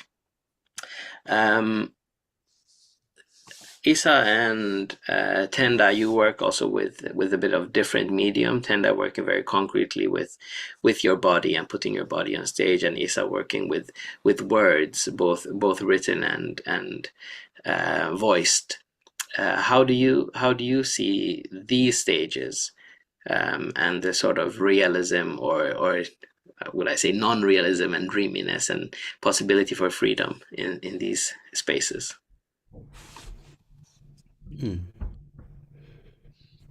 Isa, you wanna go? Shall I go? You can go. I can go. Yeah. Yeah. Yeah, basically, let's start maybe with the stage, that the stage is not a place for finished work. It is a place where we create conditions for people to, to see, to feel, probably to listen differently, and then all these comes also with discomfort, comes with care, and then they can also be refusal, joy, celebration. There is conflict and repair. So for myself in dance, as a choreographer, I work a lot with what the body brings, like breath, rhythm, vibration, and like all of that, even tension. So these materialities, they carry stories that words cannot always hold. So for me, also thinking about the body as an archive, it's loaded, it's political, and yeah, like how the work remembers what society sometimes forget, is a place where I put a story on stage. So yeah, definitely, yeah, the stage can make another reality felt, you know. If I may interject there, you this is very interesting. It makes me think of something that you also mentioned in our pre-talk, when now that you're talking about the stage being a place where we create conditions, a circumstance. And you mentioned, I remember earlier in our talk, you mentioned that how we can frame the way the work is presented. So we often think of artists as just putting things out in the world and then they're there, and then anybody can do with it what they want or take it as they want. But in your work, you also consider the receiving end of the art. Can you please tell us a Yes. bit about that? How you frame the way your stories are received? Yes. Yeah, so referencing Magnus Botos, he talks about this work story, which is something I find really fascinating. That when the work is presented on stage, it meets an audience, and then it's no longer belongs only to the artist, not only to me. So it's yeah, it begins to live through how people receive it, or misunderstand it or feel it. So as a person of color, and the work I do, part of framing it and putting the conditions to experience it is part of taking care of both the work, part of taking care of also the artists, also the receiving end. So I don't see that as a separate thing. That's also part of the work, how the work extends itself. Yeah, that is beautiful. Thank you very much. To all you listening, in the end, we will have a Q&A. So I'm just reminding you that you can already write your questions now, and we'll come back to them later so you don't forget them. When in the end, in the last 15 minutes, I go, hey, does anybody have questions? And they'd be like, yeah, an hour ago I did. So write them down. You can already put them in the chat, and we'll come back to them later. Isa, go ahead. Yeah, thank you, Tendai.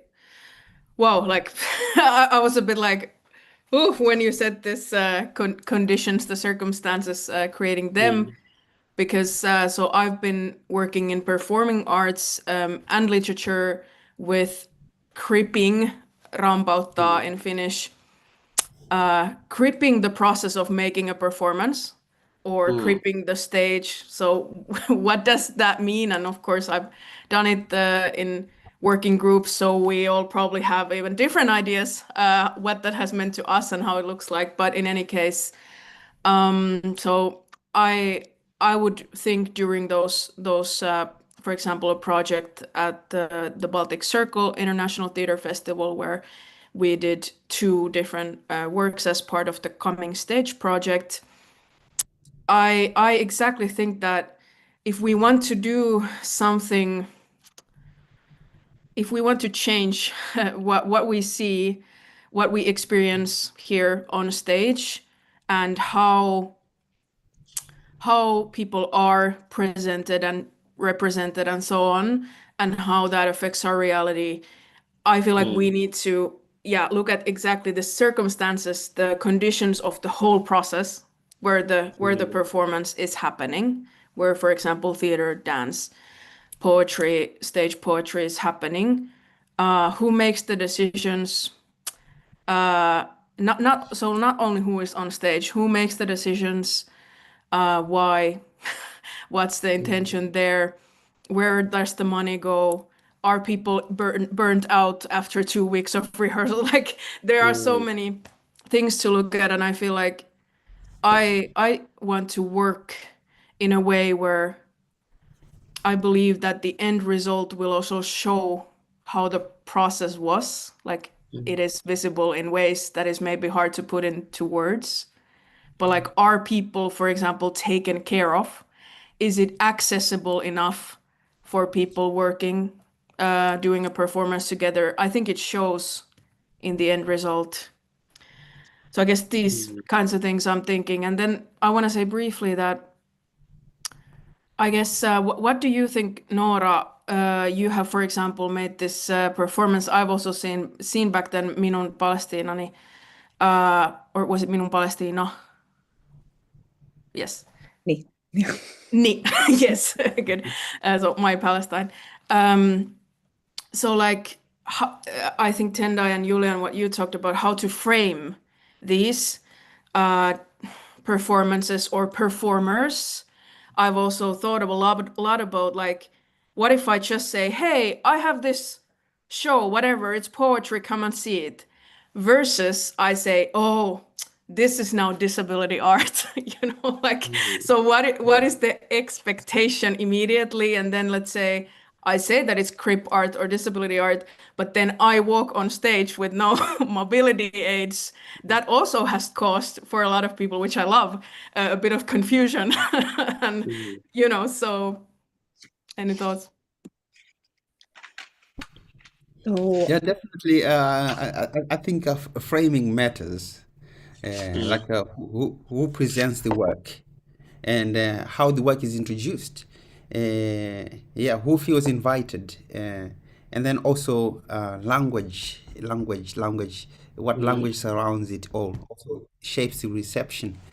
Um, so yeah, there is a lot to unpack there. Like also like the funding base, who's giving the funding, and then representation has been like a very active word in Norway, like representation, to the point where I personally started thinking like, at what point do we move beyond representation?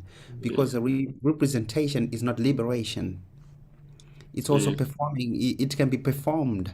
Representation can be performed. So how to move beyond that? So yeah, sometimes diverse bodies are invited on stage, right? Like you say, Isa, but not in the structures that decide who gets funded. Can we have representation in that? Like who decides programming or reviewed or, yeah.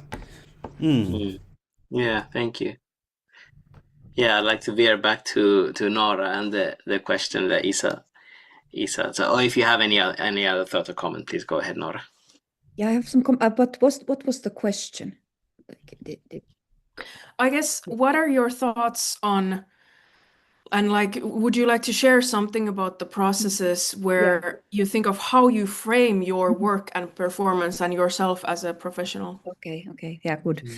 So it was a wide one. Yeah, I'm bit of like in a heavy ADH era right now. Yes. So I have to clarify the questions. Yeah, when I'm thinking about my Palestine, I think the starting point for that performance came very much from frustration of the feeling, and not only feeling, a reality of being misunderstood, like completely.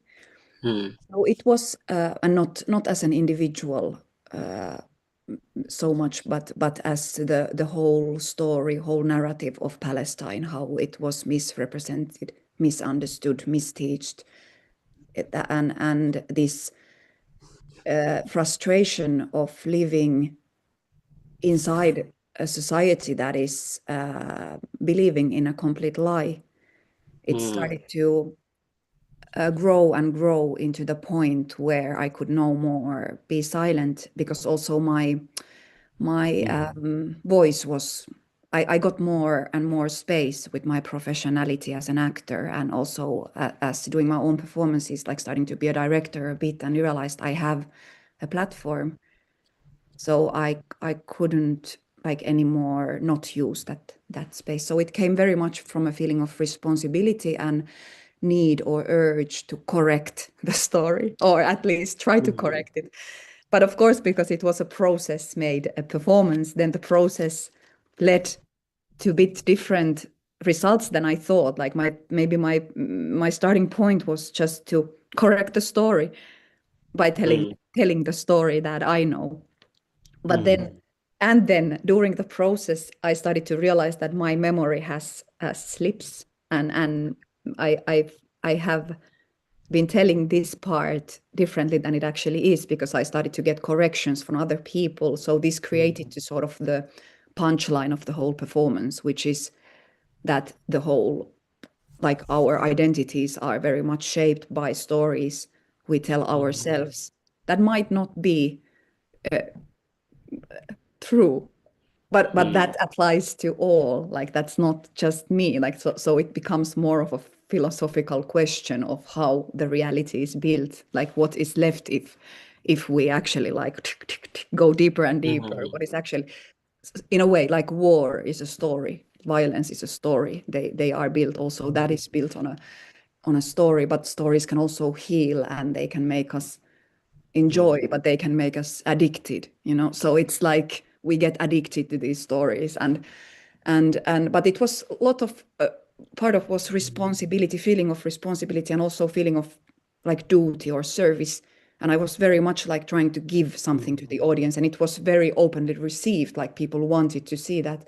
But if I take like shortcut to this day and this year, or to the other Palestine related performance, we made a Q&A, Queers and Ancestors, which kind of the starting point was that we are completely tired of teaching people. Like I am tired of this responsibility of making the work for them who had the chance, who had the chance to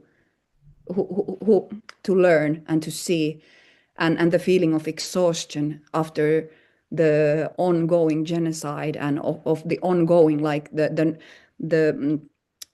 amount of activists and artists who are trying to correct the story is getting like more and more small and exhausted, and the machine keeps just pushing the same thing. Like in a way, I didn't become cynical or give up, but I felt that we have to find another path. Like I can know more, but this will not, we are just losing ourselves if we are trying to correct the white norm, or the race, the whole, the machine. So in a way, I felt that now, in the beginning of the year when we're doing that performance, we turned it upside down and decided that we will do it for our bodies, and for those bodies who need to hear this story, and just not give up whatever of those who don't see, or who are urging or asking for these teachings, or these like, yeah. So it was really healing and nurturing process. And interestingly, no media came, nobody, no reviews were made, nobody, they couldn't, because because we were coming from a queer Palestinian perspective, so this was like non-existing being. So I mean, audience came, somehow people found there, and it was enough, and they were like beautiful moments. But in a way, this performance disappeared. It kind of doesn't exist. Like when instead my Palestine, that was a service for the norm, still exists. Like people still talk about it. So there is something interesting in this in 10 years, like what happened. This is a story that I told now. Wow. Yeah, I was just about to say that you really took us on a real story ride there. It was really, really intriguing analysis of how these two different works were received. Could you remind me and anybody listening what year My Palestine came out? 2015. 2015. So that's like and the sequel, Fail, the Flawed Performance, was 2016. So it's like 10 years from that. Yeah, so I'm thinking, like, I'm really thinking about this, like this 10, 11 years and even further back, how the story of what is happening in Palestine has changed in a Finnish context as well. How that story is told, even over the past few years. But you brought up something very interesting, is also that who gets to hear the story, and what stories sort of disappear, especially in this time of social media. And I know that is a swamp that is dangerous to go diving deep into because it's such a big thing. But I think that in this time we live, in that sense, in a new age of media consumption, where you can have people in close proximity, literally on the other side of your wall, that live in a completely different reality, and they consume different news, they hear different stories, and they will not necessarily have an understanding of the reality you yourself are living in, because your story might just disappear, or their story might disappear, and then we don't understand them. So that's really, really interesting. Isa, go ahead. Yeah, and kind of combining what you said, Tendai, about stories, the danger of stories and narratives and never having an innocent story. And then, Nora, what you talk about Palestine, like, I'm thinking whose story is believed. So, Nora, you said that, if I understood correctly, that okay, there is the level of the like testimony of genocide and well, the long ongoing oppression has not been heard or internalized. So Palestinian activists and others need to keep repeating. But then I'm also thinking like so much of that repetition is it's not believed.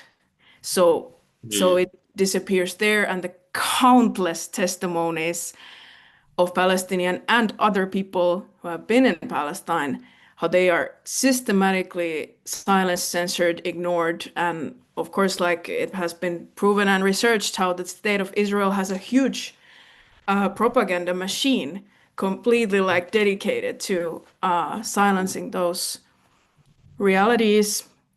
So then like, yeah, how to make the space for like, it's such a, we need to like be able to connect to the core of humanity in believing what people say about their reality.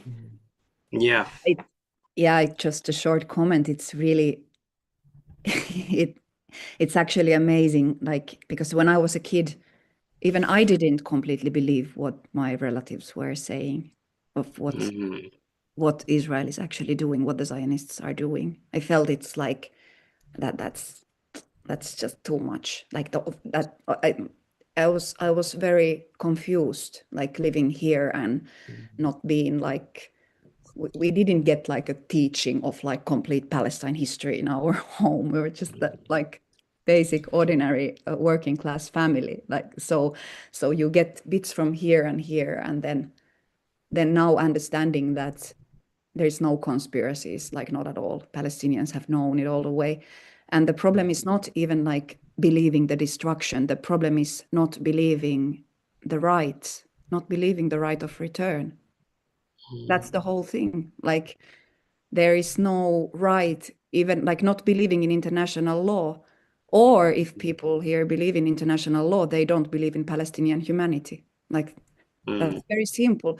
And if they believe in Palestinian humanity, then there's the right of return. Then there's no right for the Zionist project.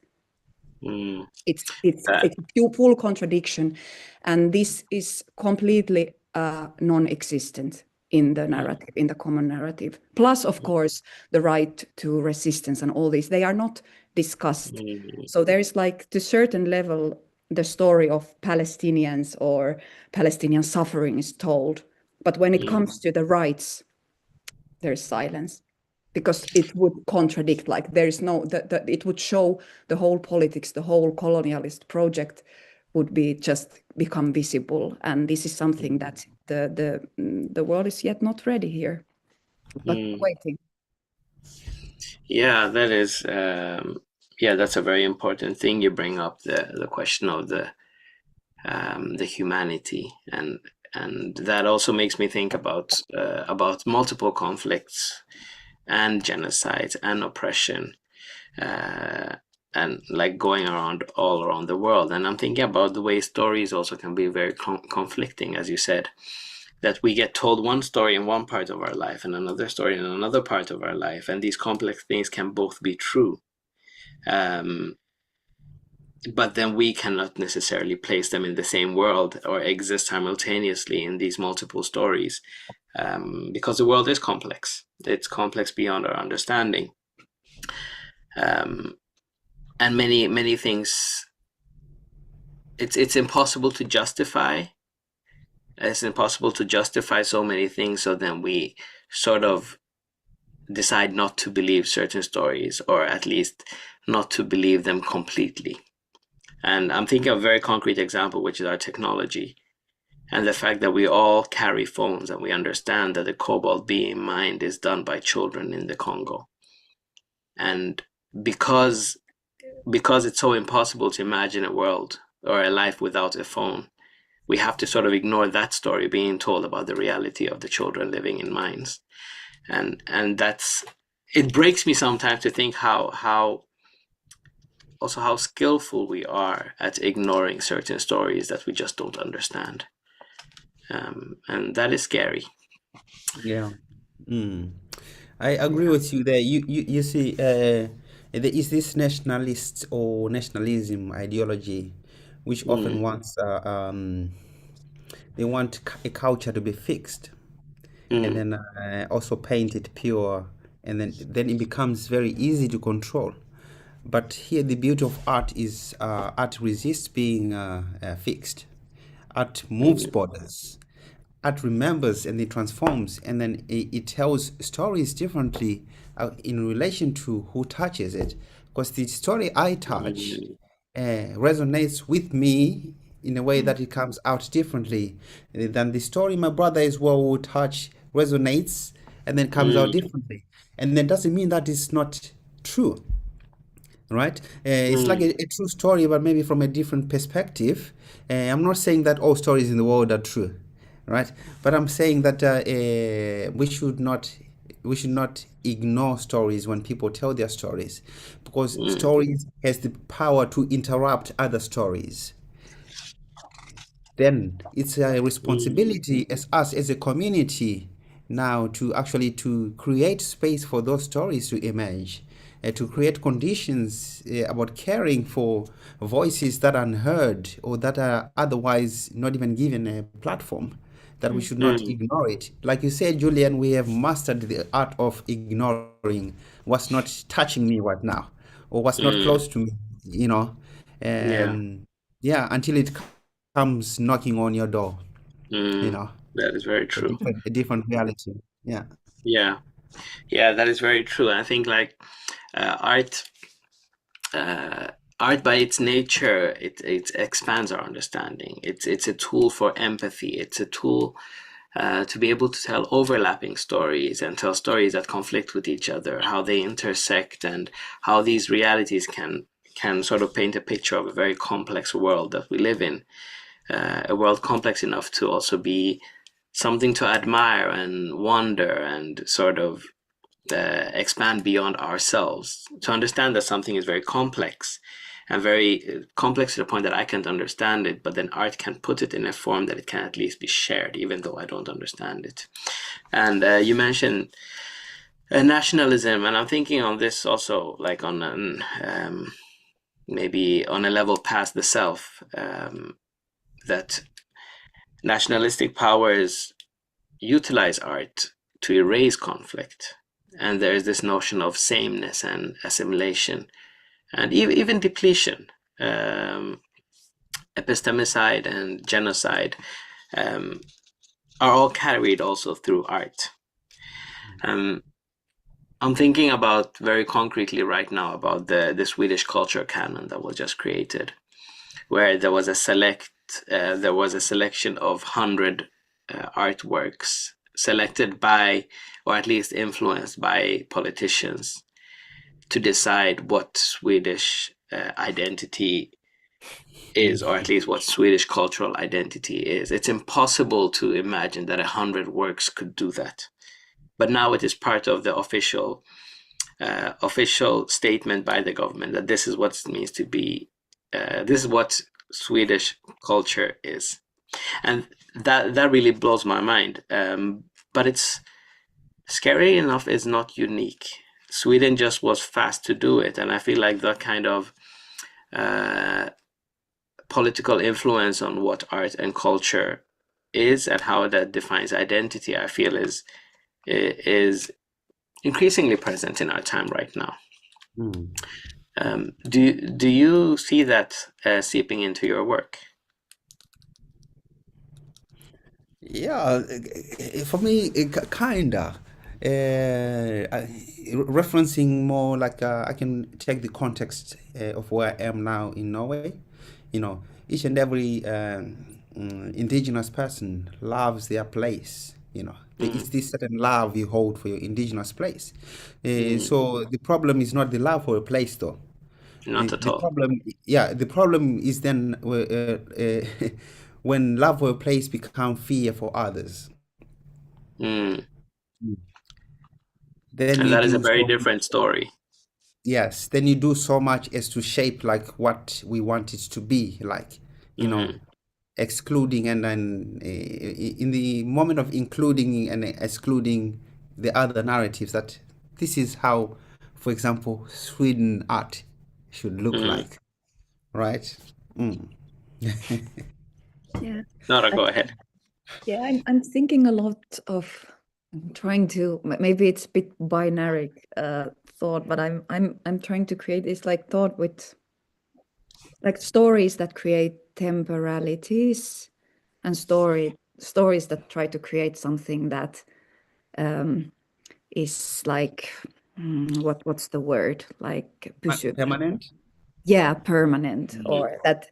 And I feel like somehow the stage has a huge potential of shaking and softening and embracing sort of groundlessness, like the space for change, which also is space for impermanence and imperfection and this endless flaws, and that has a lot to do with humor as well, which I feel like comedy is very much like kind of the core or the base where I do my work. And also the stories that I used to love when I was a kid the most, they were jokes. They were like funny stories that usually always have something that contradict, like somehow the hero is not a hero, somehow the God is not so right, or they all make mistakes, and it gives space. But then there is this other way of telling stories that is like, I am this and you are that, and this is how the world is, and this stiffness. And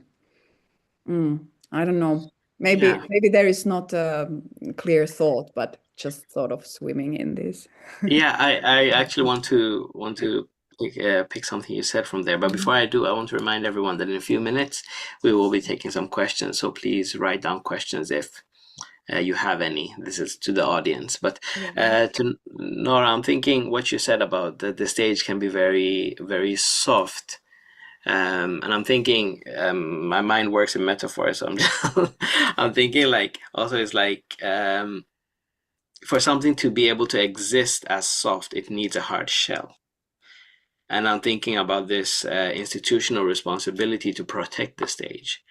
And this we see many institutions, especially with this growing political hostility, directly to say, we see many institutions also pushing back and holding on to these the multiplicity of stories.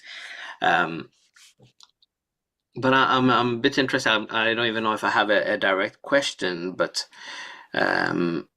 or maybe the question is what your experience is, or if not experience, what your hopes are for this kind of institutional support for diverse stories. Definitely, yeah. I feel like it creates huge unsafety when the institutions are backing off from their responsibility to protect us. And it affects immediately to the freedom of art and to the aesthetics, to the quality in a way of art, like what we can do. Because I feel that when I'm working in an institution or organization or inside whatever walls that take the responsibility of, for example, like creating a safe space, whatever it means like in Teatteri Takamo, for example, it has been making clear statements about genocide, being an apartheid-free zone, for example. For me, this creates a safe space. Inside those walls, I can use a lot of freedom. But if they wouldn't do it, or if I'm in another kind of institution that doesn't do it, then the responsibility somehow comes to me, and that starts to affect what I'm working with. If this makes sense. And I feel that especially makes a lot of sense. Big institutions are trying to escape behind the artists without understanding that they are narrowing the space, making it quite potentially unsafe. Or I don't want to create this fear language, because of course but it's more about like who can do what, and what is actually protecting the freedom of art. Sometimes I feel that they claim that they are protecting the freedom of art, but they are doing the exact opposite, because they are shutting their mouths and just hiding, waiting for somebody else to do the job. I'm thinking about this, the notion of safer space to work, also from a perspective of accessibility. And I know, Isa, you work a lot with that. What do you see as maybe, or they can be like good examples of how you see it happening, or also things that you wish for, of the institutional responsibility of creating these spaces where stories can be told? Yeah, thank you.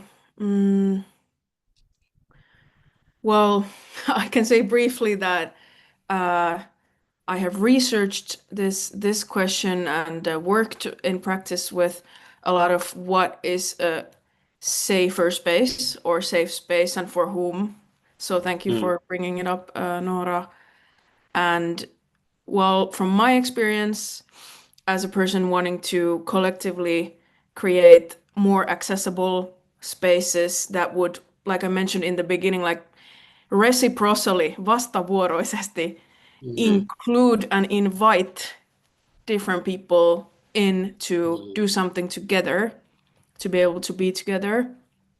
I don't believe in safe spaces at all, because I feel like they, at the moment, like not originally how people had come up with them, they are usually placed in the US in amongst, for example, Black and Latino and communities of queers who created more safe space. Not talking about that context is very different, but how it's applied in Finland, I feel like it does not work, and it does not respect where it's coming from. And it's I feel like it's this stamp of safety that is just put somewhere, and it's not in actuality happening in that space. And I see it even being weaponized, for example, like, oh, this is a safe space, so please don't call my racism out, so this type of I think it has become this title that has very little meaning. But I am interested in the question of what I heard from you, Nora, that like, yeah, what would the actual safety then be, and for whom? And it cannot be, like, I think you said it very well, it cannot be the responsibility of a sole artist to carry all the weight. It's just it's impossible. And that's just a recipe for burnout and exclusion and not being able to really take part. So what is the collective? What are the tools to face ourselves and each other in a space that is not safe? If everybody can come there, I don't think any kind of safety can be promised. But what does that safety mean for me, and how can I create it together, like real I don't even know if I would talk about safety. It's like belonging or being together or being able to be myself, some of these things. Yeah, thank you so much. I'm thinking about the safety and sort of thinking that the question of safety also has a lot to do with accountability. That what are the repercussions of breaking a safe space, and safe for who? And as you mentioned, these different contexts, just to elaborate a little, for listeners that might not be very familiar with the history of safer spaces, that the idea of safer spaces to create a space where marginalized people who by default are not safe in these spaces are safe. That means that anybody who is not marginalized has a responsibility to create a safe space. We're not talking about the protection from discomfort or protection from pain or even protection from friction. Because creating, I think Sonia has said this very, very often when we work together, that art is very dangerous. There is nothing safe about art. Art in itself is dangerous, and that is why the work that we do has to be safe, or the working environment has to be safe. Just like anything else, if you're in a factory where you're handling very dangerous chemicals, the chemicals are dangerous. That's why there is a whole lot that goes into the safety of these factories. And I think art is the same. That art has the potential to do a lot, and it can be very dangerous, both on a personal level, but also on a wider level. And that is why we have to be very careful about the spaces where, or we have to be not careful, but we have to care for the spaces where we create art. I just want to touch on one thing that I feel has been sort of floating in our discussion, but not mentioned by name. And I've been thinking about this norm and maybe a decentralization of the norm. That I feel like stories have that potential and that possibility. How we can sort of, in the complexity and by telling different stories, we can sort of prove that nothing is normal, that nothing is natural. Everything exists, and the world is complex, and many things are conflicting, and sort of decentralize an idea of a specific norm. Coming back way to the beginning of our discussion about that ideal realism, that there's sort of this ideal and this perfect thing that exists somewhere in the center, and everyone is trying to reach it. Whereas the idea is that there actually is no center, but there are multiple things that converge in different ways. And now, sorry, I got some thoughts rolling, and I don't even have a question for you. But I want, but coming back a bit to that decentralization, in these last minutes, as I also take questions from the audience, if we get any. I just want to ask a question about coming back to the very stories that we told in the beginning, and possible multiple other stories that we didn't tell. That how do you feel that stories, or the way we tell stories, sort of shifts the way you think? Do you feel that, Isa, you mentioned in the beginning that the story is about your own identity, that sort of changes, and then you begin to believe stories and then wonder if the stories are actually true, even though they're real. And I can really relate to that, and I also see myself in different contexts telling different stories of myself. But yeah, that is somewhere in there. There is a question of how do you see telling stories to yourself also shifting the way you work, which also creates then realities and new stories in your work? Any thoughts on that? I can like weave that into what we discussed, what you guys brought up about institutions and power. And I just want to say one thing. I really believe in art being proactive instead of reactive. So, or like this division again, we shouldn't cling on to it too much. Sometimes, of course, it's a combination. But kind of like what you, Nora, said inspired me to think like what you told about the Q&A, Queers and Ancestors performance, that like, okay, let's say there is a, again, a huge right-wing populist statement that completely others like disabled people, immigrants, and so on. So do I start from a place of like, okay, in response to this, I will do a performance where I somehow prove my humanity or something, or defend, or do I find, which I'm trying to do I find my ways and our collaborative ways and like where to focus and what's important, what's meaningful in the midst of all this like everyday normalized hate speech. So what do I do and where's my agency? Because and how do I use it? I feel I have the responsibility to use it instead of become frozen and very reactive and yeah. Thank you, Isa. Yeah, I'm thinking of probably something that we touched on also when we were discussing ourselves about art being political. Yeah, I'm thinking about that now, like art being political, because bodies, institutions, the resources we use, even the audience in the public space, everything becomes political. Then it's a question now about responsibility. If we look at this, what we've been talking now about safer spaces, right? Yeah, we can maybe look at it from the individual standpoint, but I'm mostly right now interested into to look at the institution.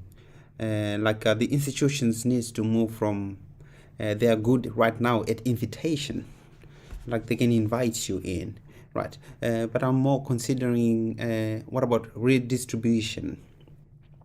Right. With that, I mean not only to invite diverse artists, but to share resources, decision making, long-term trust, and even curatorial power.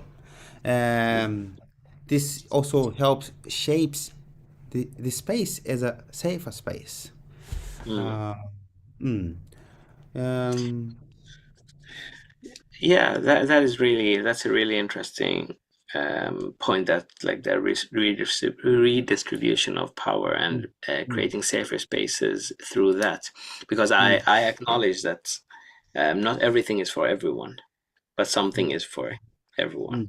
And I think that is what we lack when we lack diversity, that we lack the options, we lack the space for difference.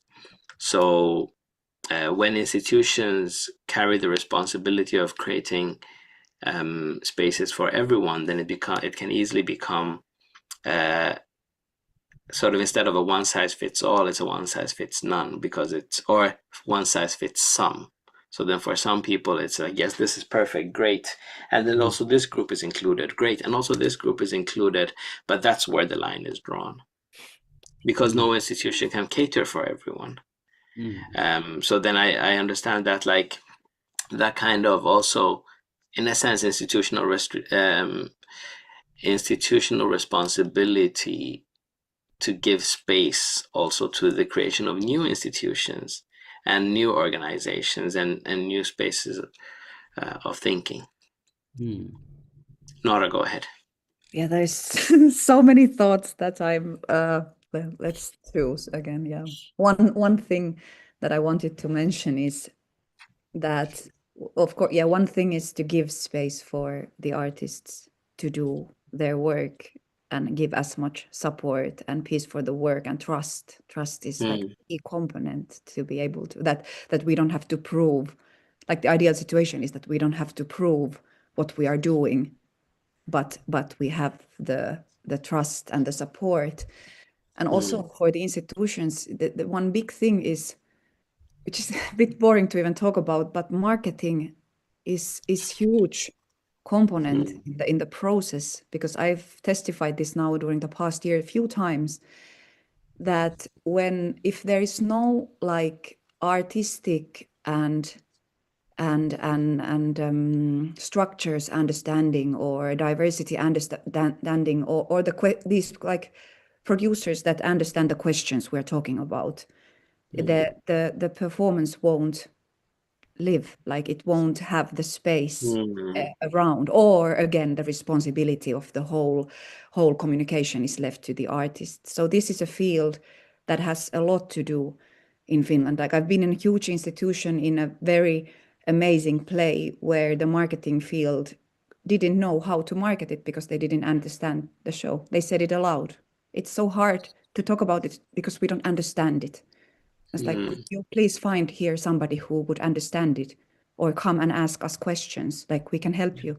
But then this whole performance like fails, even there are like it was amazing. And this is something, this is one question. And another thing from I'm thinking of myths, like, because I think I've been around in theater since I was 10. It's now 35 years.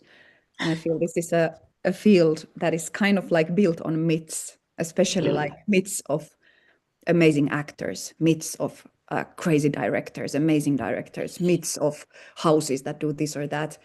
And if I think about the myths that were told when I was a kid, they were, with quite not exceptions, stories of actors playing with broken feet or actors playing in 40-degree fever. Like they were always these like heroic stories of somebody like the ambulance was waiting, but he played the play until the end, and this kind of stories. So it tells about.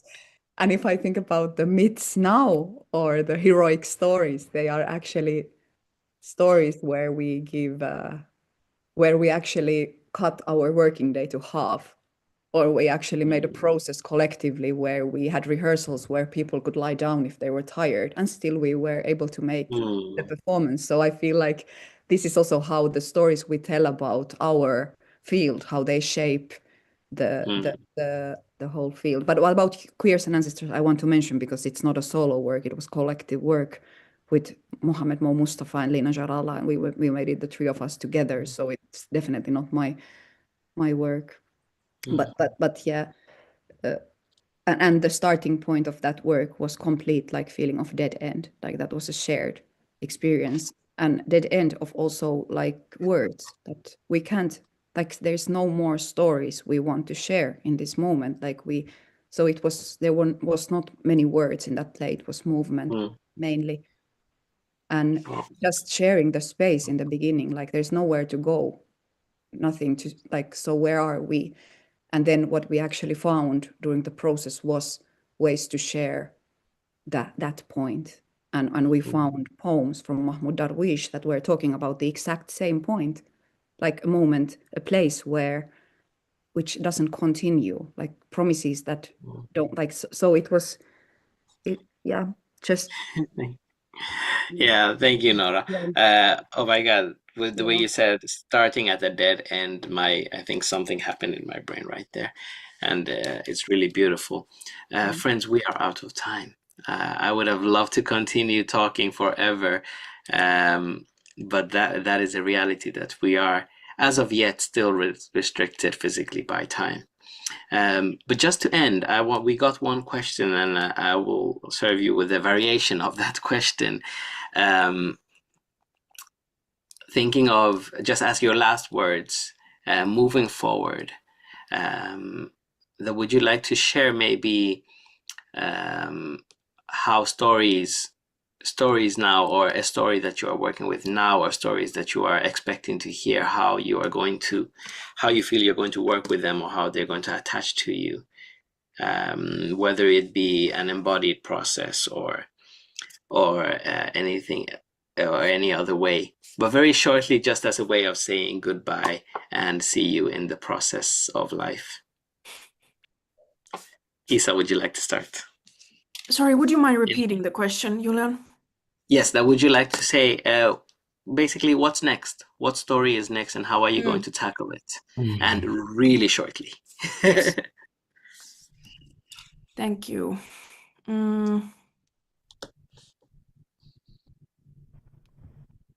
I continue tackling the story that vulnerability and multiplicity and diversity is somewhere else, but instead it lives in me and everybody around us. And what do I do with that artistically and in life? Thank you so much, Tendai. What's next? What story are you taking in next, just to say goodbye to the listeners? Yes. Yeah.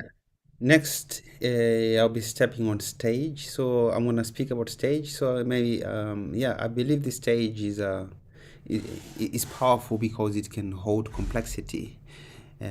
So though it can hold memory, pain, joy, contradiction, I would like to look into care and imagination at the same time. So maybe that is what I will take for now. Spaces where we do not need to reduce each other, but practice being together differently, or being different together. Thank you so much. Nora, and shortly as well. Yeah, I'll take the one that I'm doing in this house. We are making Elolliset in the City Theatre, which is basically a story of like imperialist colonial history becoming somehow aware of themselves slowly. Like so, long story of becoming aware of one's mistakes. Thank you. And from these words, I take a few words for us to end with. The stories give us an ability to be aware of complexity of both ourselves, our identity, and of the world around us. Thank you so much for this moment you spent with me. Thank you very much. Thank you. Yeah. And thank you also from my point of view and organizations. This was so interesting. I also at some point lost track of time as so many thoughts came to my mind as well. But thank you, Nora, Isa, Julian, and Tendai.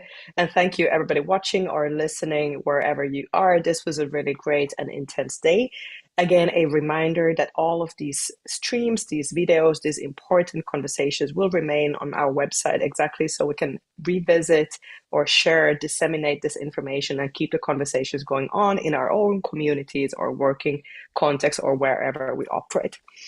But thank you so much. This was really lovely. Thank you. Thank you very much for having us. Yeah. Thank you. Thank you. Bye. Bye. So friends, this was the end of today's webinar, but not the end of the day. So those of you who have signed up for the workshops, you should have the information in your email. And this was only day 3. So we have 2 more days, amazing days full of program, discussions, and workshops. So please take a moment to go to our website and check the whole program there at stophatrednow.fi. And then one more thing. As we have mentioned, all program is free of charge. So if you think these conversations are important, please help us spread the word. You can share the program, you can tell a friend, you can repost our material, or simply continue the conversation in your own communities and organizations. And of course, if you are working in an institution and are looking to join maybe our sponsors or supporters, please also get in touch. And one very quick and easy way to help us is to give us feedback. So you can just go through this QR code to our feedback form and let us know where we did well and let us know where we can do even better. So, friends, this was the third day of Stop Hatred Now 2026. My name is Sonja Lindfors, and I'm wishing everybody a great evening. Hoping to see you tomorrow.